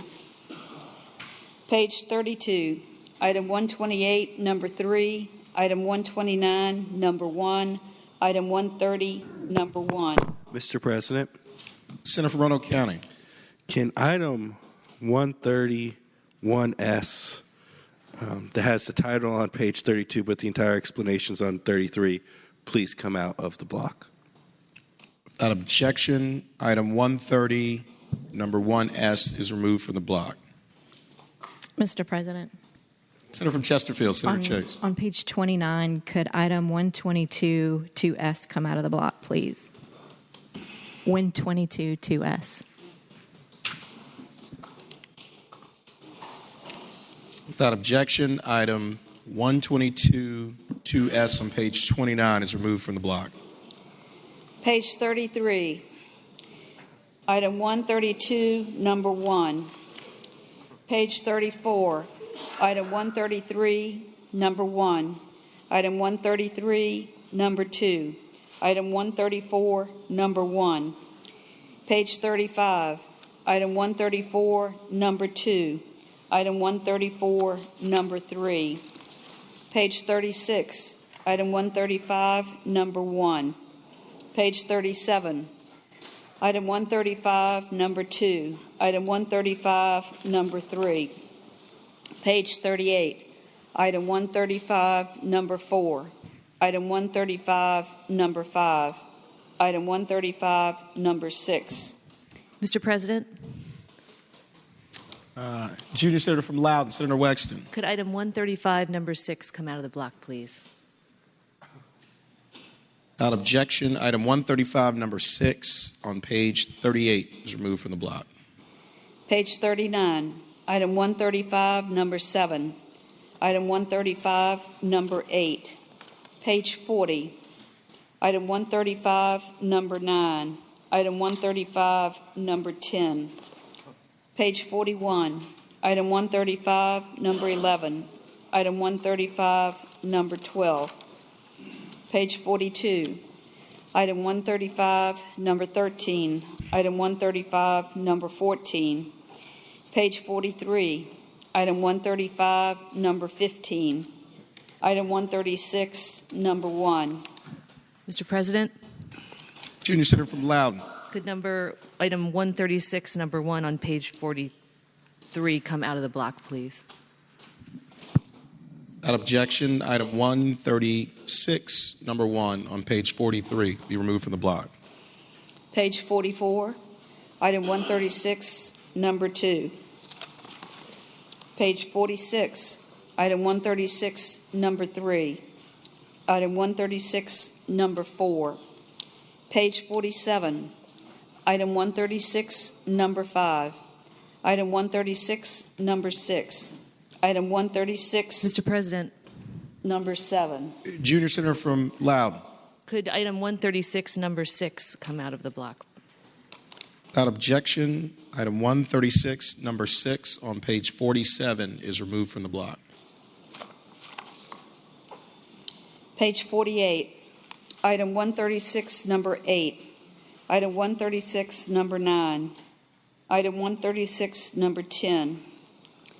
Page 49, item 136, number 11. Page 50, item 136, number 12. Item 136, number 13. Item 136, number 14. Page 51, item 141, number 2. Item 141, number 2. Page 52, item 143, number 1. Page 53, item 143, number 2. Item 148, number 1. Page 54, item 151, number 1. Item 151, number 2. Page 55, item 152, number 1. Item 155, number 1. Item 156, number 1. Item 159, number 1. Page 56, item 159, number 2. Item 159, number 3. Page 57, item 162, number 1. Item 162, number 2. Page 58, item 163, number 1. Item 166, number 1. Page 59, item 167, number 1. Item 171, number 1. Item 174, number 1. Page 60, item 175, number 1. Item 178, number 1. Item 179, number 1. Page 61, item 183, number 1. Item 187, number 1. Item 193, number 1. Page 62, item 193, number 2. Item 193, number 3. Item 194, number 1. Page 63, item 200, number 1. Item 200, number 2. Item 201, number 1. Page 64, item 204, number 1. Item 205, number 1. Item 210, number 1. Page 65, item 211, number 1. Item 213, number 1. Page 66, item 213, number 2. Item 216, number 1. Item 217, number 1. Page 67, item 219, number 1. Item 222, number 1. Item 227, number 1. Page 68, item 228, number 1. Item 234, number 1. Item 238, number 1. Page 69, item 238, number 2. Item 241, number 1. Page 70, item 244, number 1. Item 246, number 1. Item 247, number 1. Page 71, item 249, number 1. Item 251, number 1. Item 255, number 1. Page 72, item 266, number 1. Item 272, number 1. Page 73, item 275, number 1. Item 275, number 2. Page 74, Item 276, number 1. Mr. President. Senator from Bath, Senator could, Deeds. Could item 276, number 1, be pulled out of the block? Without objection, item 276, number 1 on page 74 is removed from the block. Item 276, number 2. Page 75. Item 277, number 1. Item 279, number 1. Page 76. Item 281, number 1. Item 282, number 1. Item 282, number 2. Page 77. Item 282, number 3. Page 78. Item 286, number 1. Page 79. Item 287, number 1. Item 289, number 1. Page 80. Item 289, number 2. Item 290, number 1. Page 81. Item 292, number 1. Item 292, number 2. Page 82. Item 293, number 1. Page 83. Item 293, number 2. Item 293, number 3. Item 297, number 1. Page 84. Item 297, number 2. Page 85. Item 299, number 1. Item 299, number 2. Item 300, number 1. Page 86. Item 300, number 2. Item 303, number 1. Page 87. Item 303, number 2. Page 88. Item 303, number 3. Item 303, number 4. Page 89. Item 303, number 5. Item 303, number 6. Page 90. Item 303, number 7. Page 91. Item 303, number 8. Page 92. Item 303, number 9. Item 303, number 10. Page 94. Item 303, number 1. Number 11. Item 303, number 12. Item 303, number 13. Page 95. Item 303, number 14. Page 96. Item 303, number 15. Page 98. Item 303, number 16. Item 303, number 17. Page 99. Item 303, number 18. Item 303, number 19. Page 100. Item 303, number 20. Item 303, number 21. Page 101. Item 306, number 1. Item 307, number 1. Page 102. Item 307, number 2. Page 103. Item 307, number 3. Page 104. Item 307, number 4. Item 307, number 5. Page 105. Item 307, number 6. Item 307, number 7. Item 307, number 8. Page 107. Item 307, number 9. Item 307, number 10.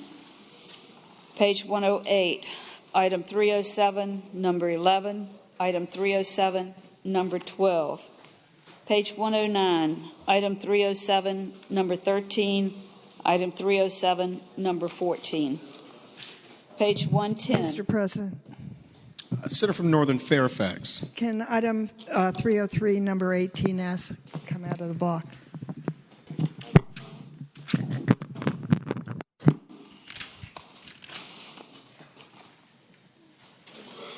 Senator, so I have that clear. Item 303, number 18, on page 99, will be removed from the block without objection.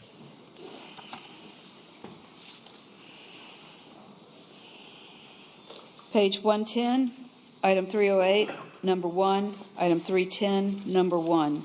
Page 111. Item 310, number 2. Mr. President. Senator from Bath, Senator Deeds.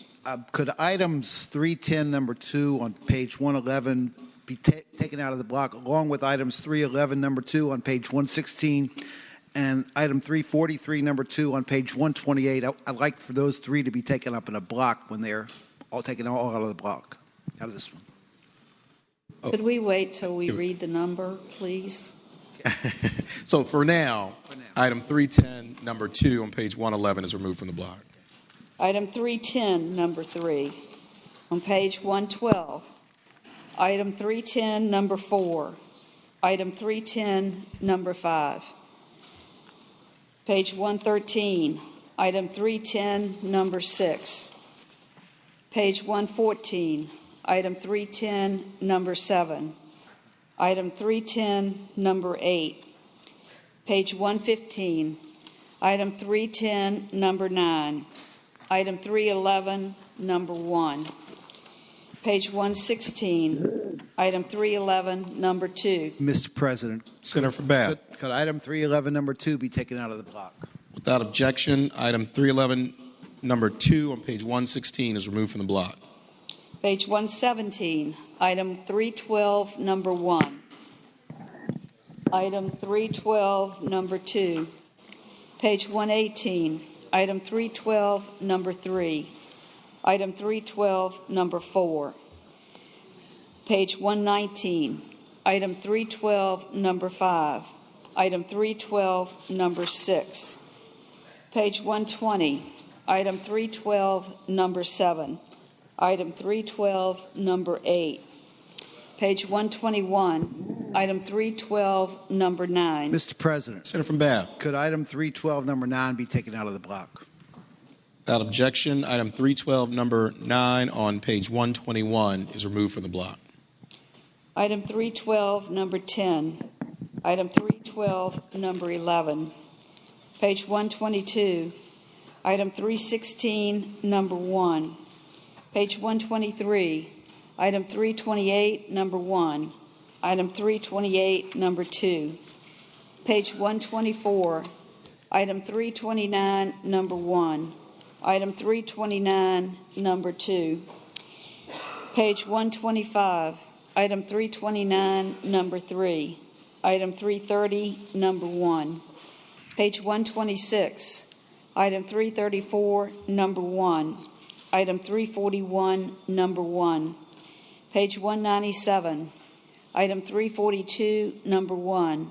Item 343, number 1. Page 128, item 343, number 2. Item 344, number 1. Mr. President. Senator from Bath. Could item 343, number 2 be taken out of the block? Without objection, item 343, number 2 on page 128 is removed from the block. Item 345, number 1. Page 129. Item 346, number 1. Page 130. Item 346, number 2. Item 346, number 3. Page 131. Item 346, number 4. Item 346, number 5. Page 132. Item 346, number 6. Item 346, number 7. Page 133. Item 362, number 1. Item 362, number 2. Page 134. Item 362, number 3. Item 363, number 1. Page 135. Item 363, number 2. Item 363, number 3. Page 136. Item 363, number 4. Item 363, number 5. Page 137. Item 363, number 6. Item 363, number 7. Page 138. Item 366, number 1. Item 366, number 2. Page 139. Item 367, number 1. Page 140. Item 368, number 1. Item 373, number 1. Page 141. Item 374, number 1. Item 374, number 3. Page 142. Item 374, number 4. Item 376, number 1. Page 143. Item 377, number 1. Item 377, number 2. Mr. President. Senator from Eastern Fairfax. Can 377, number 2, come out of the block? Without objection, item 377, number 2 on page 143 is removed from the block. Page 144. Item 379, number 1. Item 380, number 1. Page 145. Item 381, number 1. Item 381, number 2. Item 385, number 1. Page 146. Item 385, number 2. Item 385, number 3. Page 147. Item 385, number 4. Item 387, number 1. Item 389, number 1. Page 148. Item 390, number 1. Item 390, number 2. Mr. President. Senator from Fairfax City. Could item 390, number 2 on page 148 come out of the block? Without objection, item 390, number 2, 148 is removed from the block. Page 149. Item 391, number 1. Mr. President. Senator from Bath. Could item 391, number 1 come out of the block? Without objection, item 391, number 1 on page 149 is removed from the block. Item 391, number 2. Mr. President. Senator from Alexandria, Senator Evan. Could item 391, number 2, come out of the block? Without objection, item 391, number 2 on page 149 is removed from the block. Page 150, item 391, number 3. Item 391, number 4. Page 151, item 391, number 5. Item 395, number 1. Page 152, item 395, number 2. Item 395, number 3. Page 153, item 397, number 1. Mr. President. Senator from Fairfax City. If item 397, number 1 could come out of the block. Without objection, item 397, number 1 on page 153 is removed from the block. Item 399, number 1. Mr. President. Senator from Hampton, Senator Locke. If item 399, number 1 could be removed from the block. Without objection, item 399, number 1 on page 153 is removed from the block. Item 402, number 1. Page 154, item 402, number 2, and item 407, number 1. And on your errata sheet that is not numbered, item 413, number 1. Page 155, item 418, number 1. Item 418, number 2. Item 418, number 3. Page 156. Item 419, number 1. Mr. President. Senator from Alexandria. I'm sorry, next item. Item 419, number 2. Mr. President. Senator from Alexandria. Could item 419, number 2S, come out of the block? Without objection, item 419, number 2 on page 156 is removed from the block. Item 419, number 4. Page 157. Item 419, number 5. Item 420, number 1. Page 158. Item 420, number 2. Item 420, number 3. Page 159. Item 420, number 4. Item 421, number 1. Item 424, number 1. Page 160. Item 434, number 1. Item 439, number 1. Page 161. Item 439, number 3. Item 439, number 4. Page 162. Item 441, number 1. Item 443, number 1. Item 445, number 1. Page 163. Item 449, number 1. Item 449, number 2. Page 164. Item 450, number 1. Item 452, number 1. Page 165. Item 453, number 1. Item 453, number 2. Page 166. Item 461, number 1. Item 462, number 1. Page 167. Item 463, number 1.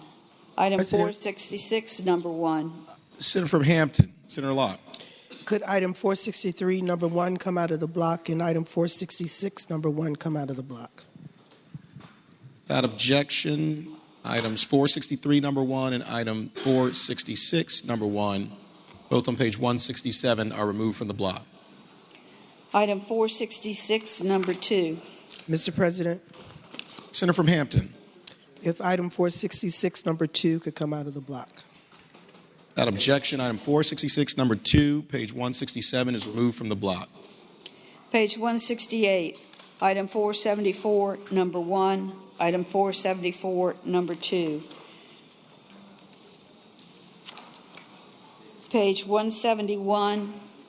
Item 474, number 3. Page 172. Item 475, number 1. Junior Senator from Richmond City. I'm sorry, on page 168, could item 474-1 come out of the block, please? Without objection, item 474, number 1, on page 168, is removed from the block. Page 173. Item 475, number 2. Item 475, number 3. Item 485, number 1. Page 174. Item C-11.5, number 1. Item C-13.5, number 1.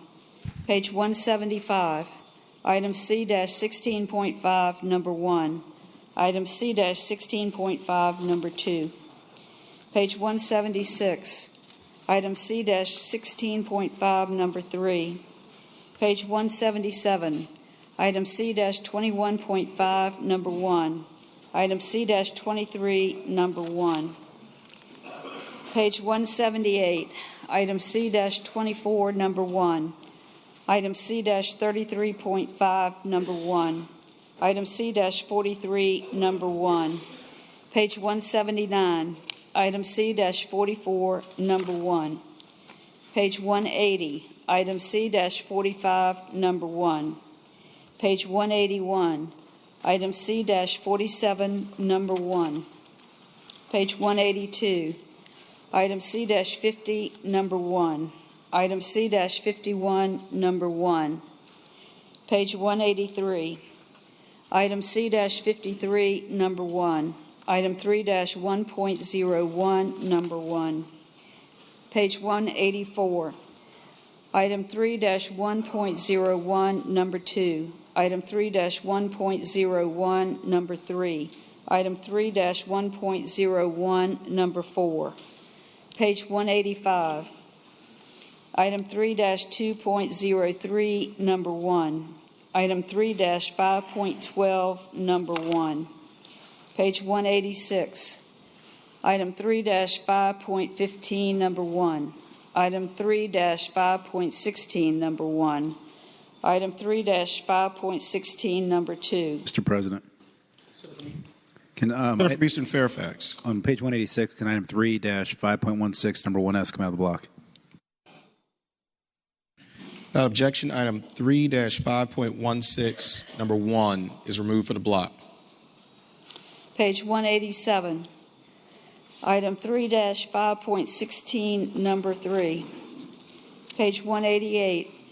Item 3-6.04, number 1. Item 4-4.01, number 1. Page 189. Item 4-6.04, number 1. Item 4-14, number 1.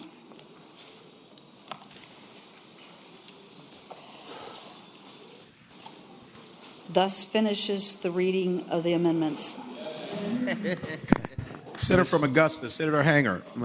Thank you, Mr. President. After that, I believe I would vote for a commending resolution for the clerk. Thank you. Mr. President, I move that all of the committee amendments remaining in the block be agreed to. Thank you, Senator. Senator, want to be heard before that motion? Yes, before that motion. Senator from Roanoke County, Senator Suderline. Mr. President, I would like item 3-5.16, number 3 on page 187, and item 3-6.04, number 1 on page 188, both to come out of the block.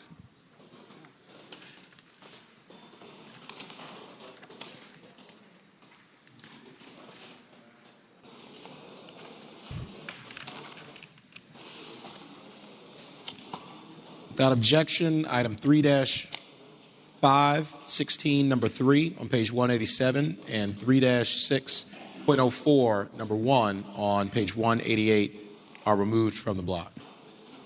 We're out of Post-its. And we're out of Post-its, so you can't take anything else out of the block. Senator's motion is currently on the floor. Question is, shall the committee amendments remaining in the block be agreed to? All in favor of the motion will say aye. Those opposed, no. The ayes have it. The committee amendments remaining in the block are agreed to. On page 7,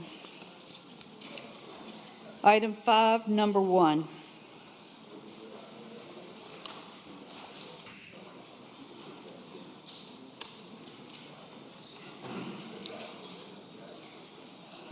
Senator from James City County, Senator Norman. Thank you, Mr. President. I appreciate the delay in letting me get oriented. I believe this is a companion that we previously had addressed in number 29, but it deals with the legislative information system, and I think I explained that it was 25 years in use and was almost as old as Senator Saslaw, so I'd ask that we keep it in.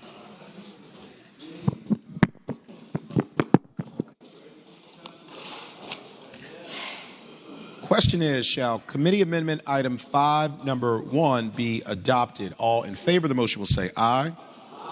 Those opposed, no. The ayes have it. Committee amendment item 5, number 1 is adopted. Page 9, item 38, number 1. Senator from Prince William County, Senator McPike. Mr. President, can items 138.1 and item 38.1 and 2 just be put in a block to simplify it? Without objection. Mr. President, I think that we would have already have passed the block, so. These were taken out of the block. Oh, number 2. Okay, I apologize. Does anyone want to speak to the amendments? Mr. President, it's just to address both of them together. They're very similar. I'd answer the gentleman from James City County. Senator from James City County, Senator Norman. Mr. President, I'm going to move that that those pass. They actually are dealing with the funding of specialty courts, particularly as it relates to the drug court. We reduced the funding by 400. On that, the Supreme Court's base budget on the drug program is currently at $4.2 million. On the mental health court, which was 38, number 2, the governor included $500,000 in that. We reduced $250,000 each year. The mental health dockets previously have not received general fund appropriations, and we've been using a combination of forfeited assets and federal grants. There are currently 9 mental health dockets and 2 in the planning stages, but we chose not to fund those at this time. Mr. President. From Prince William. I rise to speak against these amendments. Senator has the floor. Thank you, Mr. President. These cuts are missed opportunities to create more efficient and effective judiciary as a whole in the Commonwealth. We face, as we know in our communities all across every one of our districts, serious issues in terms of mental health as well as substance abuse disorder issues. This is riveting all of our areas. Having a budget is about our community values. These are pretty important, and these are core cuts in areas that we, in fact, do need to continue to expand. In fact, these courts reduce recidivism because we know that offenders who have gone wrong, oftentimes these programs are much less likely to reoffend. The investment in the diversion courts institute rehabilitative measures early on and have better outcomes in our communities. And as a value and policy proposition, I suggest that the body defeat these amendments. Thank you, Mr. President. Thank the Senator. Question is, shall committee amendment items 38, number 1, and number 2 be adopted? All in favor of the motion will say aye. Aye. Those opposed, no. No. The ayes have it. The committee amendments are adopted. Page 10. 8 hands. Seeing 8 hands, we'll have a recorded vote. All in favor of agreeing to the motion to adopt committee amendment items 38, number 1, and number 2 will record their vote aye. Those opposed, no. Are the senators ready to vote? Have all the senators voted? Do any senators desire to change their vote? Clerk will close the roll. Ayes 25, noes 15. Ayes 25, noes 15. The committee amendments are adopted. Page 10, item 58, number 2.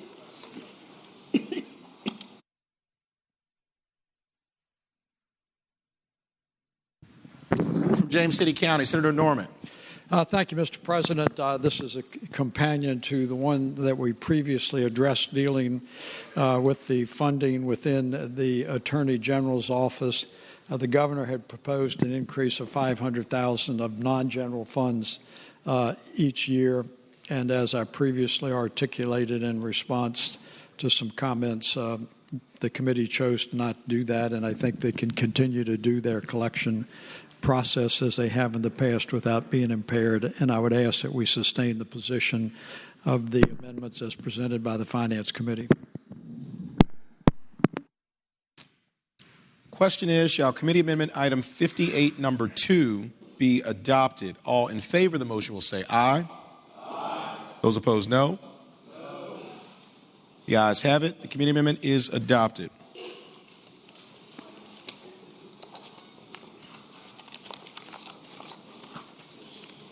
On page 16, item 82, number 1. Senator from Augusta, Senator Hanger. Thank you, Mr. President. Item on page 17, item 88, number 1, is one of those voluntary assessments. The assessment. Senator, sorry, I didn't want to stop you. I think we're on item 82, number 1, 82. Which is on page 16.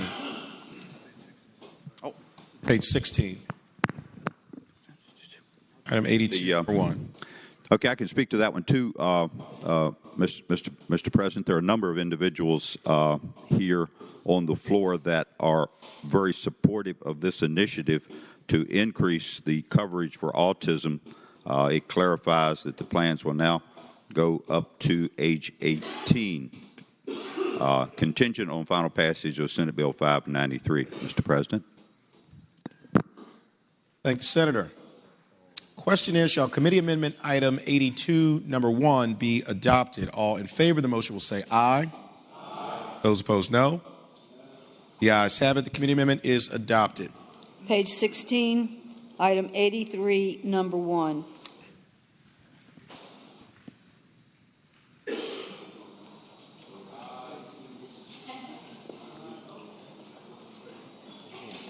Page 16, item 83, number 1.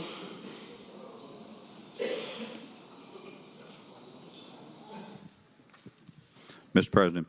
Senator from Augusta, Senator Hanger. I think the senator from James City may want to follow up on this, but this was mostly a resource allocation issue for us as we were looking at places that we could save money rather than supplanting what had previously been federal money under the Help Americans Vote Act.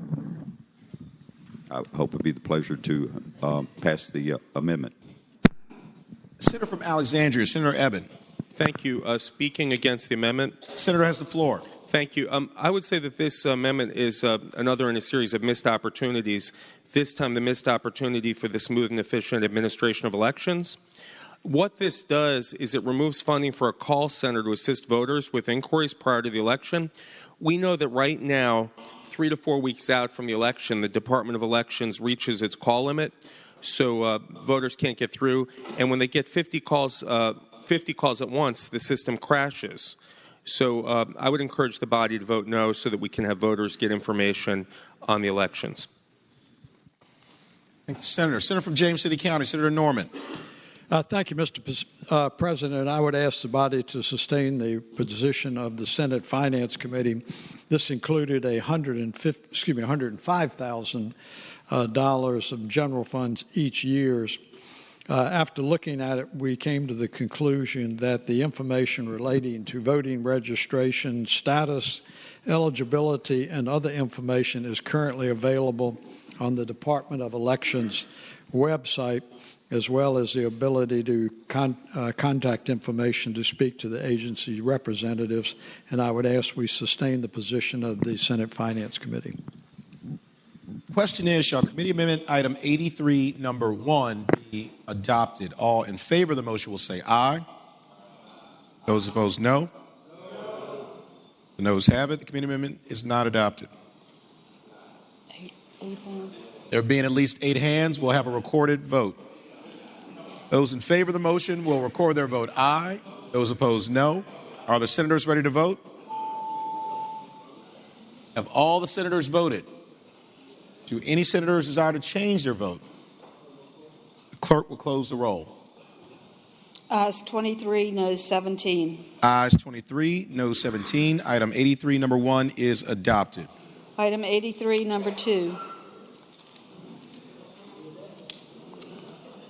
Senator from James City County, Senator Norman. Thank you, Mr. President. Addressing item 83, number 2, this is, again, the Department of Elections, and the governor had included $5.2 million in general funds, and accompanying with that 12 full-time employees each year to replace a depleted grant of funding. The committee reduced it $1.7 million in general funds each year. The net of $1.7 million general fund reduction each year, the Senate budget did provide $3.5 million general fund each year to support the related election activities. The Senate budget further matches the agency request for funding based on the estimated remaining funding as determined by the agency and the amount of general fund required to supplant it. So it's not inconsistent when you put the two together to, in fact, sustain it. And I would ask that we sustain the position of the recommendation of the Senate Finance Committee based on that explanation. Senator from Alexandria, Senator Eben. Speaking against the amendment. Senator has the floor.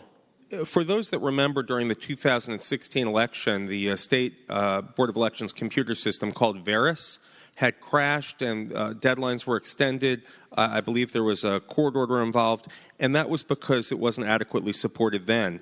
Now, this is needed to provide necessary support to operate the Veris system. Without this funding, the Department of Elections will have a choice to either cut Veris support or something else, like the liaisons that help our voter registrars. We've made it clear this year that we want to professionalize elections, and cutting this funding will achieve the exact opposite. And I don't want to wait for a catastrophic failure of our election system to think that we need to put more money in it. Elections are probably the most fundamental piece of our democracy, the most fundamental interaction that our constituents and voters have with the government, and we'd like them to work properly. Let's not have a problem in Virginia with our elections. Let's have it running smoothly and even better. I'd ask the body to vote no. Senator from James City County, Senator Norman. Mr. President, I apologize for being so inarticulate. There is a Help America Vote Act that has provided funding, and the Senate budget matches the agency's request for funding based on the estimated funds that are currently available under the Help America Voter Act. So I respectfully suggest that we sustain the position of the Senate Finance Committee because we only reduced it 1.7 million, which left the 3.5 million. The 3.5 million, based upon what they have left available on the current grant, is sufficient to sustain the operations at the level that they expect. Question is, shall committee amendment item 83, number 2, be adopted? All in favor of the motion will say aye. Aye. Those opposed, no. No. The ayes have it. The committee amendment is adopted. Page 17, item 88, number 1. Mr. President. Senator from Mecklenburg, Senator Ruff. This amendment reflects the overwhelming passage of Senator Chafin's Senate Bill 374. Thank the Senator. Question is, shall committee amendment item 88, number 1, be adopted? All in favor of the motion will say aye. Aye. Those opposed, no. The ayes have it. Committee amendment item 88, number 1, is adopted. On page 19, item 103, number 1. Mr. President. Senator from Mecklenburg, Senator Ruff. This deals with the reduction of funds in the V-CHIP program. This program has been going on for a number of years. The Economic Development Partnership wanted to use some of the job training money in a different way, but this would not affect the budget because this is so that's the reason for the reduction. Thank the Senator. Question is, shall committee amendment item 103, number 1, be adopted? All in favor of the motion will say aye. Aye. Those opposed, no. The ayes have it. The amendment is adopted. Page 20, item 103, number 2. Mr. President. Senator from Mecklenburg, I'll just Senator stand up Ruff. the rest of the day. I do too, so we'll do it This together. one deals with the Virginia-Israel Advisory Board. The decision was to reduce the funding by $75,000 and to direct the Economic Development Partnership to staff that board rather than having an independent staff. Thank the Senator. Question is, shall committee amendment item 103, number 2, be adopted? All in favor of the motion will say aye. Aye. Those opposed, no. The ayes have it. The amendment is adopted. Page 20, item 103, number 3. Senator from Mecklenburg, Senator Ruff. This one it tries to direct economic development to a greater degree in those localities with high fiscal stress as determined by the Commission on Local Government's Fiscal Stress Index. Thank the Senator. The question is, shall committee amendment item 103, number 3, be adopted? All in favor of the motion will say aye. Aye. Those opposed, no. The ayes have it. The amendment is adopted. On page 21, item 103, number 4. Senator from Mecklenburg, Senator Ruff. Thank you, Mr. President. This increases the funding by $325 to deal with the small business and supplier diversity to enable the agency to better focus on its core mission. It moves that program to the partnership, which has better connections to local economic developers, and we have had some problems in the last few years with the core function of the small business and diversity keeping up with their paperwork. Senator, the question is, shall the committee amendment item 103, number 4, be adopted? All in favor of the motion will say aye. Aye. Those opposed, no. The ayes have it. The amendment is adopted. Page 22, item 103, number 6. You skipped one on me. Senator from Mecklenburg, Senator Ruff. This deals with the VDIG Economic Development Grants, which there is no dollar amount associated with this because the payout is not done until the 36 months after the company has met its capital investment and job creation targets. Thanks, Senator. The question is, shall committee amendment item 103, number 6, be adopted? All in favor of the motion will say aye. Aye. Those opposed, no. The ayes have it. The amendment is adopted. Page 24, item 106, number 4. Senator from Mecklenburg, Senator Ruff. Let me catch up with you. This amendment authorizes the Go Virginia. This deals with the Go Virginia allocations. The decision was made to help those less populated Go regions have raised their base funding from 487, I guess, to about 750,000 to keep that program going. Thank you, Senator. The question is, shall committee amendment item 106, number 4, be adopted? All in favor of the motion will say aye. Aye. Those opposed, no. The ayes have it. The amendment is adopted.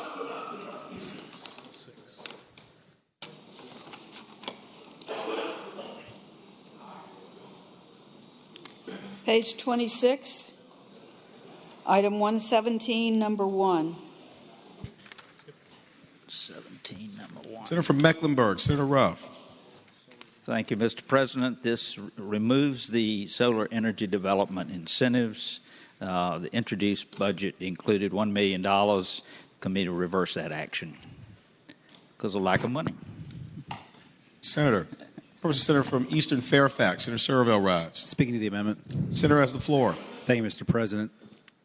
In Governor McAuliffe's original budget, it proposed $1 million each year to fund $350,000 to support a revolving loan program, another $650,000 to support a loan loss reserve program for solar energy. And I want to say I think the legislation that enabled the loan fund was sponsored by the Senator from Alexandria, if I'm not mistaken, years ago, and that loan fund has been more or less unfunded since we created it. And the purpose of the fund is to create the ability for people to borrow money to build solar. I have an article here from 2015, Richmond Times-Dispatch. Headline is Virginia's solar power development lags neighboring states. It says that North Carolina back then was 4th in the country, Maryland was 13th, and we were in the, I think, close to in the 40s. And not much has changed. There's a lot more we can do in this state. Obviously, with the rate cap bill we just passed, there's going to be a significant investment there.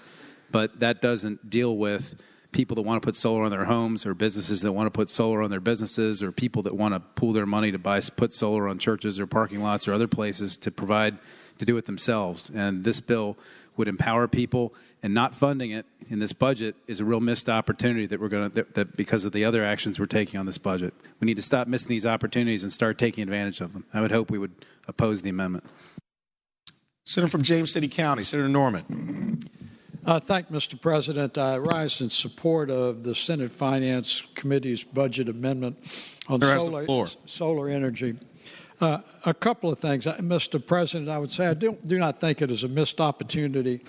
If you happen to look around the state since 2015, the number of solar farms that are being developed are absolutely incredible. Also, the discussion, if not debate, that we recently had on some related legislation attempted to address the access and availability and funds for solar energy, but also the cost of these solar panels has dropped remarkably because of the improved technology in recent years, and I would ask you to sustain the position of the Senate Finance Committee on item 17, number 1S. Question is, shall committee amendment item number 117, number 1, be adopted? All in favor of the motion will say aye. Aye. Those opposed, no.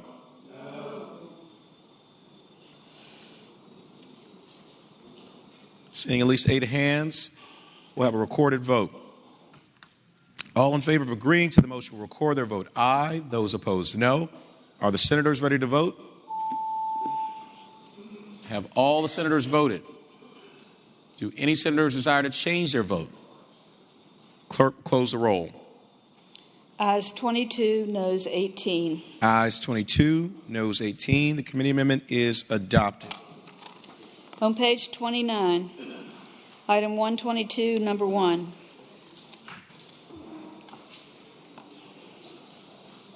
Mr. President, Senator from Mecklenburg, Senator Ruff. This increases the funding for marketing for the Economic Development Partnership. Since we have now a new CEO of the partnership, he has brought in knowledge from the rest of the world, and he is very concerned about the amount of marketing that we do. He believes we have, with all the assets that we have, our location, our port, those type things, if we do not get that message out to the business world better, then we're not going to grow. The Senator, question is, shall the committee amendment item 122, number 1, be adopted? All in favor of the motion will say aye. Aye. Those opposed, no. The ayes have it. The committee amendment is adopted. Page 29, item 122, number 2. Mr. President, Senator from Mecklenburg, Senator Ruff. The governor's proposal, in the governor's proposed budget, he put in 2.5 the first year and $5 million the second year.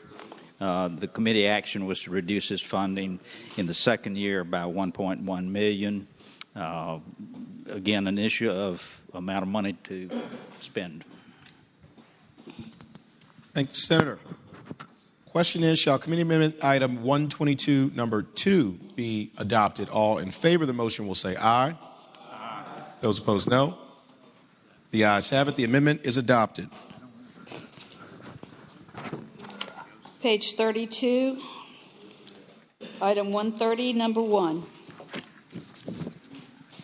Senator from Bedford, Senator Newman. Mr. President, I move that item 130, number 1S, pass, and speaking of that motion. Senator has the floor. Mr. President, most of you in here, as a matter of fact, 37-2 voted for Senate Bill 969.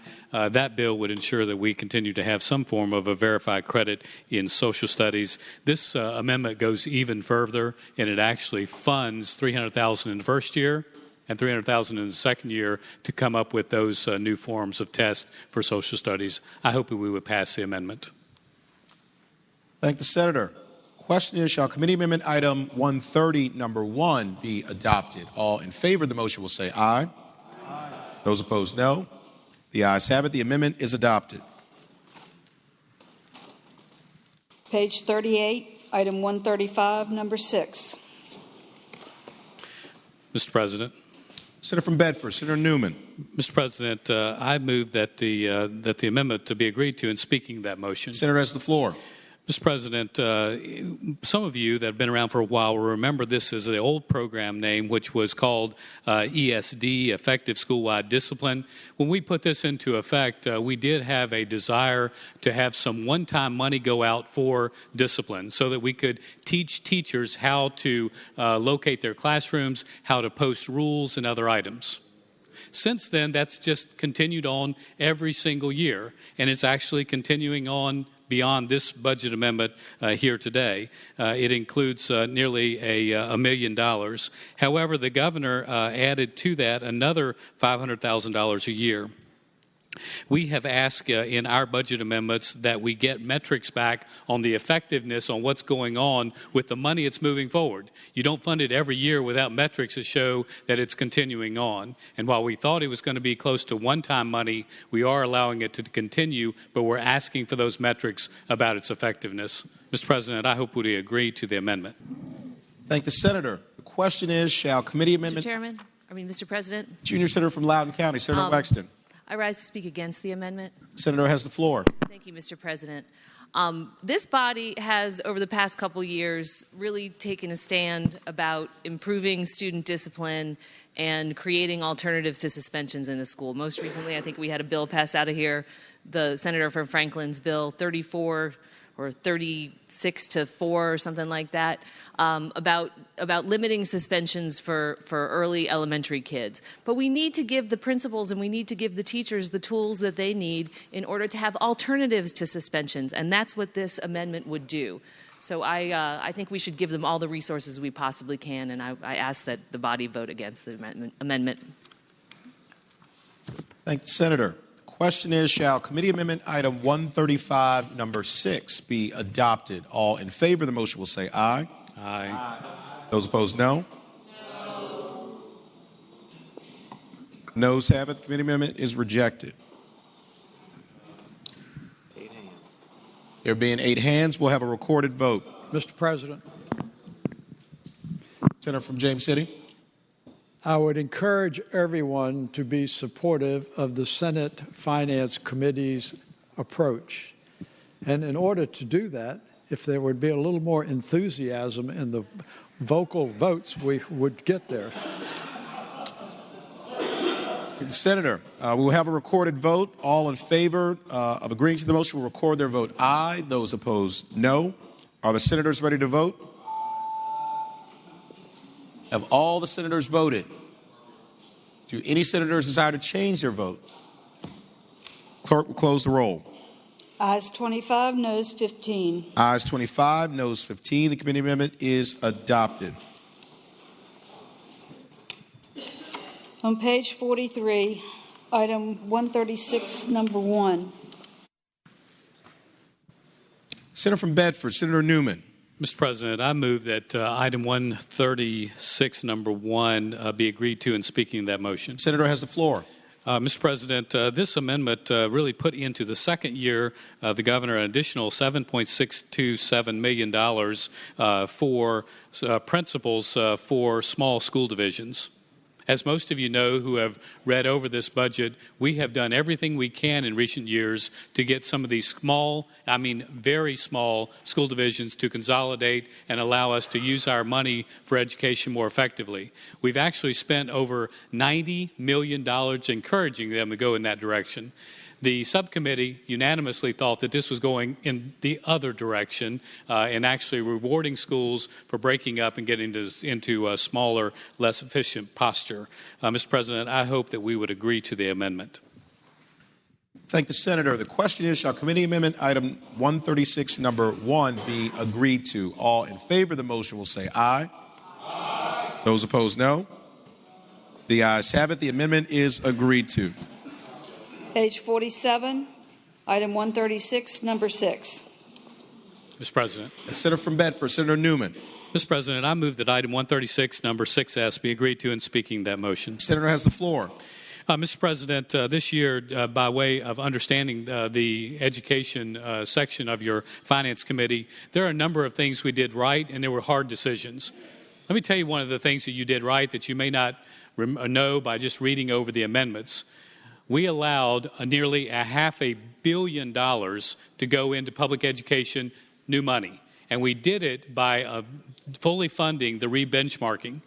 We discussed with both the co-chairs, there are ways to get around re-benchmarking, but we said this is a priority. It is important for us to not only fund all the initiatives we've done in recent years, but also pay for all those pay increases that we've had over the last couple of years. Mr. President, we've done that in this budget, but this amendment is an amendment that saves $51 million because we did the same thing that we've done with our own state employees and also the individuals in higher education, and we've backed out for savings purposes the $51 million that was needed to have a 2% salary increase. Mr. President, I would hope that we would agree to the amendment. Thank the Senator. The question is, shall committee amendment item 136, number 6, be agreed to? All in favor of the motion will say aye. Aye. Those opposed, no. No. The ayes have it. The amendment is agreed to. There being at least 8 hands, we'll have a recorded vote. All those in favor of agreeing to the motion will record their vote aye. Those opposed, no. Are the senators ready to vote? Have all the senators voted? Do any senators desire to change their vote? Clerk will close the roll. Ayes 23, noes 17. Ayes 23, noes 17. The amendment is agreed to. Page 74, item 276, number 1.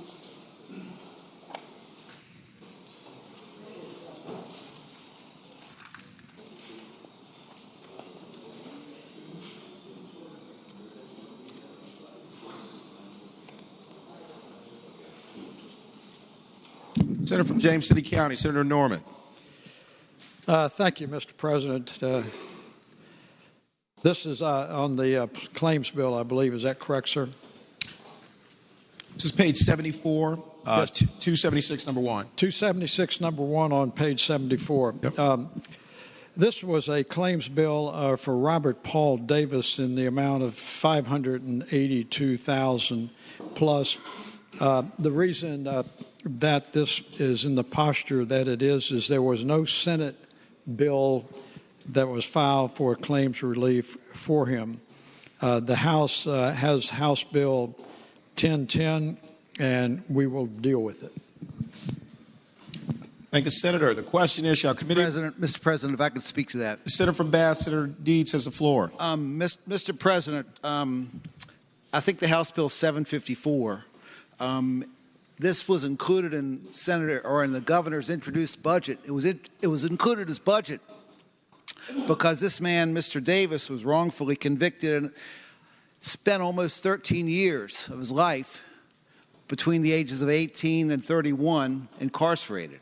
In 2015, the governor gave him a conditional pardon, and in 2016, after the head of the police department at Albemarle County and the chief detective determined that the confession of this learning disabled individual was wrongfully or was coerced, the governor gave him an absolute pardon, and that's why he included it in the budget. And I'd ask you not to accept this amendment. The question is, shall committee amendment item 2, Senator from James City County, Senator Norman. Mr. President, reiterating that there was no bill for claims relief from any senator that was introduced to address this issue. Consequently, it was not before the Senate. However, because I expect that it will appear in the House budget, that it will be an item of conference discussion along with another claims bill, and we will consider them at that time, but not in the absence of a bill having been introduced. Question is, shall committee amendment item 276, number 1, be agreed to? All in favor of the motion will say aye. Aye. Those opposed, no. The ayes have it. The committee amendment is agreed to. On page Seeing at least 8 hands, we will have a recorded vote. All in favor of the motion will record their vote aye. Those opposed, no. Are the senators ready to vote? Have all the senators voted?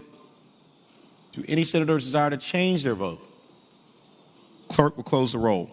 Ayes 25, noes 15. Ayes 25, noes 15. The committee amendment is agreed to. Page 99, item 303, number 18. Mr. President. I'll do it. Sorry. Senator from Augusta. I was going to, that proposed committee amendment appears to be in conflict with a floor amendment introduced by the Senator from Northern Fairfax, so I would ask that it go by temporarily. Without objection, the amendment will go by temporarily.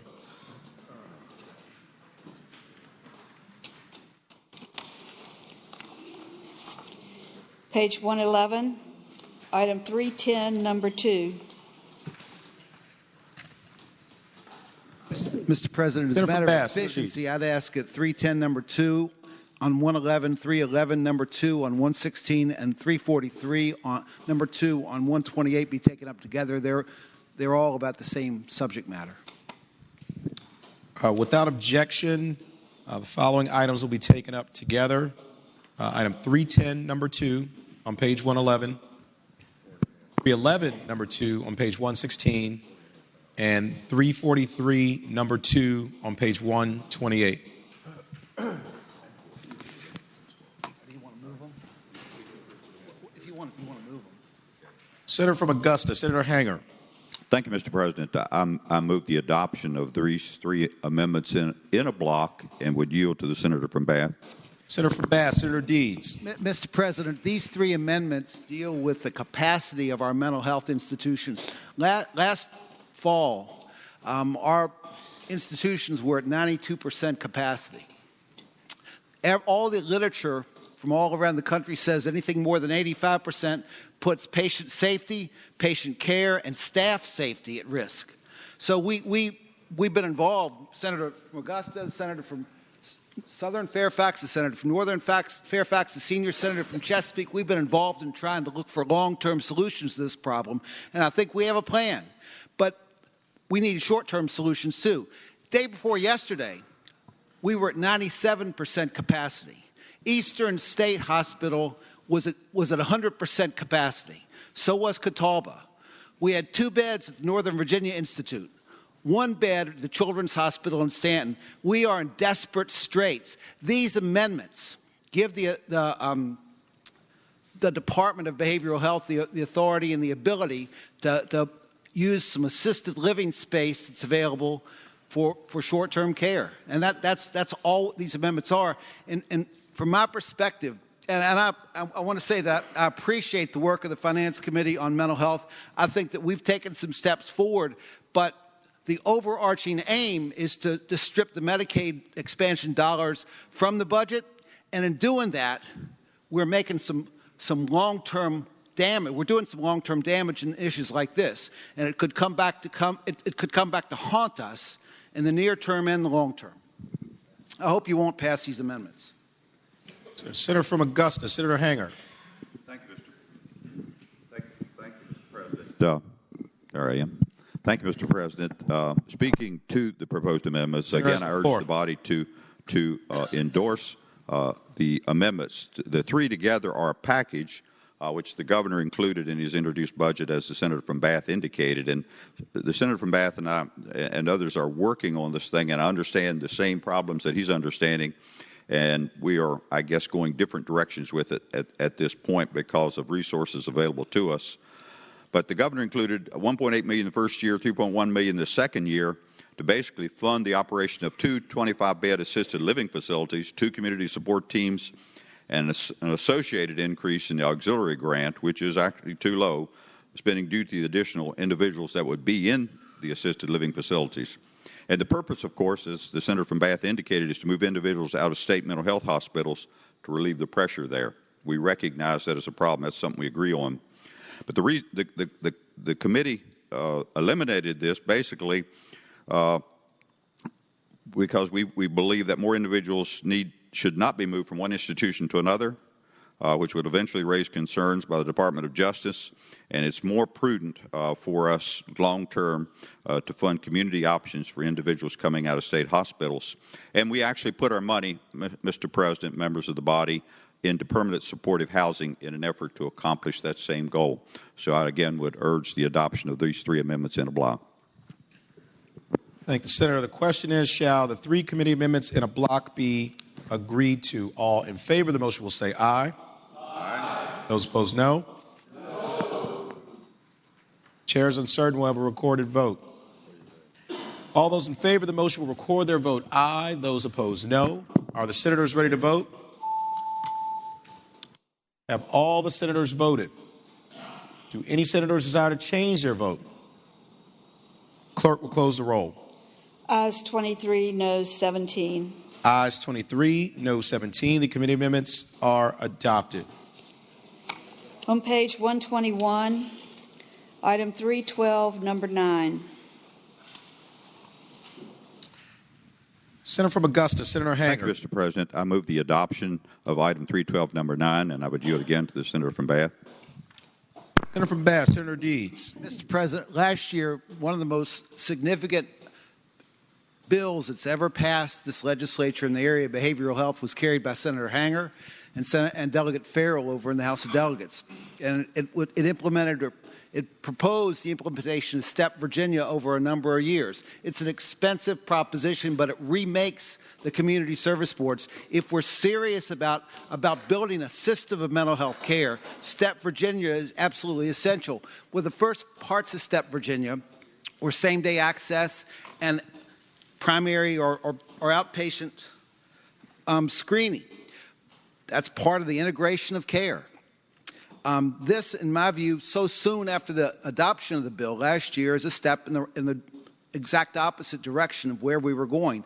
We knew last year when we passed the bill and I think we had speeches on this floor, and I know when there were discussions on the other side and when this bill is fully implemented, the SEP Virginia bill, the cost is going to be around $200 million.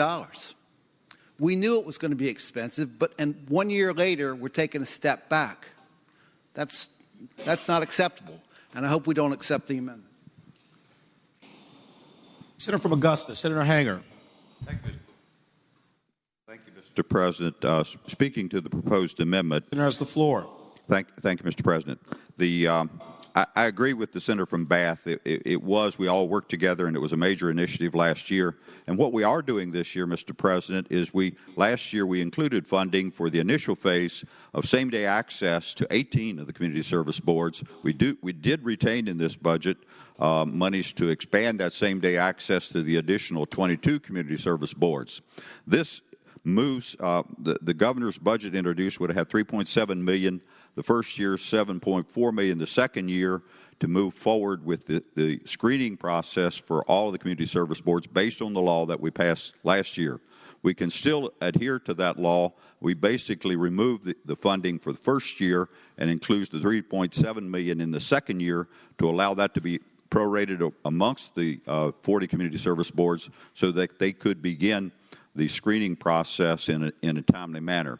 I recognize that we're hopefully next January we may need to look at that again to ante up some additional money because it's a very important program. The STEP Virginia program is very important that we continue to move it forward. But at this point in time, I would stand by this amendment and ask the body to endorse it. Thank you, Mr. President.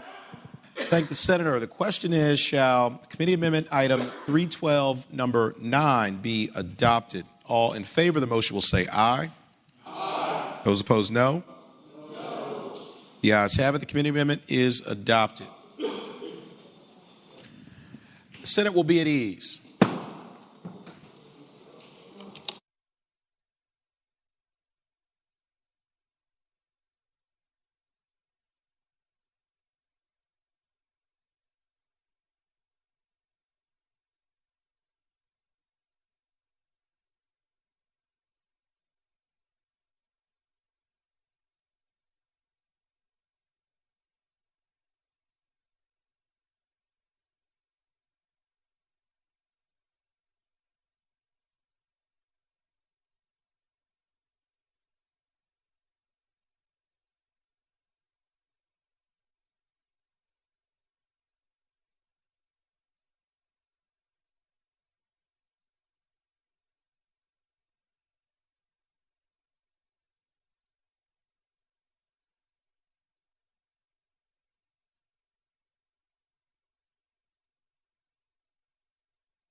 The Senate will come to order.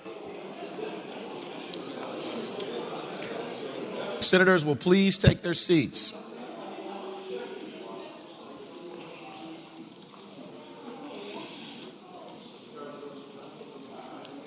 On page 143, item 377, number 2.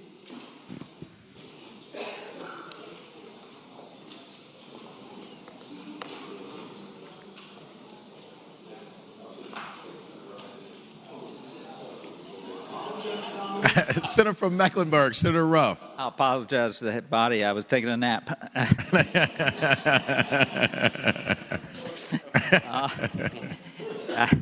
I hope that the body will agree with the amendment. The governor had put in language to remove a barge.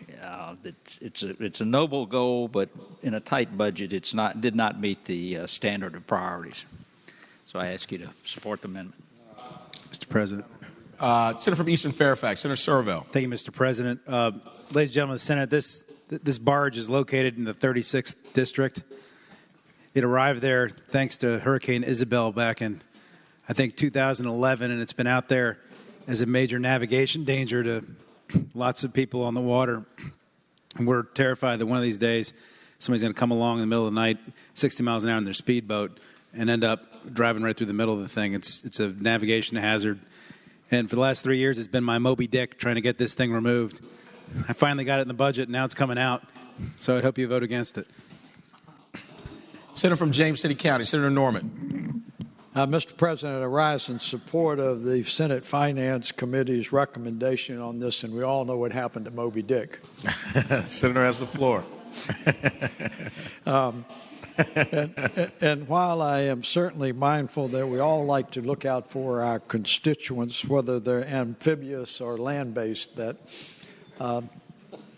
actually, when you look at the overall situation as it relates to some of the hazards that are in some of the waterways down in my neck of the woods and then over in the northern neck and the middle peninsula, there are quite a number of navigational hazards that exist that have been there longer than the situation in Fairfax. And that was one of the considerations that we had, that we just did not have the resources to address all these navigational hazards. And so, with no disrespect to the 36th district, we were just trying to look at it in an ecumenical and even-handed way, and perhaps we can address it in the future. But if it stays there long enough, maybe it'll be petrified and you can put it in the Waterman's Museum. Thank the Senator. The question is, shall committee amendment item 377, number 2, be agreed to? All in favor of the motion will say aye. Aye. Those opposed, no.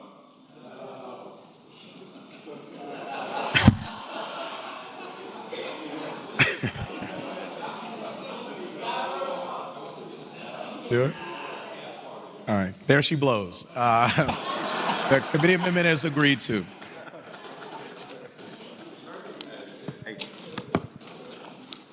On page 148, item 390, number 2. Senator from Hanover, Senator McDougal. Mr. President, could item 390, number 2S, go by temporarily so we can get to the Senator from Northern Fairfax floor amendment? Without objection. It will go by temporarily. On page 149, item 391, number 1.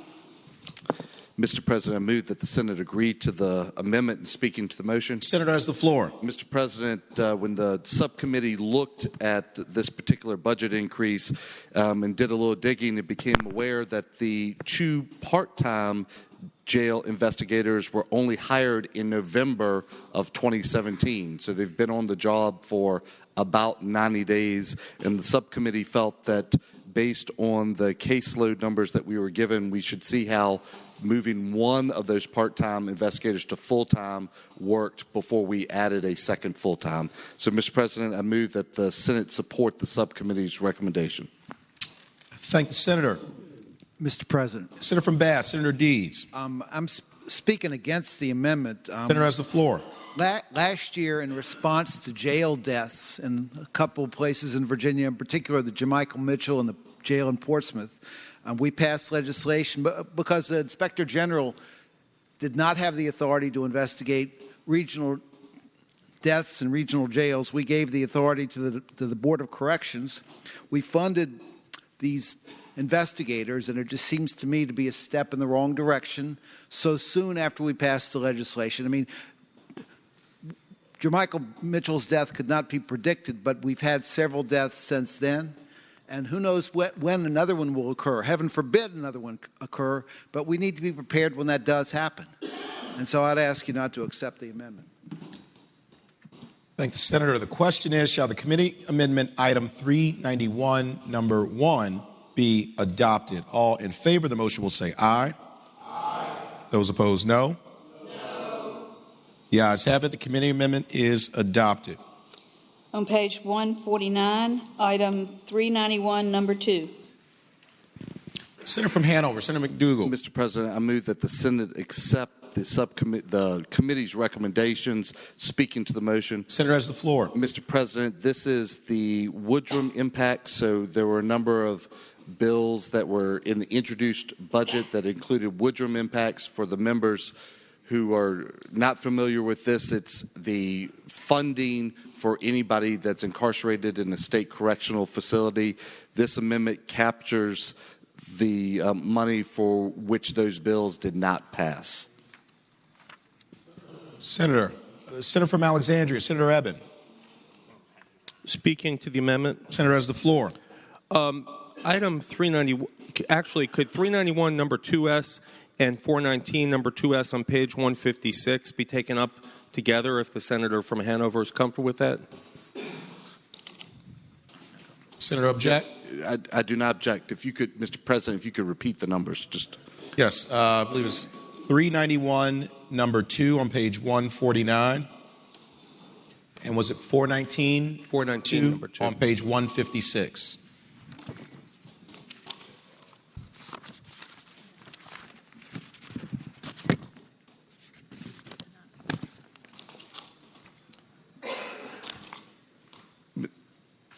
Mr. President, speaking to, and I move that 419 number 2S pass, speaking to that amendment. Senator has the floor. Mr. President, that amendment is in reference to a bill that was introduced that did not pass the Senate, related specifically to additional positions with Department of State Police for background checks for firearm sales. I remind the committee in the last biennium we added 3 additional personnel for additional background checks. This would have added additional personnel to that the body had approved in the previous biennium. And I'd renew the motion that both of those amendments pass.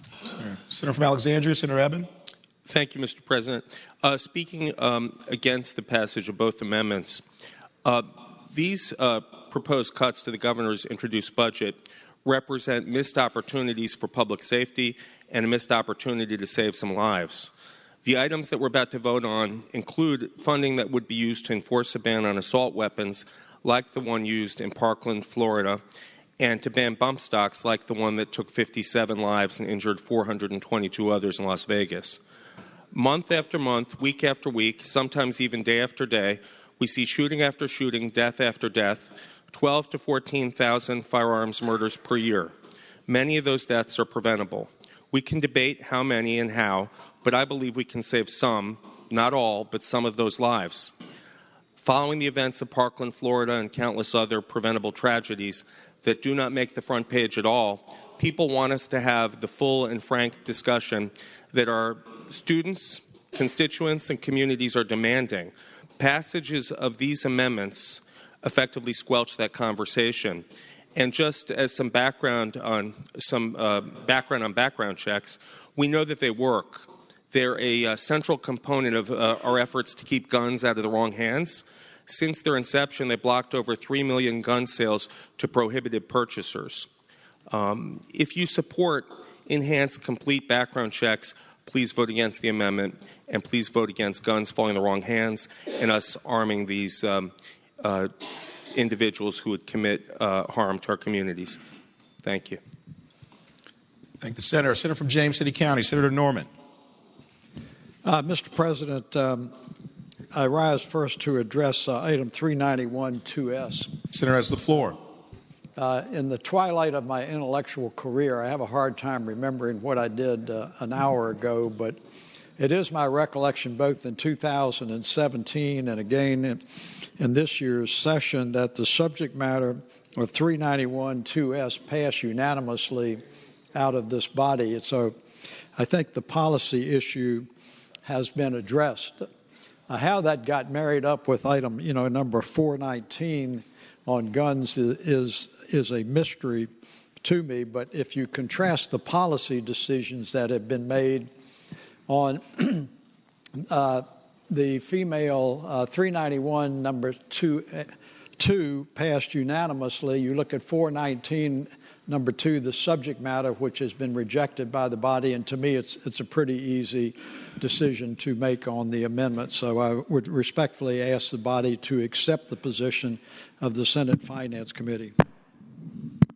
First, the senator from Eastern Fairfax, Senator Servell rise. Speaking to the amendment. Senator has the floor. Thank you, Mr. President. I would just point out to the body and the gentleman from James City, the senator from James City County, that I believe that if you look at the language that's actually struck, there were several Woodrum impacts that the governor included in his budget, and one of them was a $50,000 impact for the governor's bump stock ban prohibition.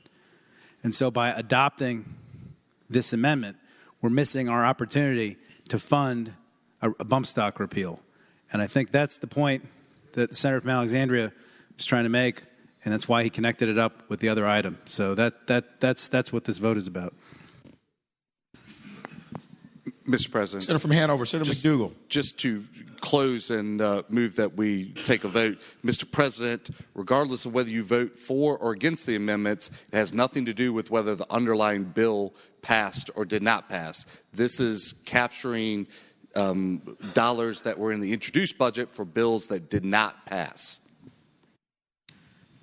Thank the senator. The question is, shall committee amendment items 391 number 2 and 419 number 2 be agreed to? All in favor of the motion will say aye.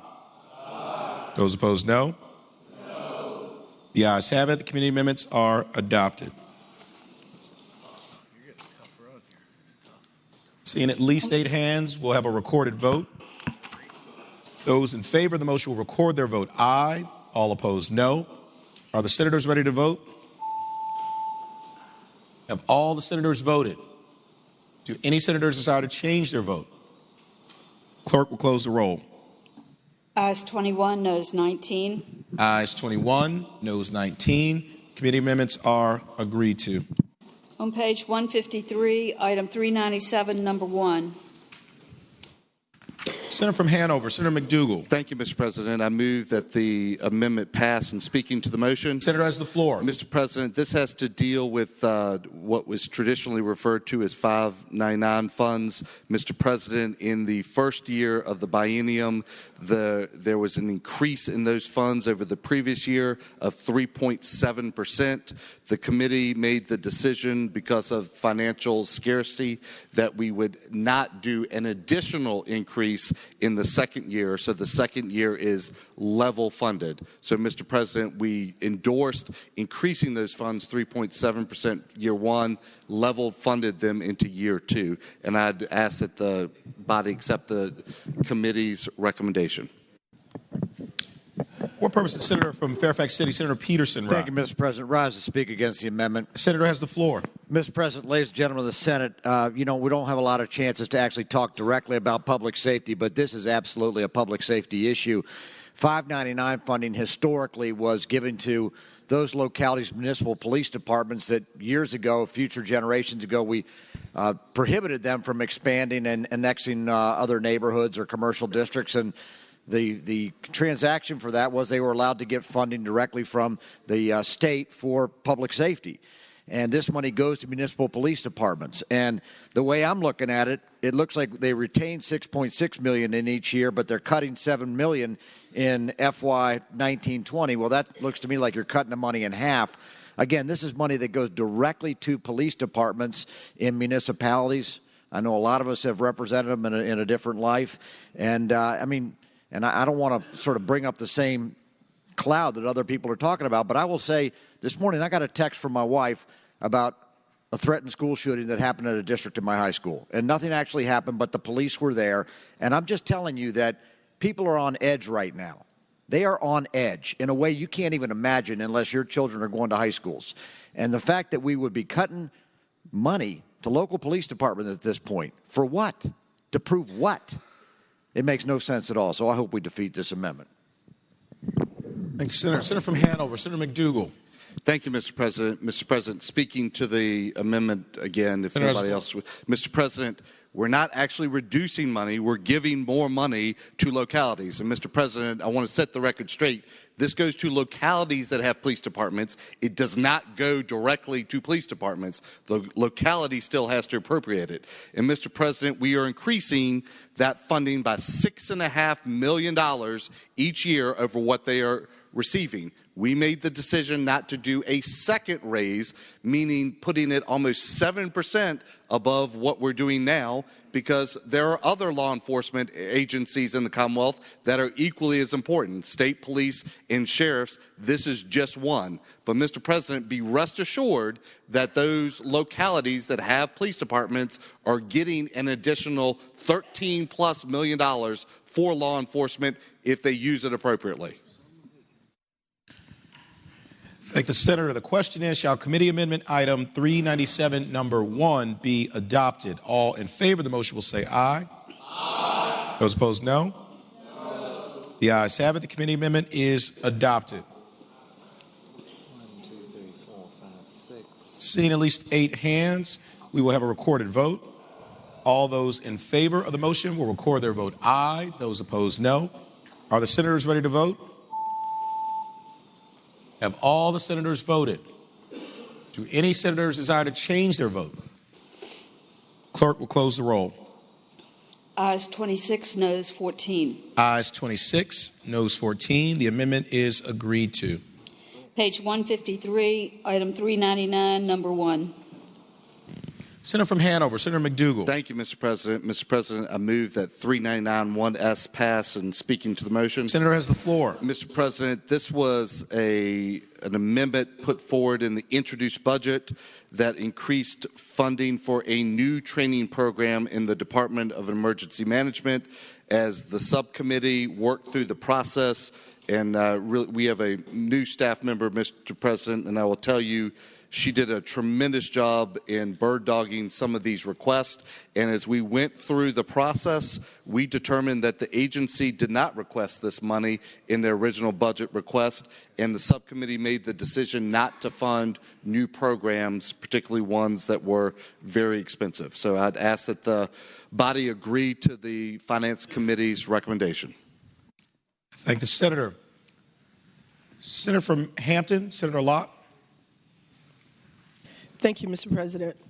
Mr. President, with regard to 399, number 1S, this is eliminating $3 million from the Department of Emergency Management.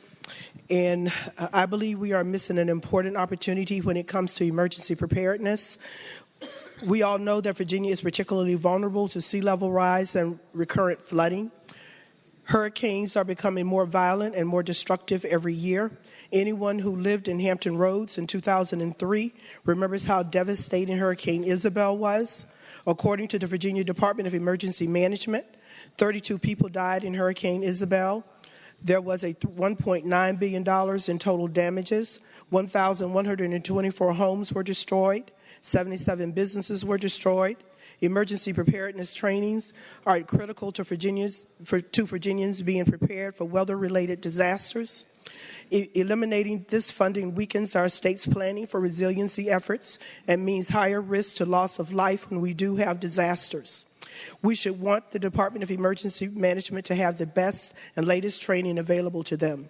Why miss this opportunity? Thank you, Mr. President. Thank the Senator.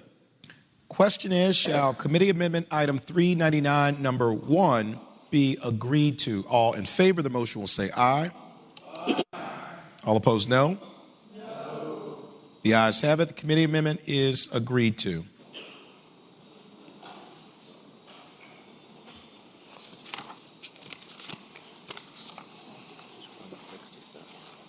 On page 167, item 463, number 1.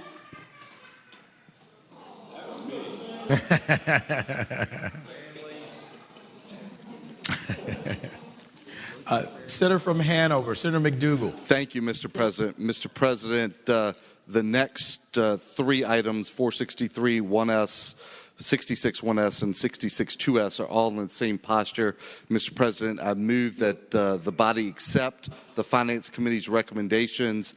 These are new positions in the Department of Veterans and Defense Affairs. Mr. President, the subcommittee made the determination that we were not funding new positions. And Mr. President, I will tell you there was some discussion as we went through the process that the Department of Housing and Community Development and Department of Motor Vehicles and in some other workforce areas, there are programs dealing with entrepreneurship, and it was some thought that this would silo out some of those efforts instead of them all being in one place, making a unified location where individuals could go and get training or entrepreneurship opportunity skills. Thank the Senator. Senator from, before I will go to the Senator from Hampton. Senator from Hanover, do you want to take these three up in a block, or do you want to vote on them separately? You mentioned 463-1, 466-1, and 466-2.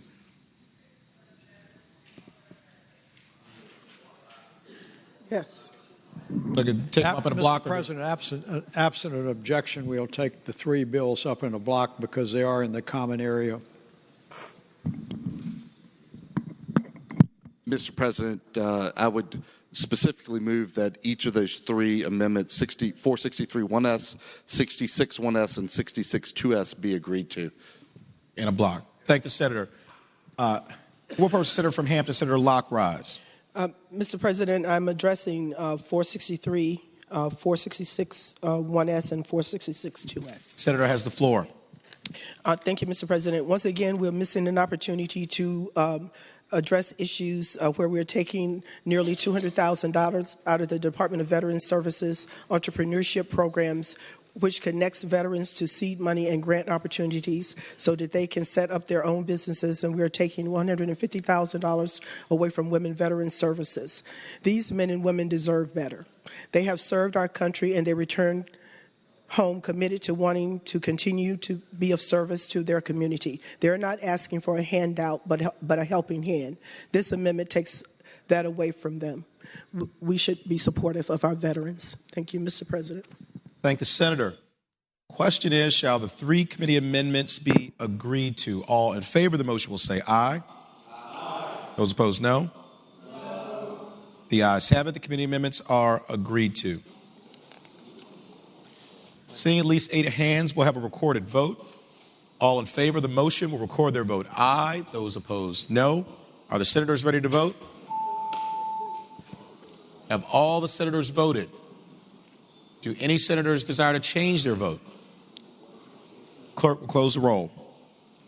Ayes 21, noes 19. Ayes 21, noes 19. The amendments are agreed to. Page 168. Item 474, number 1. Senator from James City County, Senator Norman. Thank you, Mr. President. I rise and move in support of the Senate Finance Amendment on this.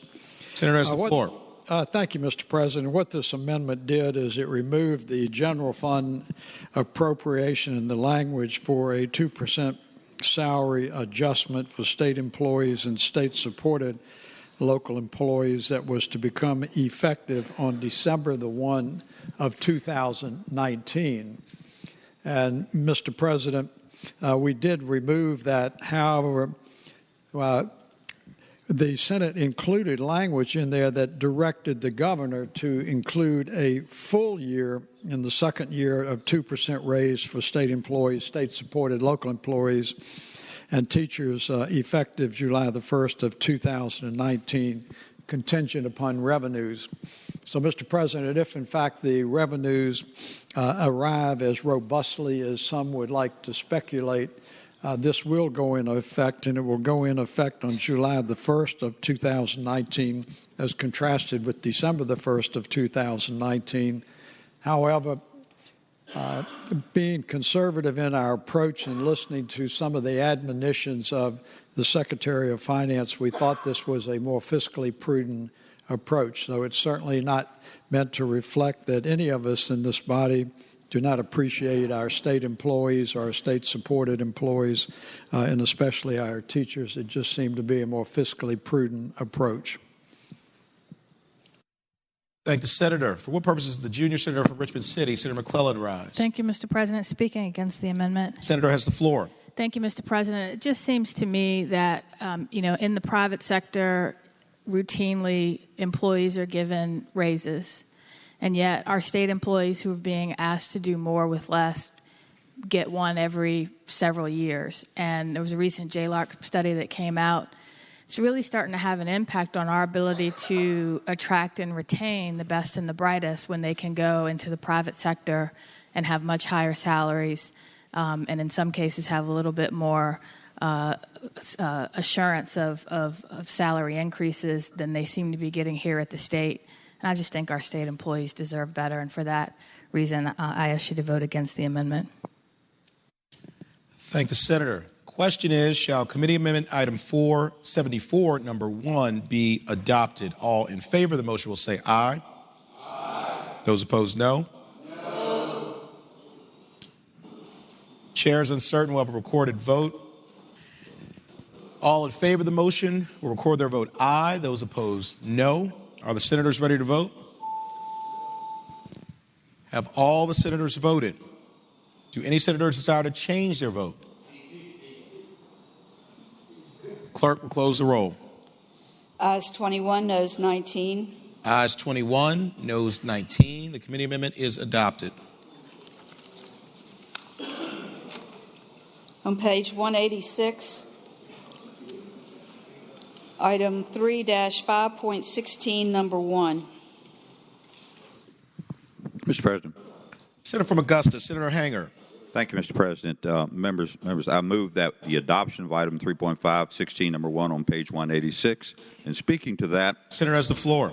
Last year we took the step of limiting the amount of that historic rehabilitation tax credit that could be claimed by each taxpayer in a year at $5 million.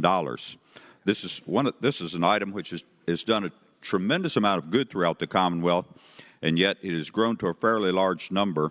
And this year we made the decision in order to enhance. There are a couple of areas. This was one of them where we made the decision to extend that limitation for another 2 years to capture some savings. They're limiting that, which is a fairly generous tax credit as it stands, to $5 million for any taxable year. So I hope we'll adopt this amendment. Thank the senator. For what purpose is Senator from Eastern Fairfax, Senator Surville, rise? Speaking to the amendment. Senator has the floor. Thank you, Mr. President. Ladies and gentlemen, this program is a good program, and by not funding it or capping it out like we are, we're really missing an opportunity here to invest in our localities and invest in our historic structures. The program's existed since 1987. This tax credit has, and paired with the federal credit, it's produced some dramatic results. According to a recent article in the Roanoke Times, I think it was last week. There's 2 new studies that I think the state procured one, and I can't remember where the other one came from, but it showed that these credits since 2000, between 97 and 14, have been used in 2,582 building projects in Virginia. It's only cost the state $1.2 billion, but it spurred $4.5 billion of private investment in building projects. For example, in Roanoke alone, they had 129 projects that used $90 million in credits that generated $428 million in spending. So every dollar that's invested in these tax credits generates about $3.72 in private investment. Very different from a lot of the other tax credits we have on the book. This is one that works, and it's one we ought to encourage, and it's one we ought to not cap out because it's counterproductive for our economy. I would ask that we oppose the amendment. Thank the senator. Senator from James City County, Senator Norman. Thank you, Mr. President. I rise in support of the Senate Finance Committee amendment in addressing the issue, sir. Senator has the floor. Mr. President, I don't think anyone who is even remotely familiar with this tax credit would argue that it has not been successful and it's had a positive economic impact. But the Senate Finance Committee over the last couple of years has started to look at tax credits fairly carefully. And because we have so many of them, one of the things we're attempting to do is to align them in a future year so that we can comprehensively look at them. But also, Mr. President, I would say in years where the historic tax credit is not fully exhausted, that it can roll forward on it. And I just think that at this time, we've made a policy decision on the Senate Finance Committee to cap both the historical tax credit and the land conservation tax credit. And I would respectfully request that we sustain that policy decision of the committee. Thank the Senator. The question is, shall committee amendment item 3-5.16, number 1, be adopted? All in favor of the motion will say aye. Aye. Those opposed, no. No. The ayes have it. The committee amendment is adopted. On page 187, item 3-5.16, number 3. Senator from Augusta, Senator Hanger. Thank you, Mr. President. I move that we adopt item 3.516 on page 187. And speaking to that, Senator has the floor. This adds language directing the joint subcommittee that Senator from James City County just referred to on tax preferences to study reforms to the cigarette tax to report it back to the Assembly by November the 1st of 2018. And essentially, it's focusing on the overall tax structure for tobacco products, but to look at the merits in the study to evaluate the tobacco excise tax and possible reforms to the tax to consider advances in technology surrounding new, potentially harm-reducing products. Mr. President, there are products out there that attempt to deal with the, less adverse health impacts, and this will be potentially a part of that study to determine whether or not there should be different tax policies for products that are not as harmful to your health. So I would urge the Senate to adopt the committee's recommendation. Thank the Senator. The question is, shall committee amendment item 3-5.16, number 3, be adopted? All in favor of the motion will say aye. Aye. Those opposed, no. The ayes have it. The committee amendment is adopted. Page 188, item 3-6.04, number 1. Senator from Hanover, Senator McDougal. Mr. President, I move that the amendment be agreed to. And speaking to the motion, Senator has the floor. Mr. President, earlier on in an amendment you had already seen passed, there was a move of summonses that are written by the state police for which a locality places a $5 electronic summons fee on for that money to be captured in this fund. It was there historically there was no place for that resource to be captured and thus be used by the state police. This creates the fund. The fee is not in this.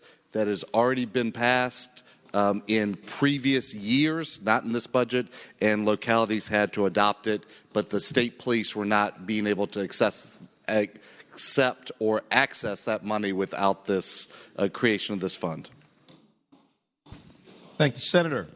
Question is, shall committee amendment item 3-6.04, number 1, be agreed to? All in favor of the motion will say aye.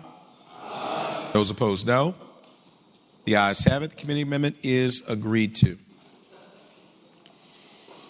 Returning to page 99.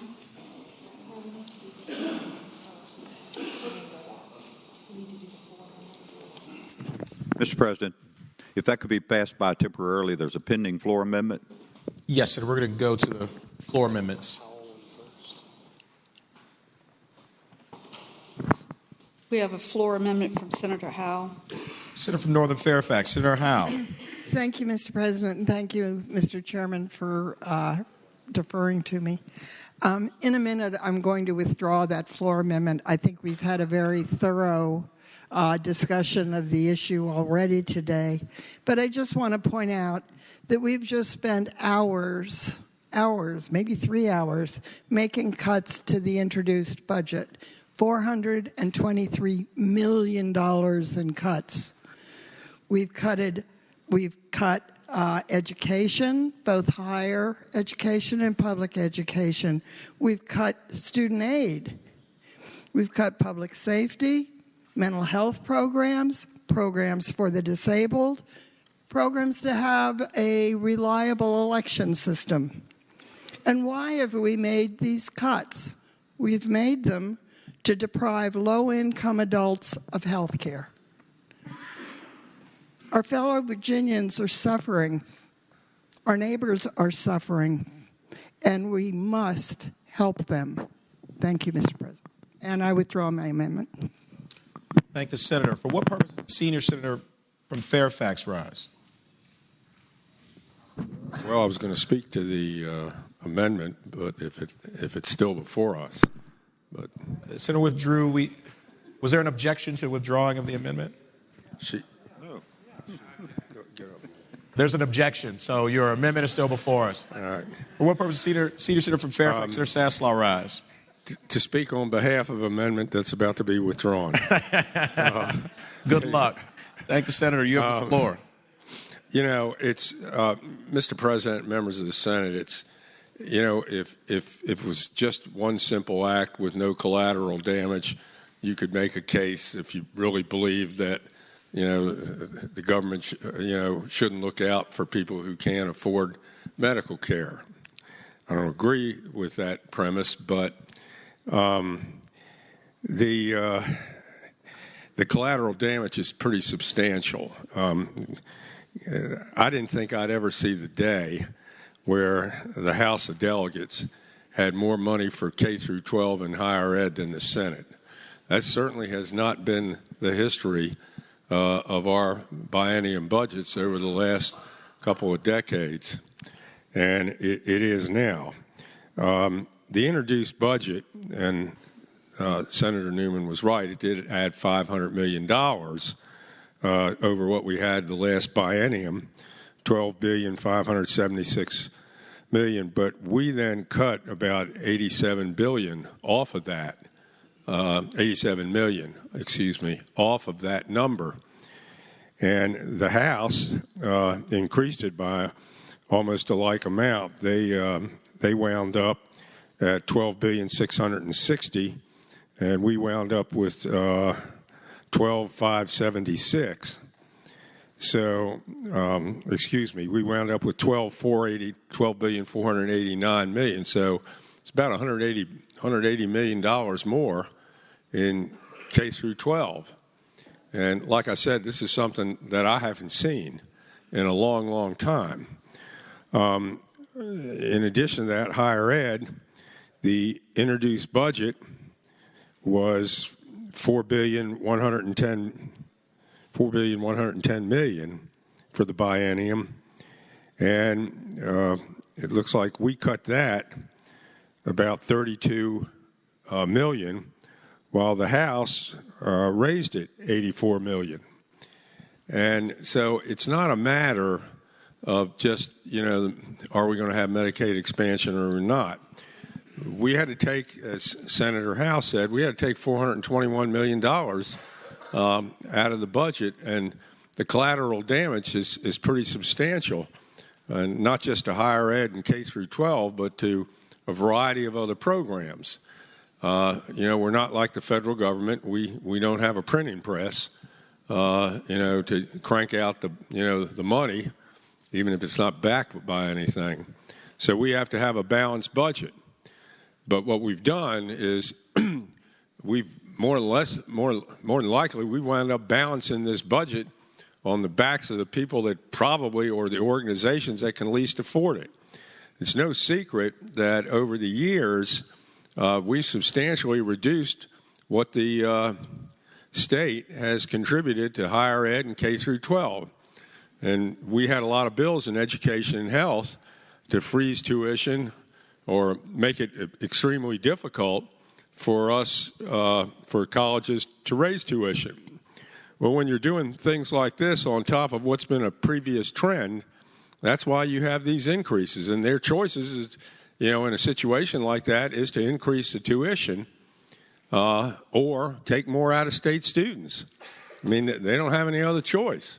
They're going to have to do one or the other. Or, as we saw when Governor Gilmore, froze the tuition, they cut. What they wound up doing was they wound up cutting, laying off professors. And, I had a constituent call me one time and said, a kid's got to go an extra semester. Where's my savings? Well, there isn't any. There's no free lunches in society. And so what we've got here, and look at K through 12. When I got here, K through 12 was slightly more than 50% of the general fund. Now it's under 30. It's under 30. And it just, we can't keep doing this. And from a business standpoint, and a lot of you in here are business people, if somebody came to me and said, hey, Saslaw, I'm willing to pick up 90%. In fact, here's what we'll do. The first 3 years, I'll pay 100% of your costs. 100%. And then after that, we'll reduce it 2% every year down to a minimum of 90%.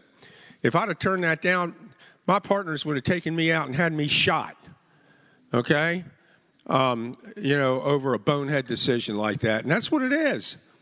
And, all the other states that have enacted Medicaid expansion have put a provision in there, as the senator from Northern Fairfax said, that if the federal government terminates the program, we terminate our end of it as well.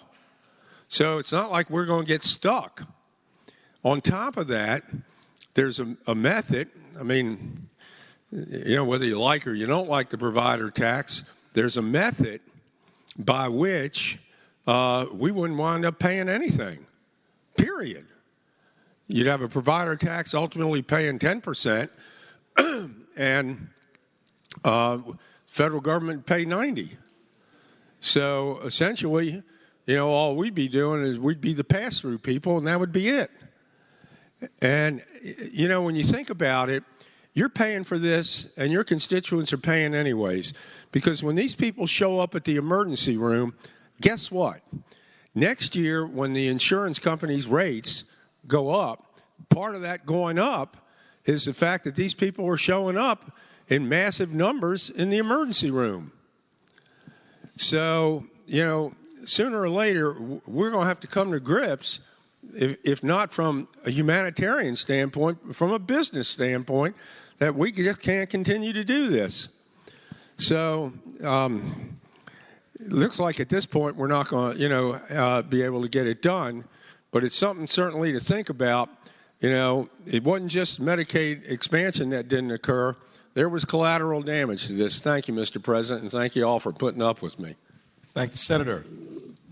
What purpose does the Senator from Portsmouth, Senator Lucas, rise? Thank you, Mr. President. I rise for the purpose of speaking to the budget. Senator has the floor. I just want to express my gratitude to our Senate Finance staff for the way that they have gone above and beyond what anybody could expect to make sure that we understand all that's in this budget. And I'd also like to commend each of the subcommittee chairs for the way they have been diligent in trying to make sure that we understood every item that was in the subcommittees that we sat on. I think I said that on Sunday. But after we took that vote on Sunday, I went to the co-chair for finance, the senator from Augusta, and I told him, I said, I took a deep breath and I voted for this budget, but I'm unhappy. And I was so conflicted that when I got back to the hotel on Sunday night, you all heard that song, I couldn't sleep at all last night. Well, I wasn't thinking about you all, but I was thinking about that budget. And so I didn't go to tweeting, but I did start texting. And as it turned out, I was still texting people at 2:30 and 3 o'clock in the morning. So Saslaw says to me, why are you on the phone at 3 o'clock in the morning? And I said, I couldn't sleep. And he said, well, why didn't you wait and talk to us? I said, because I was awake. I wanted everybody to be awake. I was just that upset. There is a lot in this budget to like. We've had our differences on some of these line items, and I agree with my colleagues on this side. There are a lot of items in here that that just doesn't fit well with me. But we do have a good budget. But, Mr. President, I cannot, in good conscience, vote another year for a budget that's absence of Medicaid expansion. That's threshold for me this year. And so my vote against the budget, Mr. Co-Chairs of Finance, has nothing to do with the fact that there isn't a lot of stuff in this budget to like. In fact, there's a lot in here that I love. But without Medicaid expansion, I just got to hold out for a better budget. Thank you, Mr. President. Thank the Senator. Senator from Augustus. Actually, Senator, do you mind if I go to Senator from Roanoke City unless you had something urgent?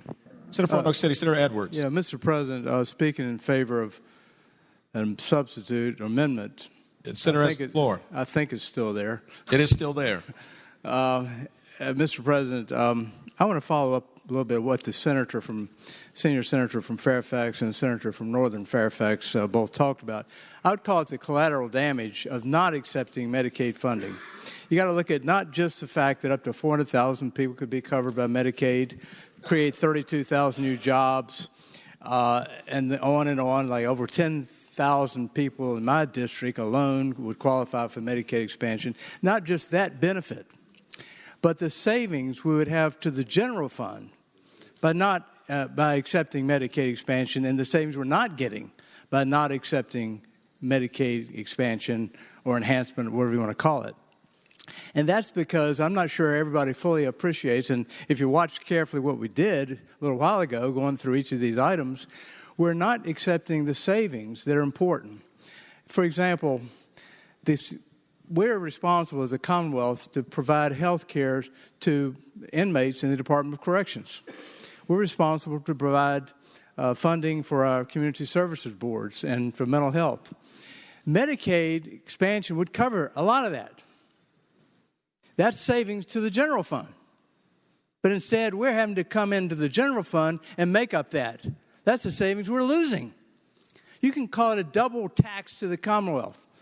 We're already spending money sending it to Washington under the Affordable Care Act for Medicaid expansion and services under the Affordable Care Act. But we're not accepting the benefits. But people in Virginia are also paying taxes to the general fund. And that money is now having to be used to cover things that Medicaid expansion would cover. So we're paying twice for one service. So it's not a benefit to the general fund. It's a detriment to the general fund not to accept Medicaid expansion. I'm not sure people fully understand that. By not accepting the savings of Medicaid expansion, we're having to pay for it through the general fund. And we've seen cuts and cuts and cuts. But one of the things you can talk about, I'd like to focus a little on higher education in particular. If you look at the budget, and I was given this, that the budget cuts in higher and public education in the 2 years from this biennial budget, from the governor's introduced budget, almost $119 million in public and higher education cuts. But at the same time, it adds $291 million to the budget for health and human services. It adds that. That's money the general fund's having to bear because we're not taking Medicaid expansion money. So we're cutting education because we need to pay for these health care of inmates and also mental health and other things like that. So we're basically shifting it. We're taking money from education to pay for things that the Medicaid expansion would have covered in the field of health care. That's just one example. Mr. President, one of the things that we all talk about, and the senior senator from Fairfax talked about, tuition continues to go up and up and up. And the students and their parents understand this is a huge detriment to their future. And I noticed that, Mr. President, we're about 40 in 2016, Virginia was ranked 41st in the nation in terms of per student support for higher education. We're ranked 41. Yet we have one of the best, I would say the best system of higher education in the entire country. We're the envy of the country, and the Virginians understand that. And they understand the importance of higher education to the economy, as well as to the opportunities of people who have higher education, who get higher education degrees here. Mr. President, there was recently a poll that was done, a survey by the Virginia Business Higher Education Council. And it showed how important higher education is to Virginia, both in terms of the economy and both in the opportunities for students and citizens. The survey said this: Virginians across the board express pride in their highly ranked higher education system and see it as a competitive advantage economically. More than 80%, Republicans and Democrats across the board, agree that Virginia's universities, colleges, and community colleges are a valuable public asset and are well-run and are a sound place to invest public dollars. Then it went on to say, within this poll, that nearly 90% of the voters said that graduating from one of our colleges and universities is a good investment because because of the higher incomes graduates typically earn. Almost 80% of the voters agreed that a greater state investment in higher education would result in higher average incomes for workers and a stronger economy.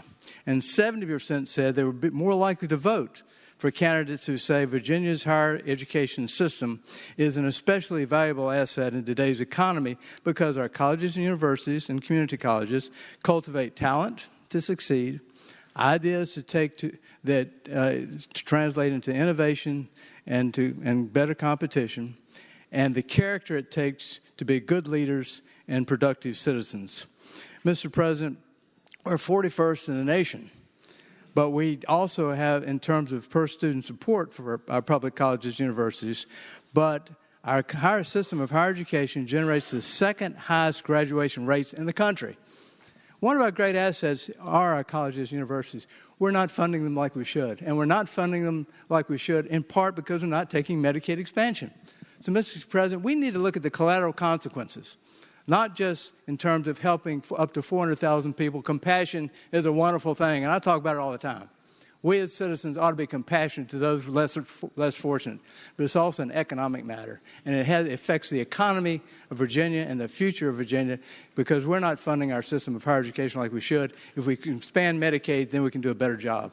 Thank you, Mr. President. I hope we pass the senator from Northern Fairfax's amendment, and I hope she doesn't withdraw it. Thank the senator. Senator from Petersburg, Senator Dance, rise. Thank you, Mr. President. I rise to speak to the amendment that my colleague from Northern Fairfax is saying she's going to withdraw. Senator has the floor. While it's still live on the floor, Mr. President, I would say that I really concur with her decision as far as withdrawing that amendment because she, like I and the other members of this side of the caucus, have worked very hard to be a part of that team for the budget that will leave out of here. And we know that we've heard very clearly from one of you said your last hope, and I'm not calling a name, but there was a last hope that says this is not the vehicle, that this amendment is not going to be the vehicle to get us to Medicaid expansion. No, you didn't. I was referring to someone else. It was a gentleman, not a gentlelady. But, Mr. President, I, like the rest of us, I'm hopefully are looking at what's best for the 8 million plus people that live in the Commonwealth of Virginia, that we end up with a budget that has something for everybody. But I believe that we have to always be concerned about the least of these. And that's what Medicaid expansion is for me, that we are making sure we leave nobody behind, that we look out for all Virginians. And, Mr. President, I see this today, as quickly as we can get it done, starts the process. Because, Mr. President, I have no doubt that this bill is going to get out of the Senate. But, Mr. President, I feel that the quicker we get this bill out of the Senate into the conference, where the work starts, where we hear from our governor that he has an opportunity to work with this as well, that at the end of the day, I am cautiously optimistic that we will see a better day, and we can see it this year. But the clock is ticking, and we know that we got to move it from here to there and a few more steps before we really have something that we're voting on as the final budget that has been through the conferees and whatever to get us to the end game. So I agree with my colleague that says she needs to remove this. We need to vote on what we're going to vote on, and I think we know how we're going to vote. And we need to let the work begin on this part when the conferees go down the hall or wherever they go to give us something to vote on before we go home at the end of this session. Thank you. Thank the Senator. For what purpose the Senator from Bedford, Senator Newman, rise? Mr. President, I temporarily yield to the Senator from James City. Senator from James City County, Senator Norman. Thank you, Mr. President. I rise to speak to the Phantom Amendment that's about to be withdrawn. The Senator has the floor. As I was listening to some of the comments a minute ago, I was reminded as I looked over there and saw the portrait of former President Don Beyer, and I remember one of my early sessions here, we had a rather loquacious discussion going on, and I was mindful of a guy by the name of Disraeli. And Disraeli said that in a legislative process, in order for comments to be memorable, they did not have to be eternal. So I'm going to try to nail a couple of points. The senator from Portsmouth, I think, really spoke from her heart on the issues that have caused her concern. Let me remind everyone in here, as the Senate Finance Committee works its way through the entire budget, there are a number of excruciating and anxious decisions that have to be made, and we don't take them lightly. There may be a difference of opinion on the approach on those issues, but I can assure the senator from the city of Roanoke, we do understand. So don't suggest we don't understand. We do understand the decisions that we are making. I hear the issue about collateral damage. I think we need to reflect back and put this whole Medicaid expansion in a little bit of a perspective. Not once, not twice, not 3 times, but 4 times, a majority of the members of the General Assembly of Virginia chose not to undertake Medicaid expansion in spite of the vociferous advocacy of the governor. So as the governor proceeded down Interstate 95 with Richmond in the rearview mirror and Washington in the front windshield, he left us this gift. And this gift was Medicaid expansion that was interwoven into this budget in a very, very challenging manner. And that was not inadvertent, and it was not the first effort to try and do that. And I say, Mr. President, that where we find ourselves today, at least with a majority vote in this body on this day, is very consistent with what has happened for 4 years. This discussion's about collateral damage. Let me tell you, my seatmate to my left has been the most fierce advocate for public education, I think, in the General Assembly of Virginia. It is not an insensitivity. I would say, without getting bruises for patting myself on the back, there has not been a stronger advocate for higher education in this legislature than I have been, as I have tried to protect higher education from assaults from various sectors. But the collateral damage, there is collateral damage, but it is not all in the area of human services or some of the areas that have been recited. I think everyone in this body would agree that there is an enormous amount of uncertainty coming out of Washington, D.C., and it is focusing very heavily in the area of health and human resources. And there are utterances coming out of this administration about significant adjustments that may take place in Medicaid reimbursements. What we have chosen to do is to, again, as I have previously said, undertake a fiscally conservative, predictable, and responsible approach. If, as some would like to think, that revenues improve, the economy improves, or there is assurance on the continuation of a Medicaid expansion as we now understand it, The great opportunity is that we can come back and adjust those revenues and adjust our spending patterns next year. But I suggest to you, we do understand. We have made some excruciatingly painful decisions, and we accept them. But as we look forward, we can continue to make some adjustments as we could get greater certainty. But this body does not deal in economic uncertainties when constructing a budget. Senator from Bedford, Senator Newman. Mr. President, just speaking briefly to the I guess amendment that's almost there. The senator has the floor. Mr. President, I think that the gentlelady from Northern Fairfax has been exactly right in the way that this Senate Finance Committee has worked. But there are some items, basic math items, that I think we better understand as we go through this budget. One, we're continuing to use the fact that Medicaid expansion brings in $421 million. It doesn't. It brings in $100 million. Now, how does it do that? It does it because it picks up 9-to-1 money for things that we are paying 1-to-1 money on today. So where does the rest of the money come from? It comes from a big tax, and we know that the tax is there. It's okay. Maybe I've supported a tax in an earlier committee on the providers, but be clear about this.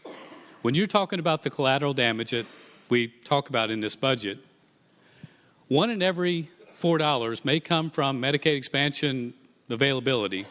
All the rest of it, for higher education, for public education, for HHR, for public safety, are coming from the tax part. If you take this amendment, which I agree is the House's version, and you take on page 4, C and D, the tax, and put it into the budget, you fund all of that.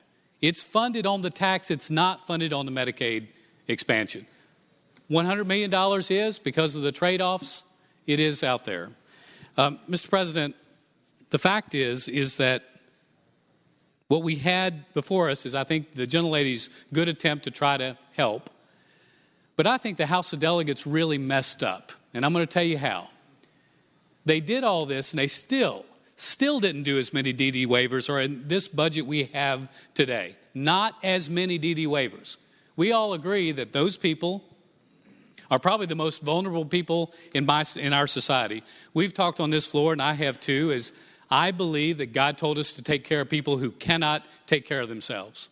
Mr. President, these people I do not believe can take care of themselves, and these are the kind of people we should be funding those 2,300 waivers. The brain injury fund, once again, they didn't do it at the other end of the hall. That entire list of items that we agree on the priorities. Why?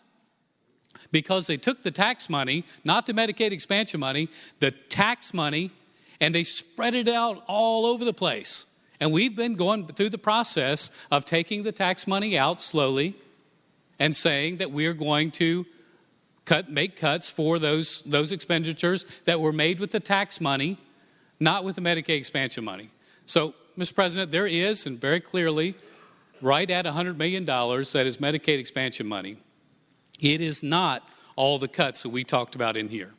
The cuts that we talked about in here are 3/4 a tax that was put into budget that was spread out among things that were not health care related, and I would tell you weren't going to the most vulnerable citizens. So I know the gentlelady's pulling her amendment, and honestly, she has been, along with the senator from Southern Fairfax and the senator from Henrico, our biggest pushers harder than me for these DD waivers. They've had to teach me. I'm not a natural HHR person.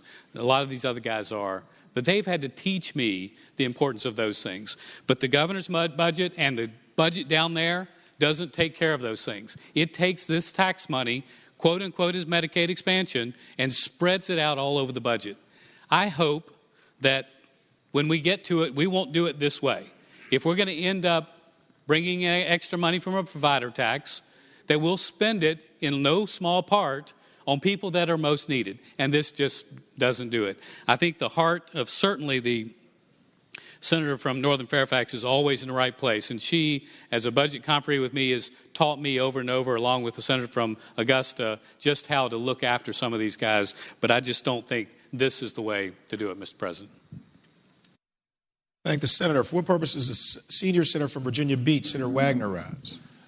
Mr. President, to speak very, very briefly on the amendment that's about to disappear. Senator has the floor. I think it's important for everybody to remember, under our existing program, the existing Medicaid program we got, when we walked up here for the very first minute and looked at this budget, right off the top, an additional $585 million increase in the existing Medicaid budget had to be covered right out of the chute. Now, that's $585 million in expansion that could have gone to higher ed, that could have gone to K through 12, that could have gone to any number of initiatives we're talking about, but no, it had to go immediately to fund just the existing program. We're not talking about an expanded program here. We're talking about an existing program. And we talk about Medicaid like somehow it goes through, but if you look at that pie over the last 20 years, you've watched it creep from 10% of general funds to 20. Now we're at, 22% of all general fund dollars go into that program. It is continually rising. It has never, and I've been here 27 years, I have never seen a budget that Medicaid didn't rise and take an increasingly larger piece of the pie. Now we're looking and we're talking about increasing that, and I understand it's a 90-10. It's a 90-10 for the expanded population. It may not be a 50-50 like we've seen. But ladies and gentlemen, it is going to see that increasing pie that goes up. And that's if the federal government keeps their word, which, you know, the existing first time we ever came out, I believe it was 1/3 from the state and 2/3 from the federal government. Well, they changed because they realized they couldn't afford that program, and they put half the requirement on the state. I understand, and I've read through, there's provisions to withdraw if they break their promises and do all of those things. But I will tell you, Mr. President, we have got to get a handle on this. And I will also point out that perhaps as we reflect on this, how much more we could do with the dollars if we really looked at how those health care dollars are being spent. Why is it that a pharmacist is reimbursed $25 for the pills and his services, but somehow the program's charged $100, $125, and that's on existing health insurance? Why is it my mother-in-law under Medicare has $8,000 for a 10-minute procedure in a room to put tubes in? Our programs, our Medicaid programs, are paying that same amount or something maybe very similar to that amount right now, every day for every procedure. So I would hope sometime in the future that we would take a serious look about why health care is so expensive for Medicare, for Medicaid, and for those of us, those of the people that work hard every day, the constituents that we all represent, trying to figure out how to make their copays, trying to figure out how to make the overall payments, how to make their health insurance payments, how to make their copays on the prescription pharmaceuticals. How do they do that? Because, ladies and gentlemen, we have got to bend the cost curve on health care overall. Apparently, Washington doesn't want to do it. And so I think we need to resolve ourselves in this state to do as much as we can. Thank you, Mr. President. Thank you, Senator. For what purpose is the senator from Eastern Fairfax, Senator Servell, rise? Speaking to the senator has the floor. Disappearing amendment. Thank you, Mr. President. You know, I agree with the senator from Virginia Beach, senior senator from Virginia Beach. There's no question we have to look at why Medicaid's growing and growing so fast, and that's a point that you all have made. We heard at the Senate Finance Retreat, and I agree we need to look at it. It's gobbling up more and more of the budget every year. I also appreciate the comments of the senator from Lynchburg. I mean, he doesn't speak often. When he does, we listen, and he makes some excellent points as well. But this situation that we find ourselves in, as you've heard from us, is a missed opportunity. It's a missed opportunity. It's a missed opportunity in higher ed. As we've heard from several people now, we're cutting financial aid. We're cutting operating funds for our universities. When I was at JMU back in the late 90s, Governor Wilder balanced our state budget on our schools. I got supplemental tuition charges in the middle of while I was there as a freshman. They raised my tuition during the same academic year. And I swore then that I was going to do something about it. I started getting active, and I found myself here eventually. But I'll tell you, we've missed an opportunity on secondary ed. We've missed an opportunity on funding judgeships. We've missed an opportunity on drug courts, on mental health courts. We've missed opportunities on firearms. We've missed opportunities to make our community safer, on police. You've heard about all these opportunities. The biggest opportunity we've missed The biggest one is to lead. You know, over the last 2 decades, when people have looked for leadership in this building, they've often looked to this side of the building, not the other one. Because it's this side of the building that's usually leading the way. It's this side of the building that's usually making the big policy changes, that's usually telling us where to go. And I'm concerned about our conferees. I'm concerned about how you're going to be able to negotiate with a $500 million difference in the budget. I mean, how are you going to reconcile that? I mean, you're starting off, one person's on Mercury and the other one's on Pluto. So I think by adopting this budget with the Medicaid cuts in it, I don't know how we're going to function. And that's what worries me. And I think we're missing, that's the biggest opportunity we're missing. And I hope that we adopt the Phantom Amendment. And I hope we can solve this problem soon, because I don't see how we're going to negotiate our way out of this, given the posture we're putting ourselves in. Thank the Senator. The Senator from Northern Fairfax, Senator Howe. I had no idea this was going to have so many people want to speak to it. If you want, I'll keep it all. Okay, I'll withdraw the amendment. Without objection, the amendment is withdrawn. Thank you, Mr. President. Senator from Augusta, Senator Hanger. Thank you. With the amendment withdrawn, I would turn our attention to page 99 of the amendments, item 303, number 18S, which I would move that its passage now. Sorry to interrupt you. They want to go through the other floor amendments first. Got another floor amendment? We'll Okay. come back to those if that's Gotcha. okay. We have the floor amendment from Senator Black. Senior Senator from Loudoun County, Senator Black. Thank you, Mr. President. I move that we waive the reading of the floor amendment. Question is, shall the reading of the floor amendment be waived? All in favor of waiving the reading will say aye. Aye. Those opposed, no. The ayes have it. The reading of the floor amendment is waived. Senior Senator from Loudoun, Senator Black. I move now that the floor amendment be adopted. And speaking to the motion, Senator has the floor. Ladies and gentlemen, what this does is it simply moves the state of Virginia to the Hyde Amendment position, which is a position that allows for abortion in cases of rape, incest, and life of the mother. And it does that as it applies to expenditures from the Virginia budget.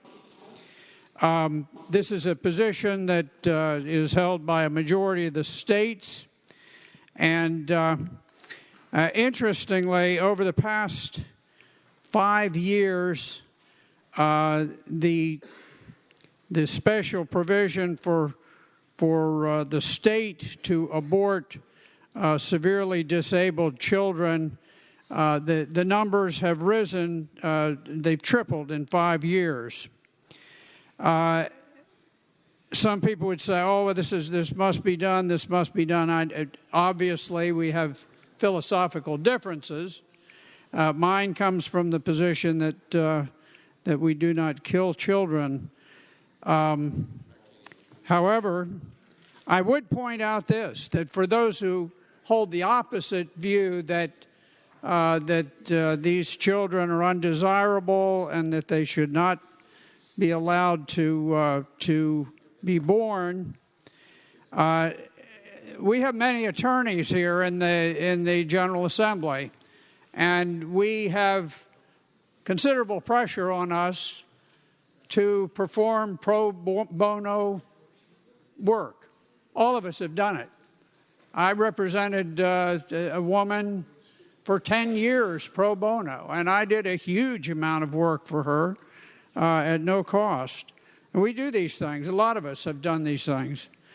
And I would just say that for those who think that the only alternative is for the taxpayers of Virginia to do these state-funded abortions, that perhaps we can look to Planned Parenthood to do a little pro bono work on their own.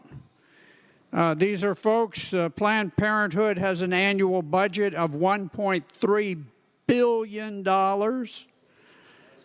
and they receive $500 million from various government sources, the major one being Medicaid.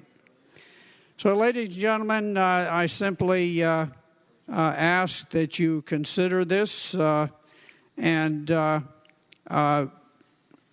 ourselves with the majority of the states that have said we will adopt the standards of the Federal Hyde Amendment within our budget. And I ask that you accept the floor amendment. For what purpose does the senator from Arlington, Senator Favola, rise? Thank you, Mr. President. I speak in opposition to this floor amendment. Senator has the floor. Thank you, Mr. President. I think we just should start on what our current law is. Right now, Virginia would only pay for abortions in the case of rape or incest if those incidences are reported to the police. And state dollars will cover an abortion if the life of the mother is at stake.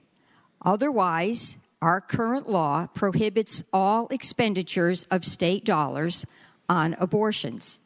And I should say that our state contracts with the Planned Parenthood clinics has never covered abortion services. When Virginia contracts out with these clinics, those services are always for preventive care, sexual transmitted screening diseases, cancer screenings, sometimes baby well checks. That's all for preventive care, either for women or their families. There's absolutely no need for this at all. I don't know why this is before us. I believe that the lawmaker may be trying to make another statement. I do respect the senior lawmaker from Loudoun, and I do appreciate his views. But from a policy standpoint, this is absolutely unnecessary, and I ask the ladies and gentlemen of the Senate to defeat this. Thank you. Thank you, Senator. For what purpose does Senator from Bedford, Senator Newman, rise? To speak briefly to the amendment. The senator has the floor. Mr. President, the gentlelady, I know she's very passionate about it, but let me give you what it really does so you make sure you understand. We do have another item in our code that wasn't mentioned just now, and that is rape, incest, life of the mother, and gross fetal abnormality. Okay. And so what the senior senator from Loudoun is doing is taking away that last point. So just to let you understand that that's what it's doing. You guys know principally where I am, and I'm going to vote for the amendment. But I don't want you to think that what we've got in the budget today is anything other than what we've done every single year and has been supported by every group out there, and it has been broad support from the communities that watch these things very, very closely. They have supported the exact language that's in the budget, and this amendment somewhat dances on the head of a pin, right? Because it's a very small sliver difference, but the difference is that gross fetal abnormality, and I'm sure that Senator from Henrico can tell you more. There are about 17 of those. I'm not going to describe to you those cases. They are not nice. They're difficult situations. And so that, I think, is what the senator's after as it relates to funding of those particular items, Mr. President.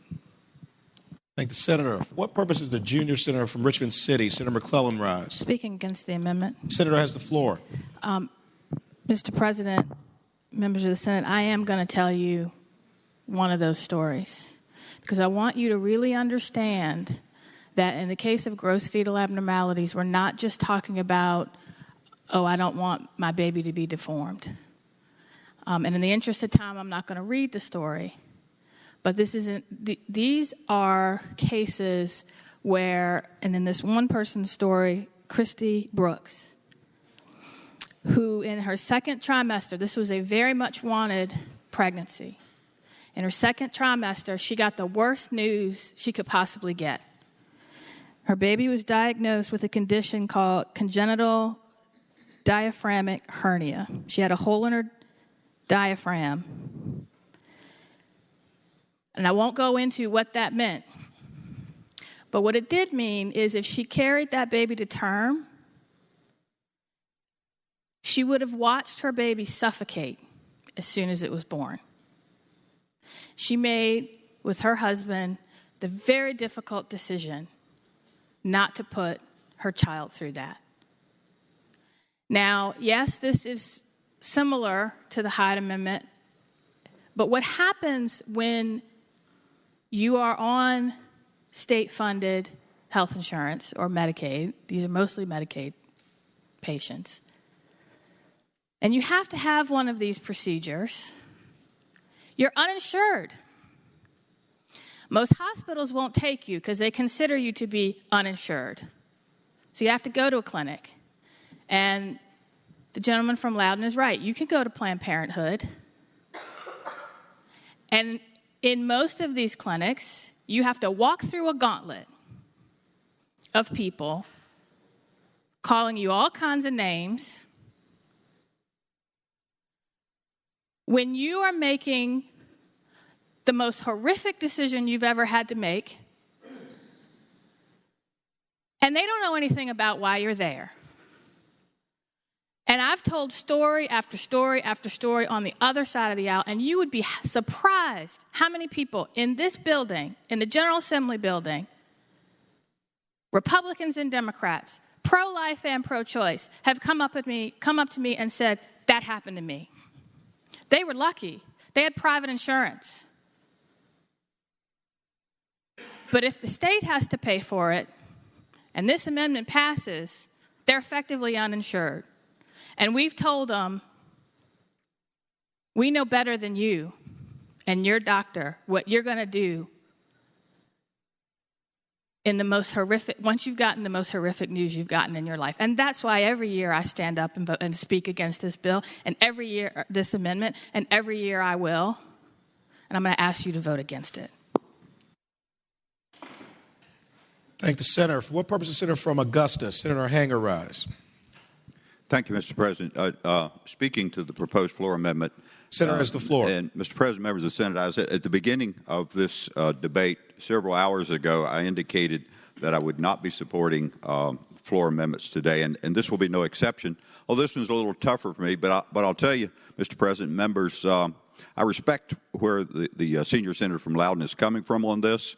But I can't support it. It's one of those issues we've struggled with year after year, sometimes in conference, in terms of threading a needle so that we can get the votes we need to keep the budget intact and move forward and have a budget. It's one of them.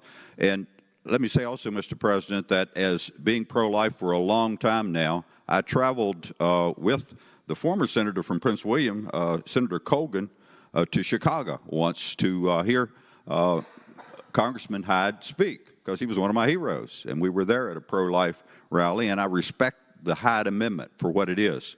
We've departed from that slightly with our state law for fetal abnormality, and that's where I'm at right now with a few exceptions. We need to closely monitor it. I respect other senators that may want to tighten it even further, but for now I have to stay with allowing the doctors and hopefully just very, very few exceptions to that rule where you have to take a life where that decision is made, Mr. President. So with that, I do not support the amendment and would urge others not to. Thank you. Thank the senator. Question is, shall the floor amendment be agreed to? All in favor of the motion will say aye. Those opposed, no? No. The noes have it. The floor amendment fails. We have a floor amendment from Senator Cosgrove. Senior Senator from Chesapeake, Senator Cosgrove. Thank you, Mr. President. I do have a floor amendment, and I will be brief on this. Senator has the floor. A much lighter position. Ladies and gentlemen of the Senate, in 2017, a company found a way to give the appearance of government approval by getting a letter from Virginia ABC. Senator, I didn't want to stop your progress. I'm so sorry. I move that we waive the reading of the floor. I thank the senator. Question is, shall the reading of the floor amendment be waived? All in favor of waiving the reading will say aye. Aye. Those opposed, no.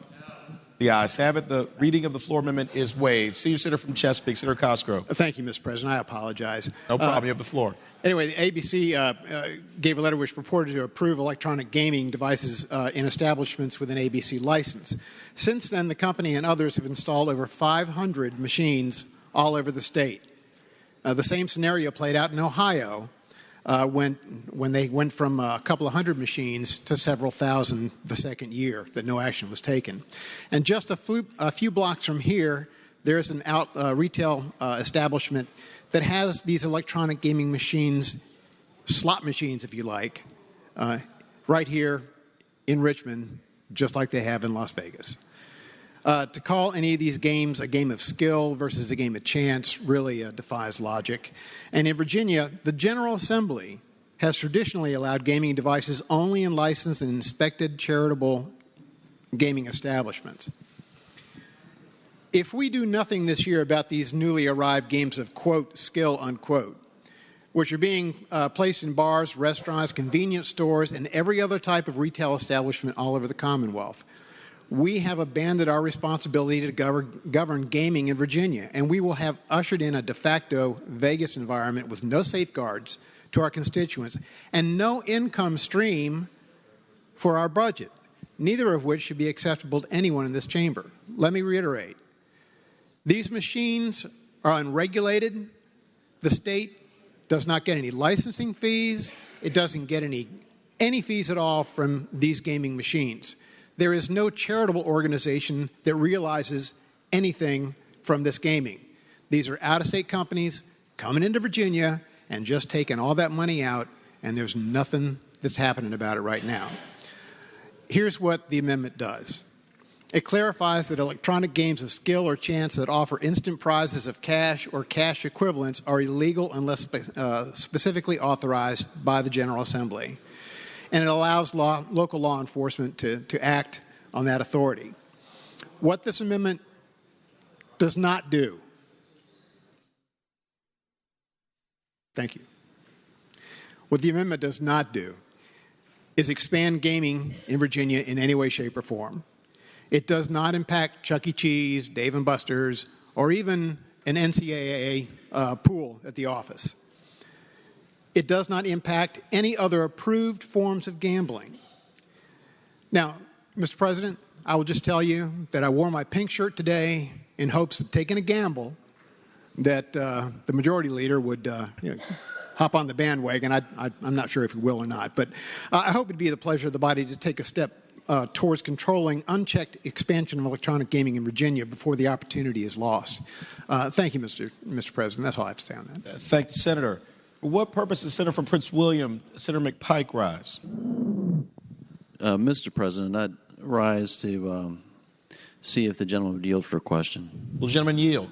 Certainly, Mr. President. Gentleman yields. You have the floor. Thank you, Mr. President. I'd ask the good gentleman from Chesapeake, is this, listening to your debate, it appears that this is the bill that was defeated in general laws by a vote overwhelmingly bipartisan, 11-3, and continued. And so this, dealing with this issue, it's still in committee as was continued to 2019. Is that correct?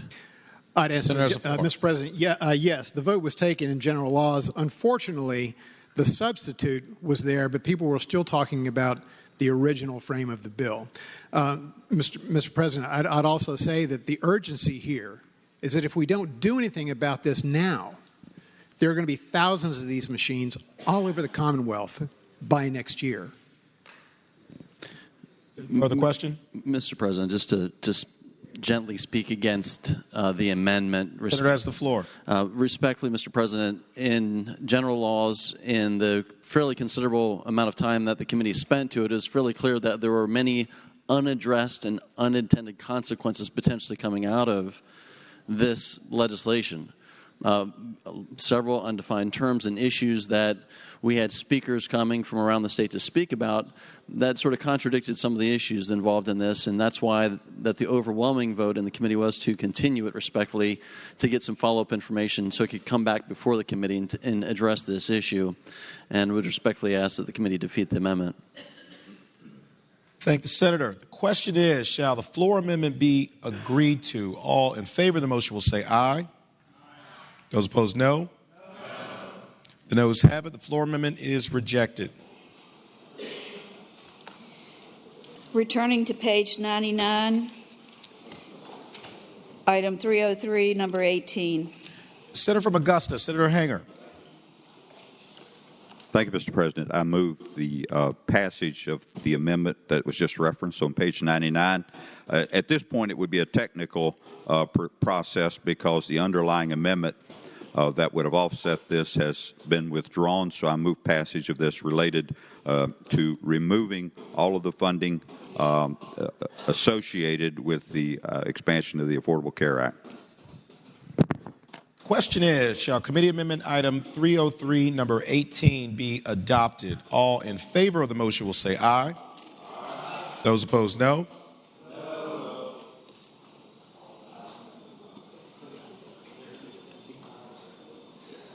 The ayes have it. The committee amendment is adopted.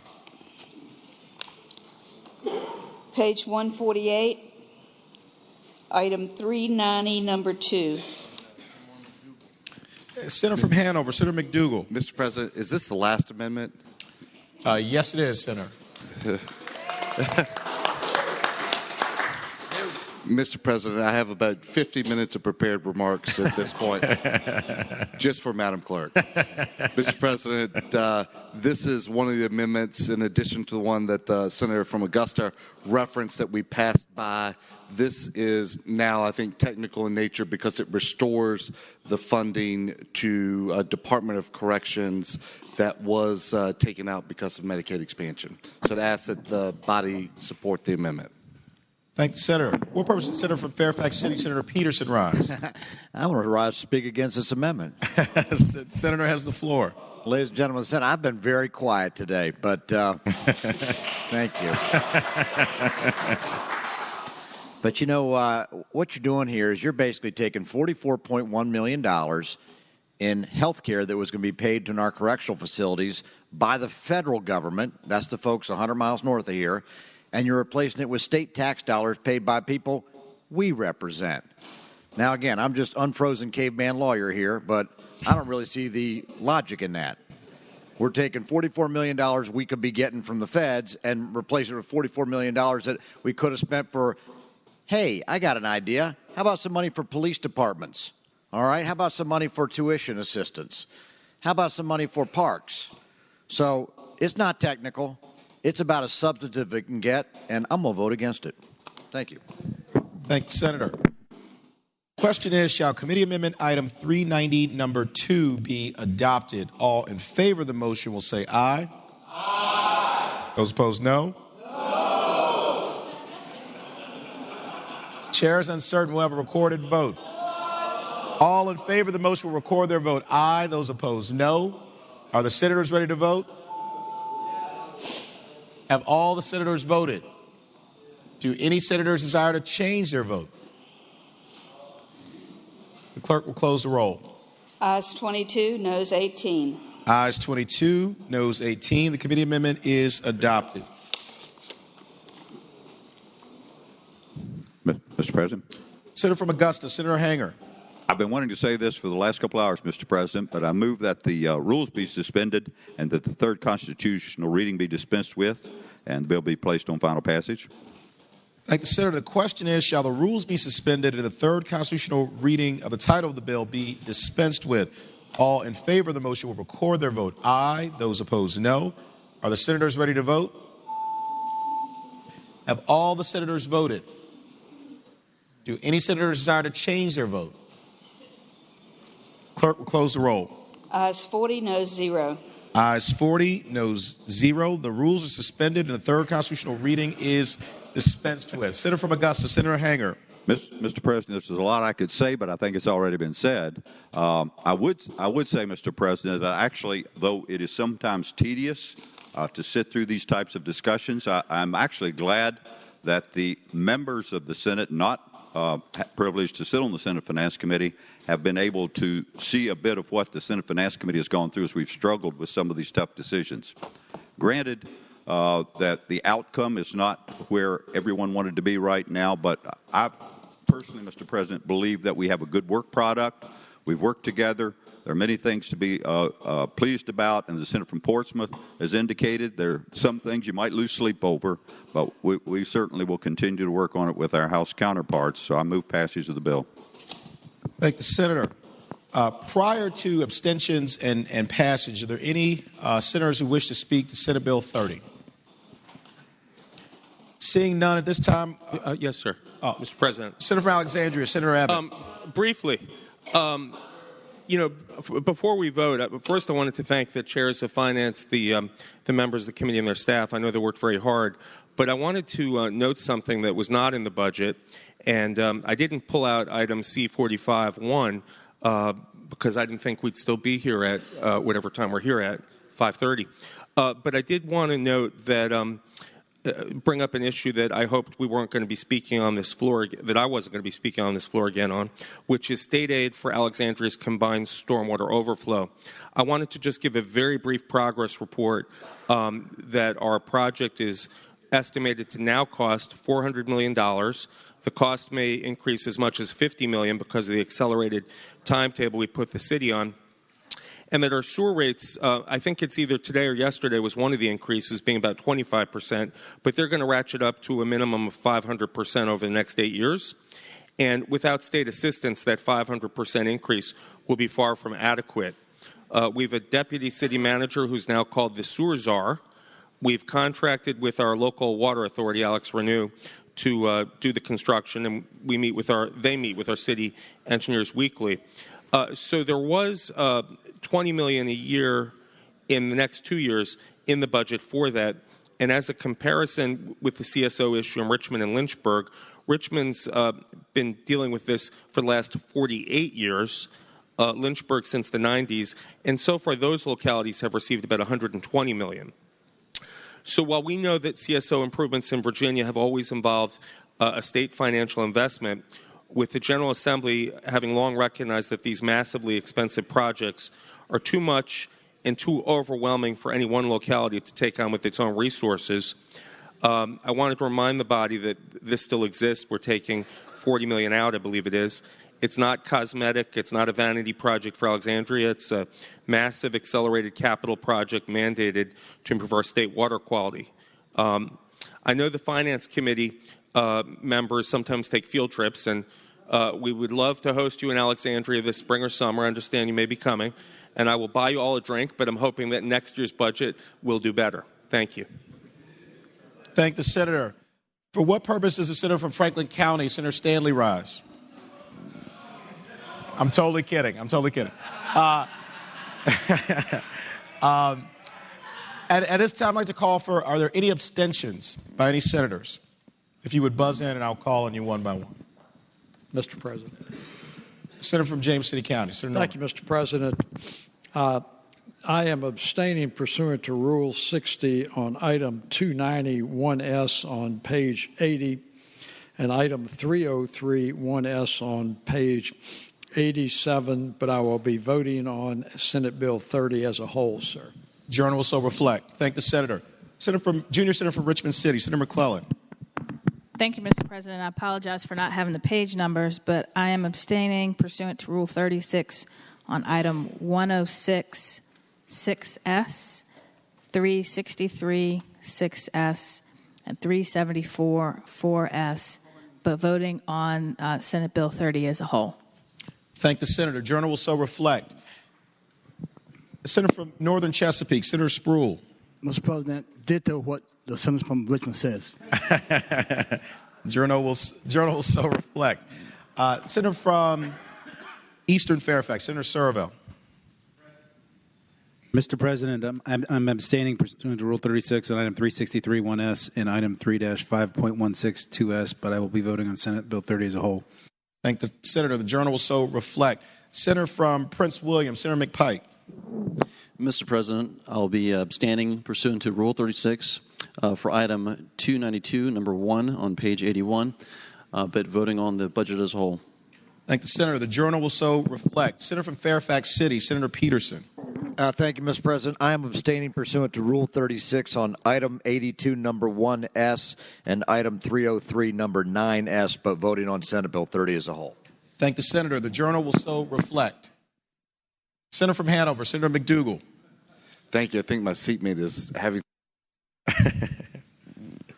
some issues after the length of the day. Mr. President, I am abstaining pursuant to Rule 36 on item 204, paragraph G, and item 303.10S, but voting on Senate Bill 30 as a whole. I thank the senator. The journal will so reflect. If there are no further abstentions, the question is, shall Senate Bill 30 pass? All in favor of the motion will record their vote aye. Those opposed, no. Are the senators ready to vote? Have all the senators voted? Do any senators desire to change their vote? Clerk will close the roll. Ayes 25, noes 15. Ayes 25, noes 15. Senate Bill 30 passes. Senator from James City County, Senator Norman. Mr. President, before we move any further, and with the passage of both Senate Bill 29 and Senate Bill 30, I think it would be appropriate for all of us to reflect and realize that regardless of our perspectives on this budget, that we would not have gotten to this position, nor would we ever get to this position without the extraordinary staff that we have on Senate Finance. They have patiently sat here for 6 hours listening to our eloquence or a lack of inarticulation on the subject and have provided enormous support. And I hope that everyone in the Senate will join me in expressing our sincerest appreciation for an incredibly talented and dedicated staff.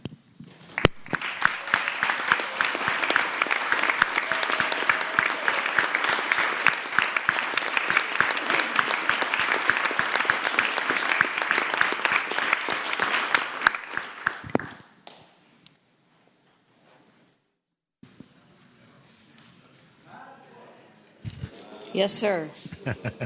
Does that complete today's calendar? We have just had 3 floor amendments filed. Madam Clerk, if that is accurate, there's going to be a 4th, and you will enjoy retirement, my dear. Hey, I can get that second dog. Is there any other business to come before the Senate? Yes, Mr. President. Senator from Alexandria, Senator Abbott. Could we return to the morning hour? Briefly. Without objection, we'll return to the morning hour. Okay, I rise for an announcement, a point of personal privilege, and a motion. Senator. The announcement is that our page, Ethan Lynn, won the pool among the pages on what time we'd adjourn. Ethan picked 5:20 p.m. Others, including myself, were hoping for earlier. That's the announcement. The point of personal privilege. Today marks the 286th anniversary of the birth of George Washington. My staff and I have perused original source materials. We've spoken with a leading scholar. I've put together riveting oratory for a comprehensive tribute to our first president, and that's in keeping with usual customs, practices, and traditions of the Senate. However, my research reminded me that Washington was a pragmatic man. And in light of the long hours we spent on the floor, and as a pragmatic person myself, I will share my thoughts on General Washington tomorrow. However, we must, I have a motion, though, and that is, therefore, Mr. President, I move that when we adjourn today, we do so in the memory and honor of the father of our country, George Washington. Thank the Senator. Is there any other business to come before the Senate? Mr. President. Senator from King George, Senator Stewart. At the risk of being shot, I do have an announcement. The Senator has the floor. A two-part announcement. The good part of the announcement is we're going to cancel the agriculture meeting for this afternoon. The not-so-great part of that is we're going to have a real brief meeting at my desk for agriculture after we adjourn. Thank the Senator. Seeing no further business, the clerk will report any announcements. Mr. President. Senator from Grayson, Senator Carrico. Rise for an announcement. Senator has the floor. The subcommittee on education will not meet this afternoon, but will be meeting at 8:30 in the morning. So make sure that you get there at 8:30. And hopefully we can get through the 7 bills that we have left for that committee. And I can do a personal privilege if you'd like, Senator Stanley. Thank you, Senator. Okay, seeing no further business, the clerk will report any announcements on the desk. Today, Thursday, February 22nd, the Education and Health Subcommittee on Higher Ed will not meet. This is a change. Education and Health Subcommittee on Higher Ed will not meet. The Committee on Agriculture, Conservation, and Natural Resources will meet immediately upon adjournment at the chair's desk. The Virginia Legislative Black Caucus will meet at 6 p.m. House Subcommittee Room 200A in Pocahontas. Tomorrow, Friday, February 23rd, the Committee on Rehabilitation and Social Services will meet at 8:30 a.m. Pocahontas Senate Room A. The Education and Health Subcommittee on Public Education will meet at 8:30 a.m. 5th Floor Subcommittee Room Number 2. Senators Carrico, Donovan, Howell, Locke, and Peake. The Republican Caucus will meet 1/2 hour before session, Senate Room 2. The Democratic Caucus will meet 1/2 hour before session at Senate Room 1. Thank you, Madam Clerk. Senator from Bedford, Senator Newman. Mr. President, I move that we do now adjourn until 10 a.m. tomorrow. And when we do so in memory of our first president, President George Washington. Thank the Senator. The question is, shall the Senate adjourn until 10 a.m. tomorrow? And that when we adjourn, we do so in the honor and memory of President George Washington. All in favor of the motion will say aye. Those opposed, no. The ayes have it. The motion is agreed to. The Senate stands adjourned until 10 a.m. tomorrow.